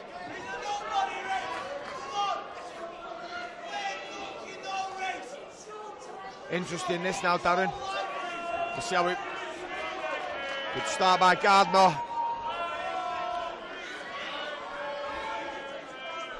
I know McMillan is enjoying himself and he's responding to the crowd, and he's done really well, but there was a couple of moments in that previous round where he got caught and started sticking his tongue out and so on. And I completely get the buzz which is going through him, but he just needs to make sure he maintains that concentration and doesn't get caught with anything silly, because he's done so well. And they were some good shots from McMillan. Lovely right hand over the top in response from Gardner. Put that big hand uppercut.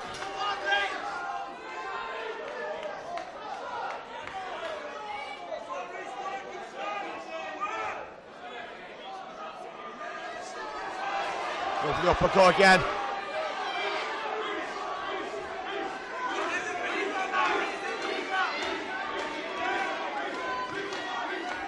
Good work from McMillan, but Gardner tries to just soak it up and respond.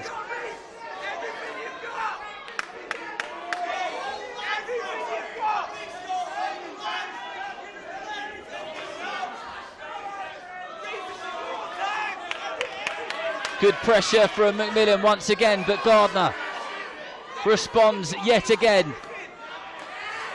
What a fight this has turned out to be.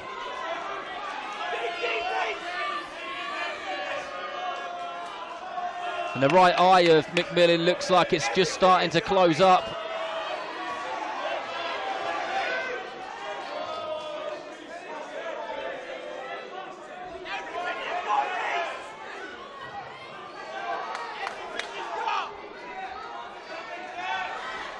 Great work by McMillan. Continuous pressure. But Gardner doing well to just try and shove him off and throw his own shots back.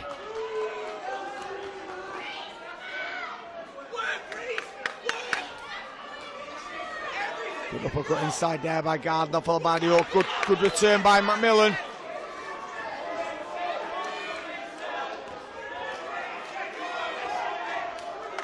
With 20 seconds left in this 8th round.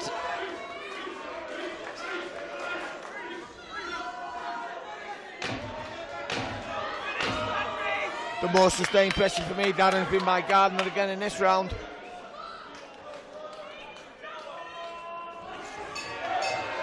I tell you what, that was another close round, tough round. Both guys did some good work. And I get the feeling, having a look into that blue corner, that McMillan is feeling the pace a bit now. He's done some serious work this evening. Some serious work.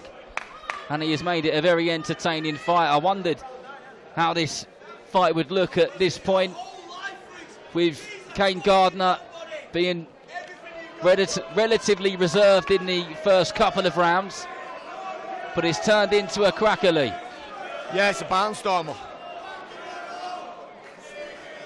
I think the tides have changed a little bit. Gardner's come on strong the last few rounds. Would you agree, Darren? He has. He's really livened up. He might not be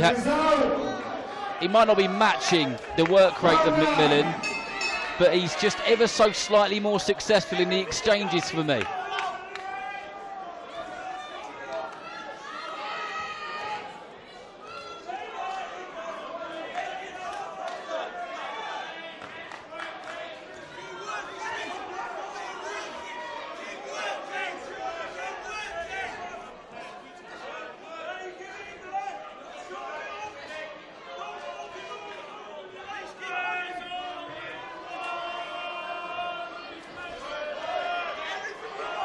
Good jabs there from Gardner. Putting his shots together nicely.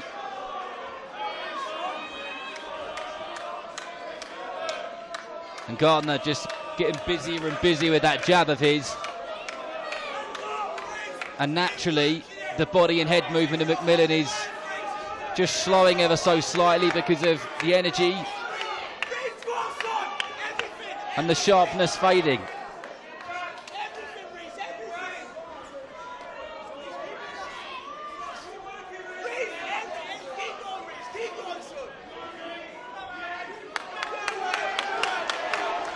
Best round for McMillan for a bit.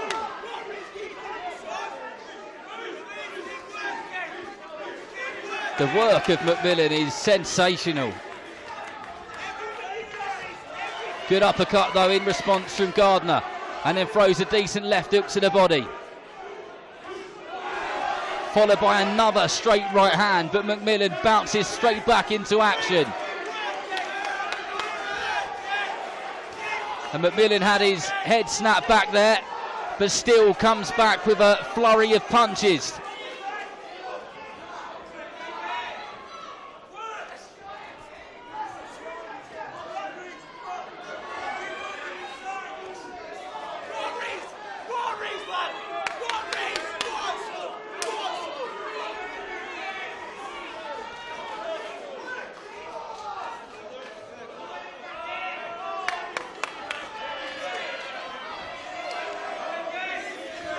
Good work from Gardner as he just pressurises McMillan into the corner just above our commentary position.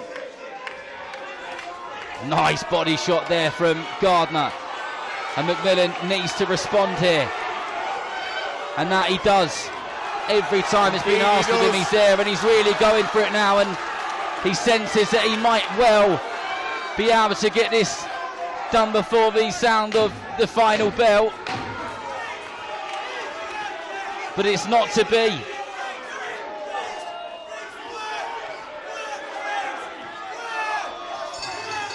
Well, I tell you, Ollie, every time you think one of these guys is just starting to slip away or fade away or slow down or not respond, they do. Every single time.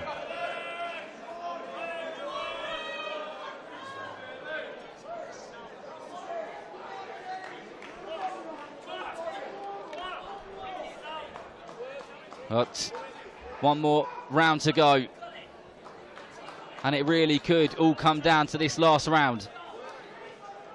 I've got it 2. Have you got it even? I've got it 2. I've got it 2 to Gardner. 87, 2 up 85. to Gardner. But how we're looking at it, Dan, it's very close that last round. Very close indeed. 10 seconds, corners. But this is it. Gardner really has come back into this fight.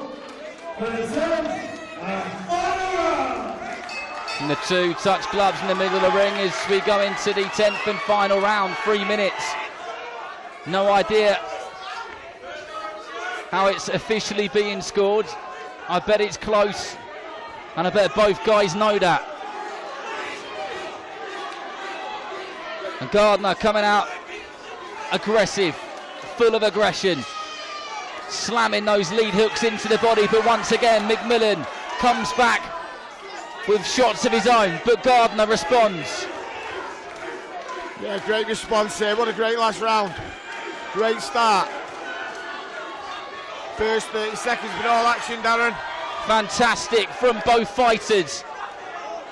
Gardner putting every ounce of his being into every single one of those shots.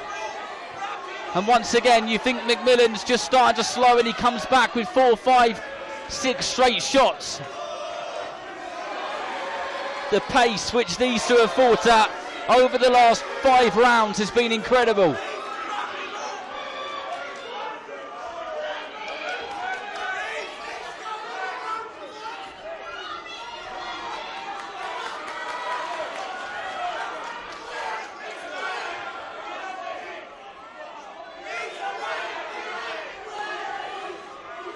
Gardner just walking towards McMillan over and over again.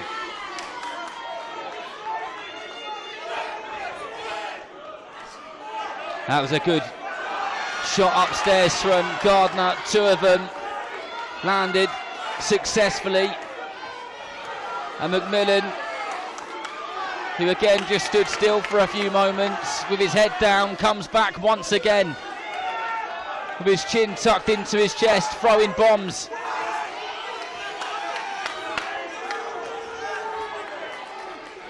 We're into the last minute, round 10.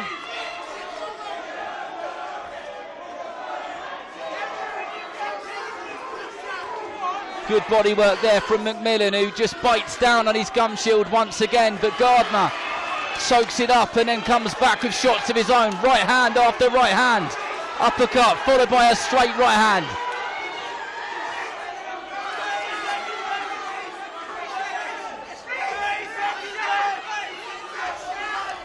And both guys doing tremendous work. This really has been a fantastic contest. Gardner sticks his right foot into the canvas and loads up with the right hand, and McMillan, as we go into the last 10 seconds of a Central Area Classic. Both fighters touch gloves before the bell even goes. And what a fight we have just witnessed. That was fantastic action and was well worth the wait. A brilliant, brilliant contest. Yeah, great fight, Darren, to top the night off. Kane Gardner from Beswick, Rhys McMillan from Morecambe. Great fight, the Central Area title. How have you scored it? I stopped officially writing my score down a little while ago, but my gut feeling says that Kane Gardner will get the nod, but I think it will be close. What about you? I've got it Gardner by 1 round.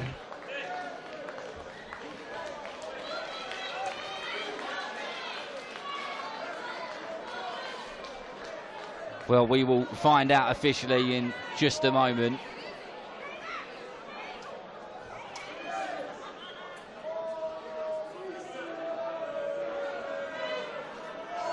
Well, let's get the official score, which we're all waiting for, from Phil Seymour. We welcome into the ring Stuart in charge of the control, Sally C, to make the bell presentations. Ladies and gentlemen, what a main event that was. Let's hear it with both boxers.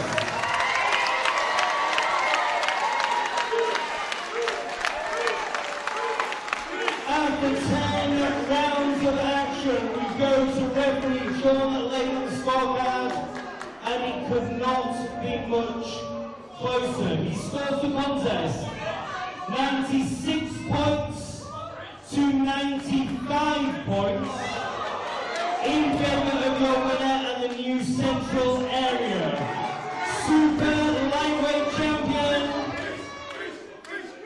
the Raging Bull!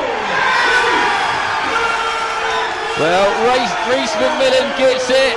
Kane Gardner cannot believe it. When Phil Seymour had said that it was close, he couldn't believe that either, but the fact that it's gone to Rhys McMillan, he's shaking his head in disappointment, of course. But Rhys McMillan is being lifted onto the shoulders, of his team. And he did do some fantastic work in that. It was a fight of 2 halves. But congratulations to Rhys McMillan. He is the Super Lightweight Central Area Champion. Yeah, I had a round to Gardner, but you know, sometimes things look different to the referee, obviously.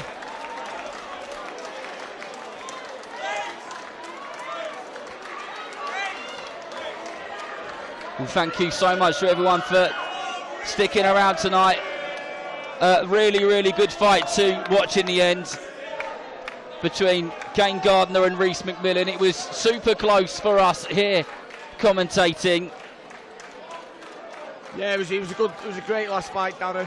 Real enjoyed the fight. Crowd are getting a bit hostile in here now. It's certainly getting a bit lively.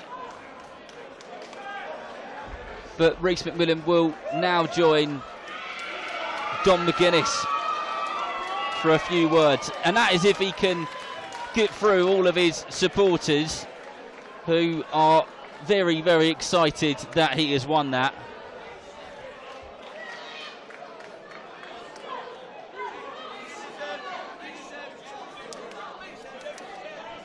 We're just trying to get Rhys away from everyone who's come to see him and watch him, but he is now making his way over to Dom, and that he will have the final word.